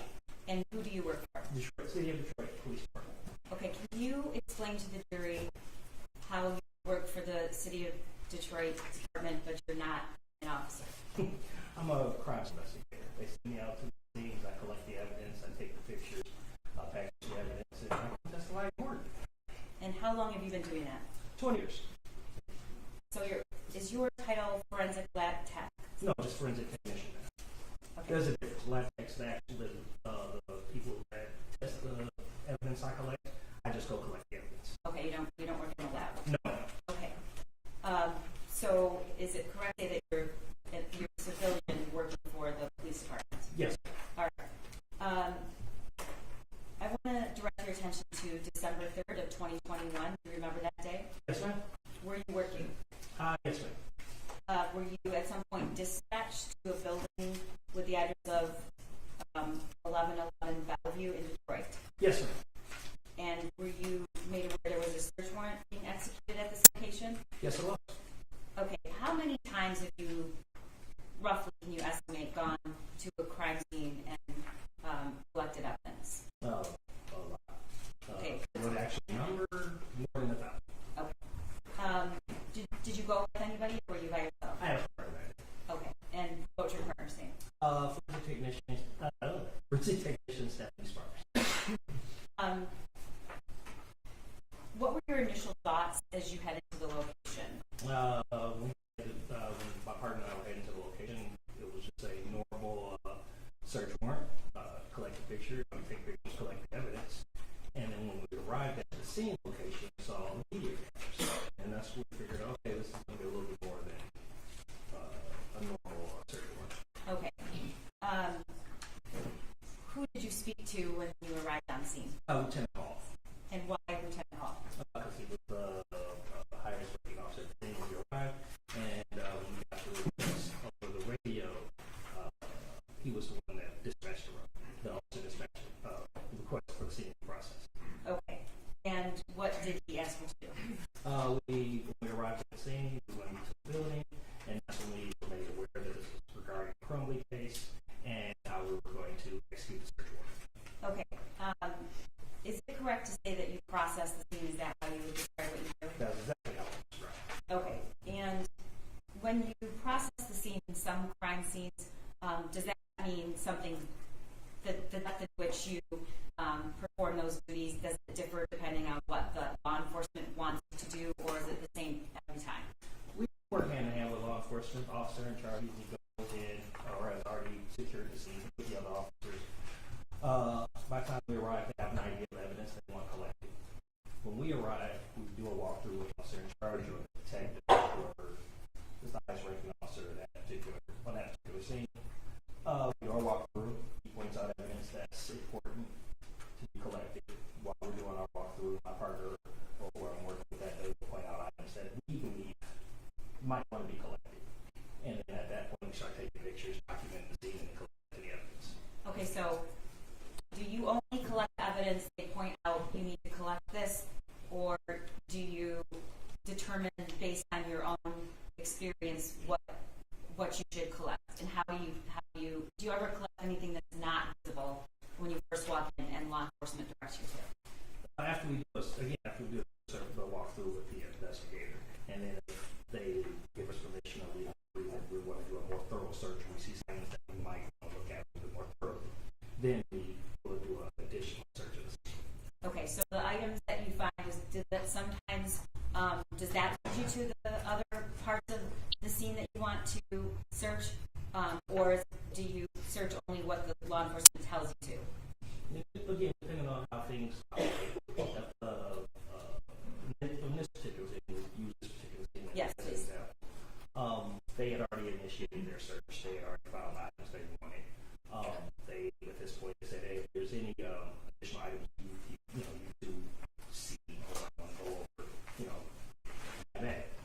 you were given free reign of the entire room. Yes. Okay. Is it part of your protocol to just collect what you see out in the open, or do you actually do you conduct searches? We conduct search in this particular case, yes. Okay. Is that something routine, or is that unusual? It varies by circumstance. Okay. When you walked into the room, what did you observe? And a search warrant had already been executed. We took our overall pictures of the city. We saw items that were already collected from or found by law enforcement. There was foodstuffs on the table, just as you directly in front of you as you entered the room, and a mattress and clothes scattered around the room that were already been found. Okay. I'm going to show you pictures in just a moment, but I want to, with your permission, get a little bit more detail about the things that you first discovered. When you just said you saw some food stuff. Do you remember specifically what you saw? I believe bananas, sugar, orange juice, I would say maybe alcohol, I would say possibly vodka. That's all from off the top of my head. Okay. Did you see anything else that stands out to you right now? No. Okay. Okay. I'm going to show you well, before I do that, can you describe what did you think that room was when you walked into it? When I walked into it, I was a studio of some guy. Okay. So I remember portraits and just art stuff around the room. All right. Tables, kind of remind me of art class or something like that. All right. Did you see anything else on the floor? I saw a mattress. And what did you think of that? Apparently somebody sleeping on a mattress. Well, I'm sorry. It looks like somebody sleeping on a mattress. Okay. I'm not sure. I actually know I didn't ask this. Did you have contact with Jennifer James Crumbley when you were searching the room? No, at the time. They'd already been arrested and we've taken an open project. Okay, so you didn't see them? No. All right, so I'm going to show I you. didn't have a particular time. Right, we're going to get to that. Okay, I'm going to show you some pictures, and then I'm going to pull out just 2 or 3 things just for demonstrative purposes for the jury. But these are photographs, exhibits 348 to 400.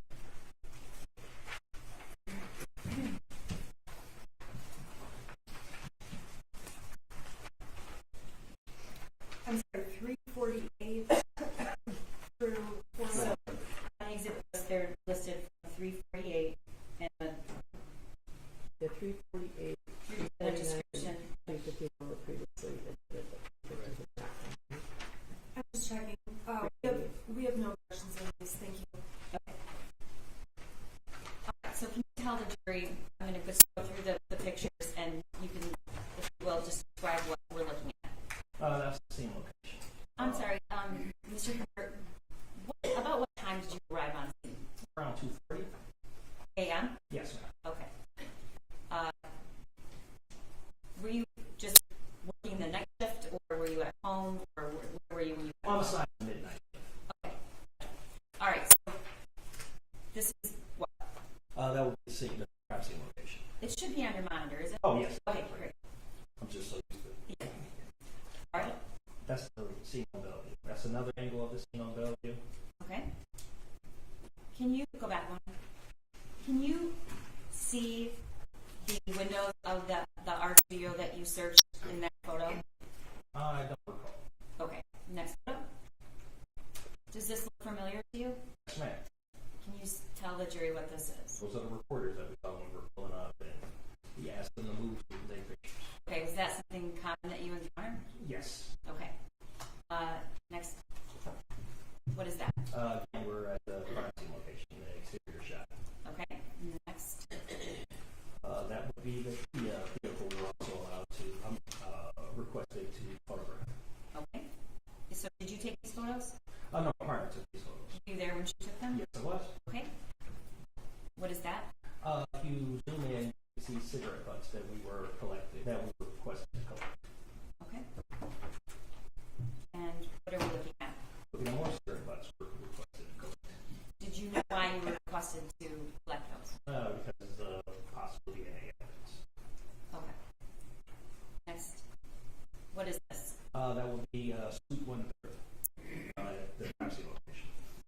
studio was suite 130, or actually is 130 the art studio you searched? I'm sorry. 130 is the art studio. We searched the actual crime scene address was 1111 building.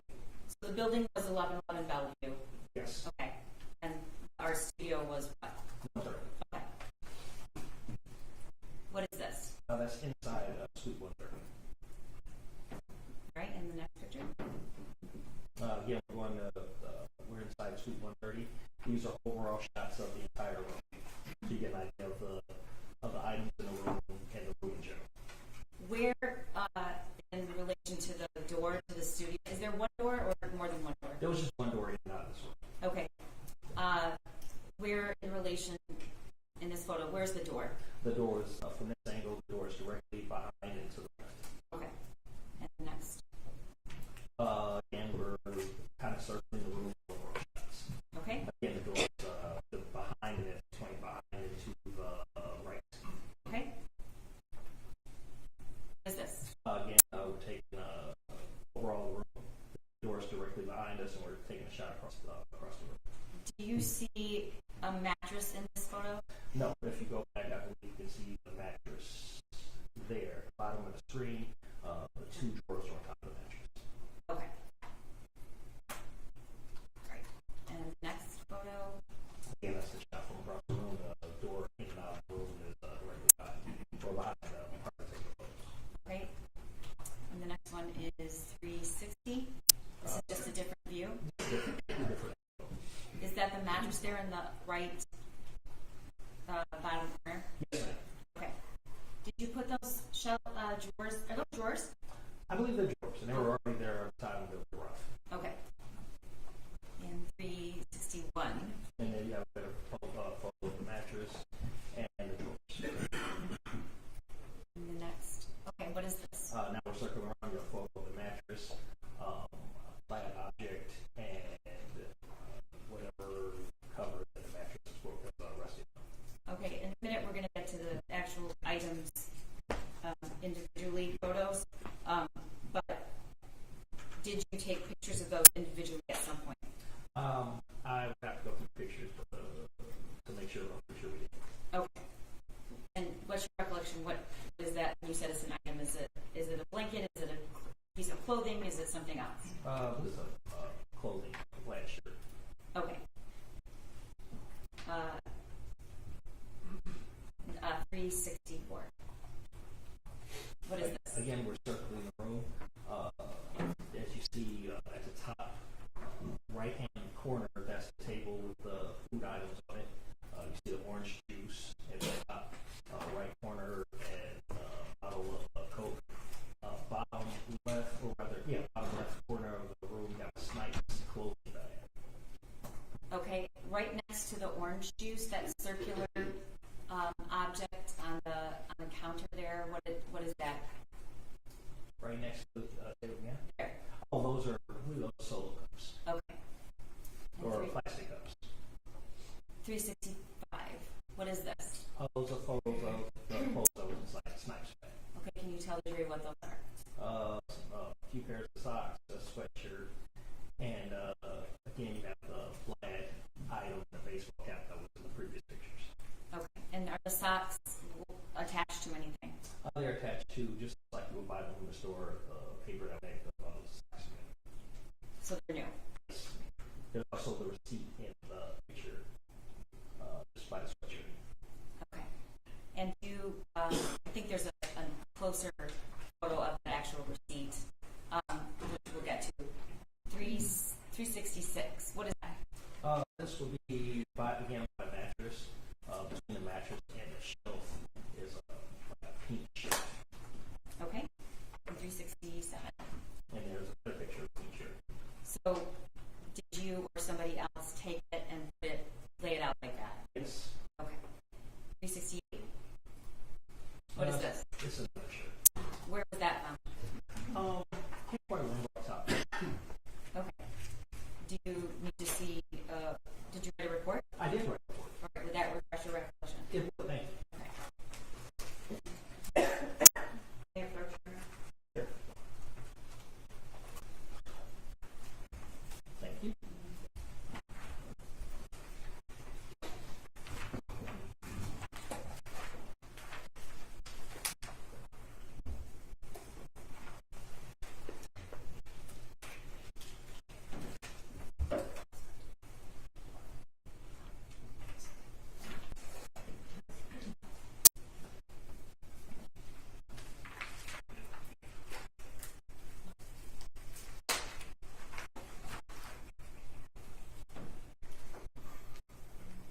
Yes, it was in one of the plastic bins.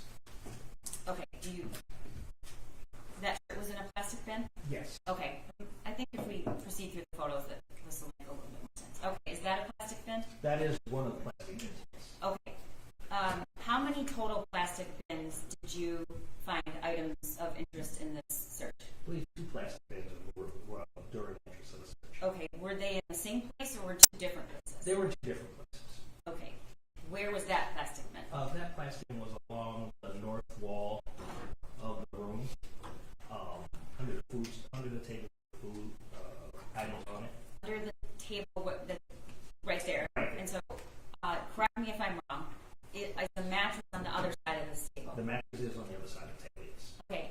Was the plastic bin found like that with the lid off and the backpack sitting up? No, we looked at it, it looked funny. Just out of place under the table, we moved it. The top was kind of ajar, and that's when we found the bag in the lid. Okay. And we're going to get to the contents of what was in the backpack in a moment. You flipped it 370. Okay, what is this? Again, that's the table with all the food items. All right, can you describe to the jury what you see, all the items there that are on the counter? No problem. The bananas, orange, container orange juice, container burners, a box of Special K, and a bottle of water, along with some solo cups or solo-like cups. Okay. I see some paper towel. Yes, paper towel and a box of Kleenex. And Mr. Keith's going to sort of highlight some of the other items that to ask you what those are, if you know. What is that? A box of campfire makeup. Okay. Do you want to look at your report? That refers to recollection?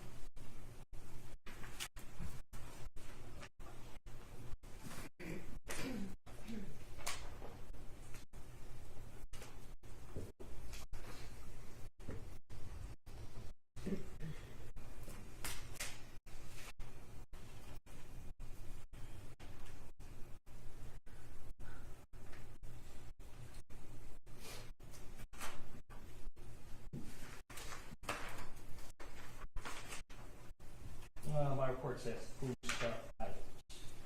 Okay. Food items, plastic cups. Okay. Papers, food items, plastic cups, and plasticware. Okay, so those are boxed something. Yes. Okay. If I told you that says Lara bar on it, would you have reason to dispute that? No. Do you know what that is? No. Okay. They're granola bars. Okay. Or energy bars. Okay. Okay. So you've never had a Lara bar. I've never had a Laura bar, no. Okay. What is the next item Mr. Keast is showing with the magnifier, if you know? Bottle of lotion or something. Is it lotion or is it shampoo? I believe it was lotion, but Okay. What is that? I'm not sure. What does the bottle say? Remove? Minute Maid? Oh, you're talking about a plastic bottle behind? Yes. Yeah, it's a minute. Okay. And then there are 2 other cups right there. Yes. Was that the way you found it? Or? That is exactly how we found it. Okay. All right. Next. This is what? That is, again, plastic bin with a pink book bag inside. Okay. And the next one? What is that? The plastic bag, we removed it from the plastic bin. I mean, the pink bag, we removed from the plastic bin. Okay. What are the items to the left? Those are we started removing outside the plastic bin. Okay. I mean, pink bag. And what did you describe to the jury what you found in the pink backpack? The pink backpack, there was a second bag and various clothes. What kind of clothes? Intimate clothes, underwear, etc. Okay. Men's underwear or ladies' underwear? Ladies' underwear. Do you know how many pairs? 4 pairs. Okay. And that gray item next to the pink backpack to the upper left, what is that? That's just another bag that was inside the. Okay. And 373? What is this? Again, we have another angle of the pink bag, the gray bag, and a pair of pants that was also inside the bag. Okay. And 374?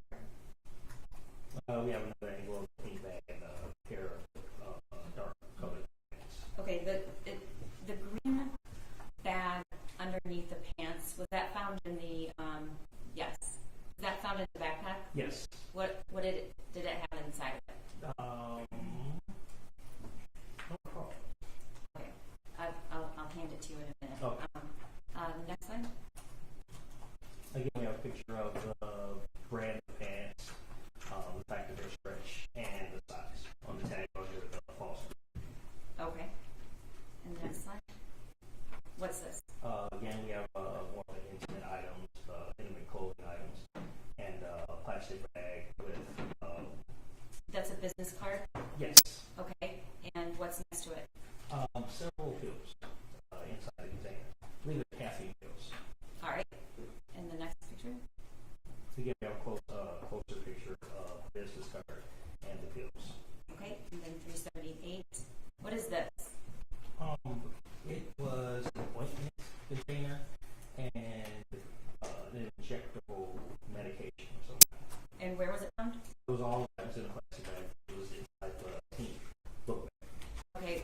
Were you able to determine whether those were for human beings or horses? For horses. Okay. And the next slide. We have another picture of the intimate female clothing and more clothes. Okay. So the pretty bag you asked about. What is this? It's a key card And what is? for an extended stay in America. Okay. Where'd you find that? It was inside of a jacket over the chair. If you go back, way back at the beginning of the pictures, you will see a black jacket over the chair. Okay. And the next slide. What is this? This is inside of a garbage can. It was near the table with food items on it. It's a whiskey bottle. There was a few pictures before that I didn't see us go through that showed what the garbage can was in relation to the table with food items. Was the bottle empty or did it still have something in it? It was in. Next slide. What is this? It's a receipt with from Rivertown Market. And what does the date and time say?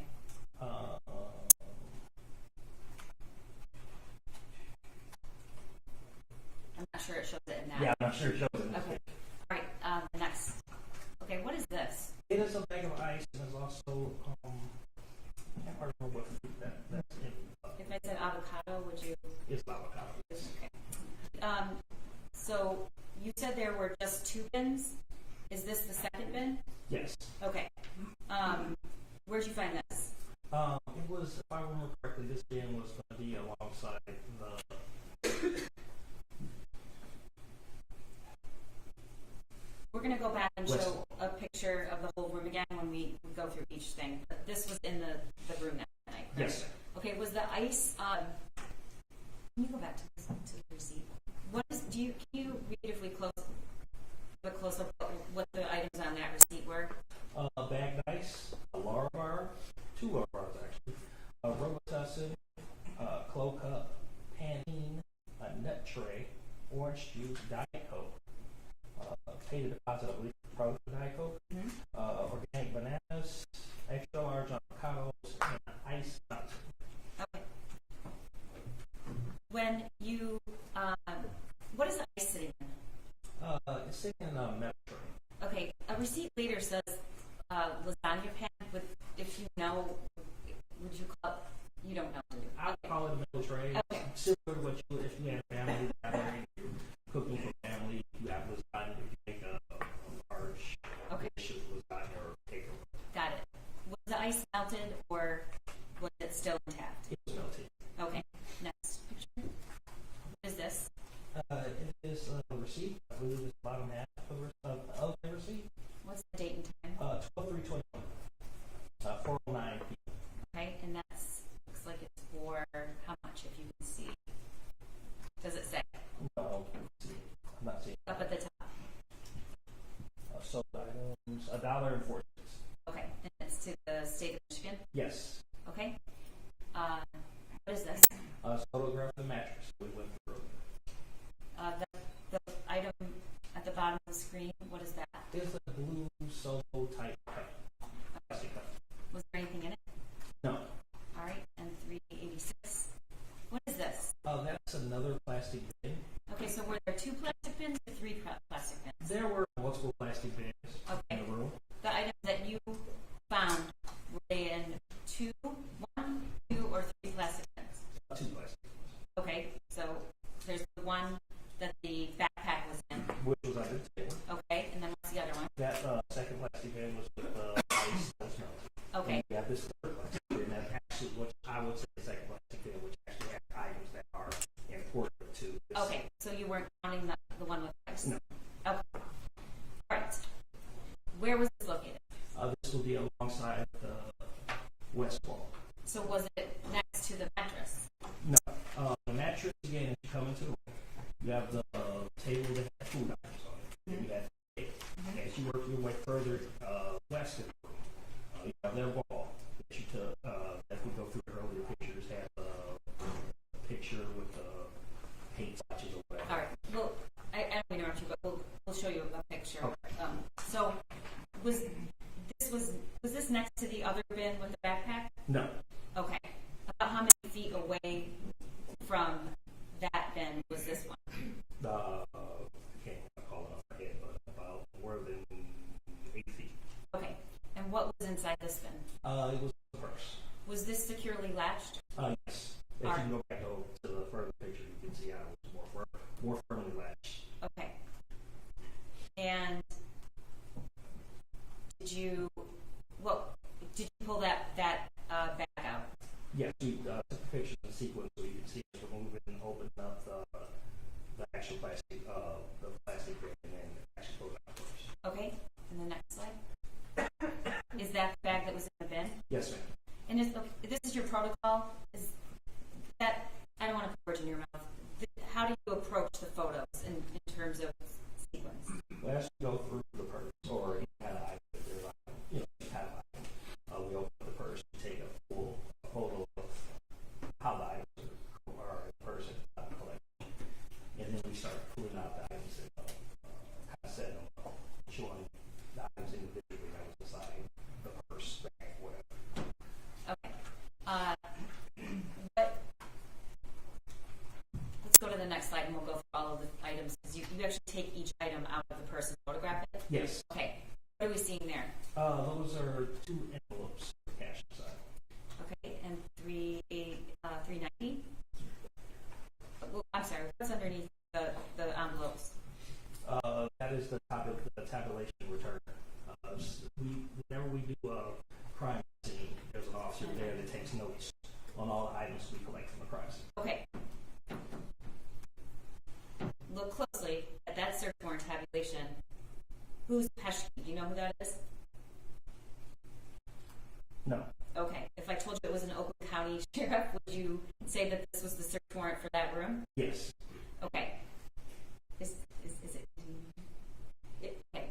There were 2 search warrants. Well, there were many search warrants executed that day. The search warrant that was executed on the art studio was one of them. There was also a search of the defendant's home. Do you know whether this was a tabulation for the art studio or the defendant's home? There should be a search warrant for this location. This scene. Okay, we'll get to that. Next. What's this? Again, we're taking more photographs inside the purse. And what is visible in the person? Most visible is you have more cash. Cash inside the purse. Okay. And then some other items? Yes. What's to the right? You have pills, bottles of pills. And then what are those items? Along with, if you have the keys, and as you can go further to the right, you start to see the cell phones that we also collect. Okay. Next picture. That's a close-up of the cash. Yes, ma'am. All right. And 392. You have a close-up of the pills and cell phones, and also the keys to the key outside. Okay. How many cell phones? 4. All right. And did you notice anything about these cell phones? First of all, were they on or were they off? All the cell phones were off at the time of we collected. All 4 of the cell phones were off. Yes, ma'am. Okay. Anything else did you notice about the cell phones? As you see, one cell phone is, as I say in my report, severely damaged. All right. And is that's the front screen? Yes. Okay. So did you say that's multiple cracks indicating damage or comfortable saying severely damaged. Okay. Next. It's a close up. Close up with the keys, they'll collect it from inside first. And what is that card, if you know? It says card activation, it's like a bank card or some kind. Okay. Next slide. All right, this is a close up of medications. Mm-hmm. All right, and can you read what the medications? First of all, are they prescription? They are prescription. And who are they prescribed to? Jennifer Crumbley.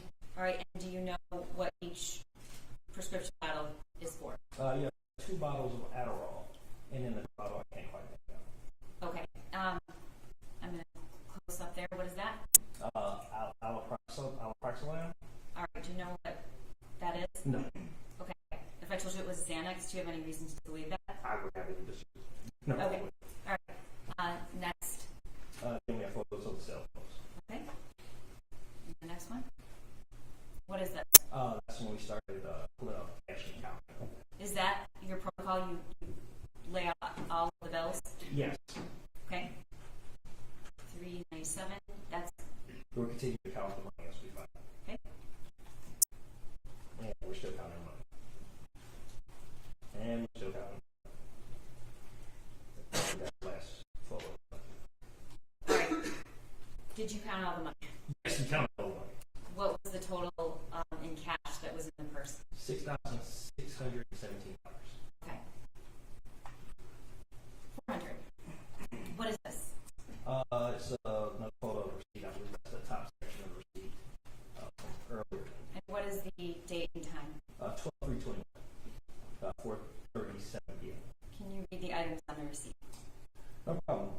Jiffy giant lasagna pan, burners 2 liter, got recycling fee overcharge, paper towel, Kleenex filter tissue. Okay. All right. Lieutenant Melissa's going to help me just for demonstrative purposes pull out just some of these items that are not exactly clear in photos. So I just wanted to ask you in detail if this was the item that you photographed. Is that okay? Yeah, no problem. Okay. The first is the book bag, the backpack.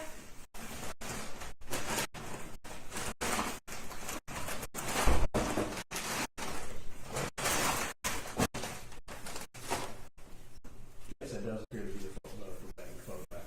Okay.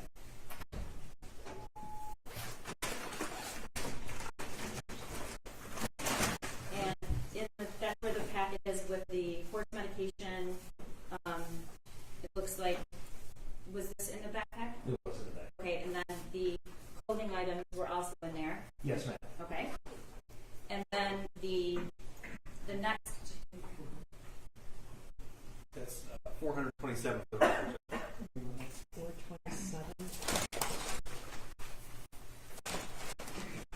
okay, What's 427?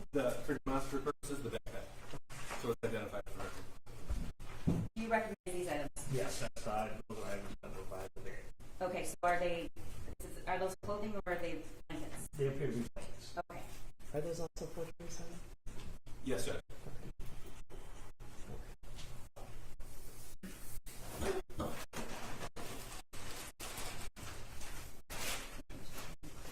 That's the Snipes bag, correct? Yes, ma'am. Okay.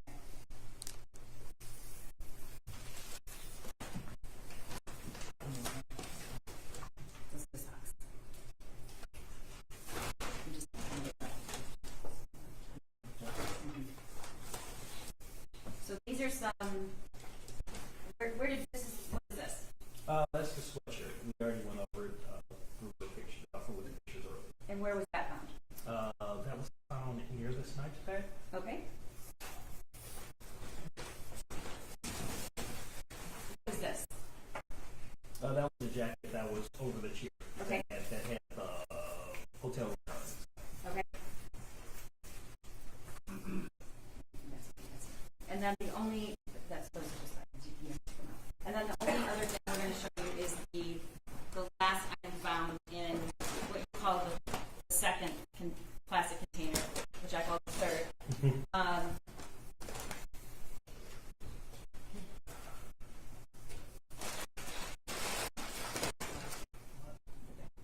the cell phones found in this bag? Cell phones, the money, yes, that was in the bag. Okay, thank you.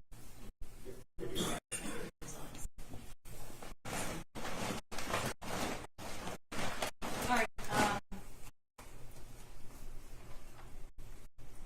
Before I go back, lastly, to show you the pictures of the room so you can orient us where these were found. Did you ever come in contact with Jennifer Crumbley? We were requested to look out the photograph both properties. Okay. Why were you asked to do that?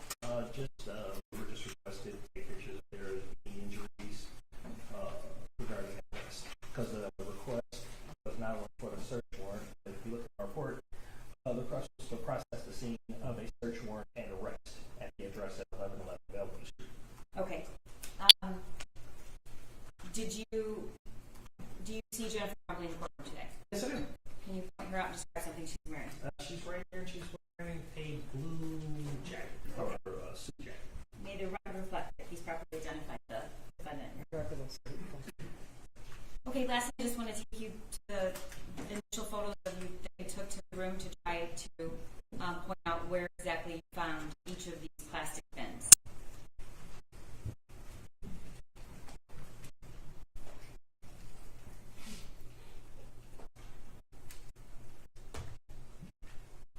Okay.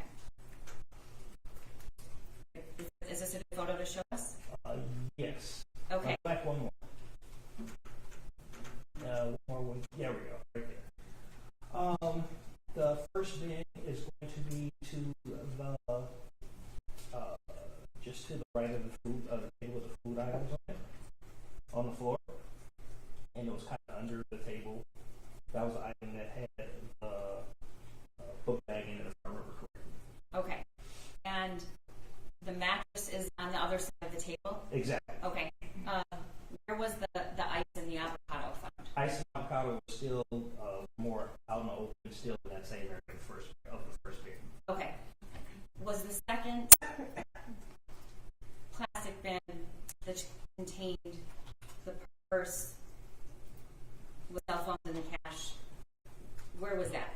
If you look straight ahead, as I mentioned before, the portrait that had paint splashes along that wall, you have that table just up under, and just beyond that, when you move around, that's when you see the container with the... Behind Yes. that workbench on the left? Yes. Is there a better photo of it? Can you see it from that? No, we're looking... How about there? Come around. That area, just come over. There you go. You have the bench. I misspoke. You have the kind of yellow Cart? tub, the yellow cart tub with tubs. Yes. Just to the left of that, you have the items with the paint, and then just behind that would be the tote. Okay. And that was securely fastened? Yes. Okay. And, it was securely fastened, but in another bin. As you go through the picture, you can see that bin is in another. Was the bin inside that bin also closed? No. Okay. And was the bag zipped or unzipped? That was at the time we collected. Okay. And that's where you found the cell phones that were turned off and cash? Yes. Okay. And how did all of that evidence get here? After we took pictures, all these pictures, we then collected the evidence and we secured them in these items and turned them over to the Detroit Police Public Safety Headquarters in the evidence lockers. Okay. Thank you. No problem.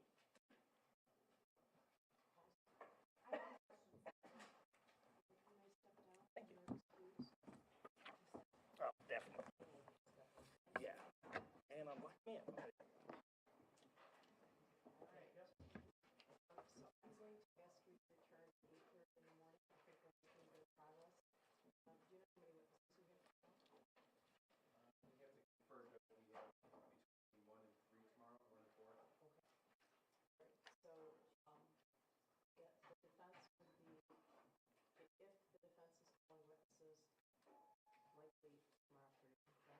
Certainly tomorrow afternoon.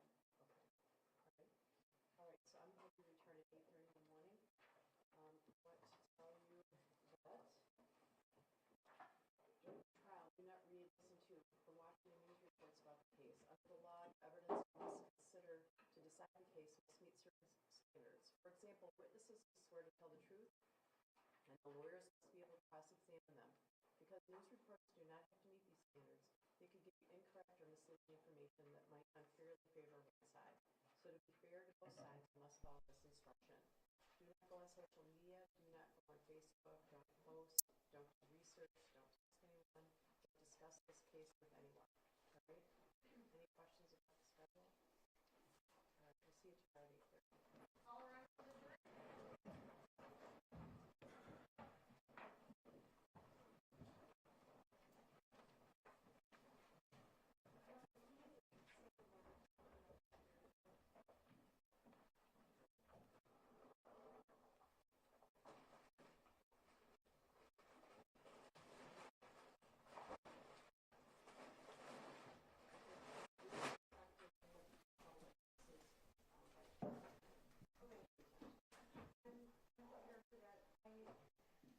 I'm asking if I can please be notified of who the question is calling for tomorrow, what they know. Can you do that?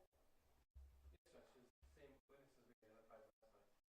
Okay, there's no one. They There's no one. made comments, maybe they might add on witnesses. Well, That's true, you're that's making why, a point because that's why I'm asking. Okay, well, things kind of went fast, right? So they may not know that yet, right? I don't think that they've had time to consider if they want to call somebody else. But I am going to request that if you know sometime this evening that you're going to call someone in addition to who you already notified that's about, if you could notify them, that'd be great. Sure. All right? All right. Thank you.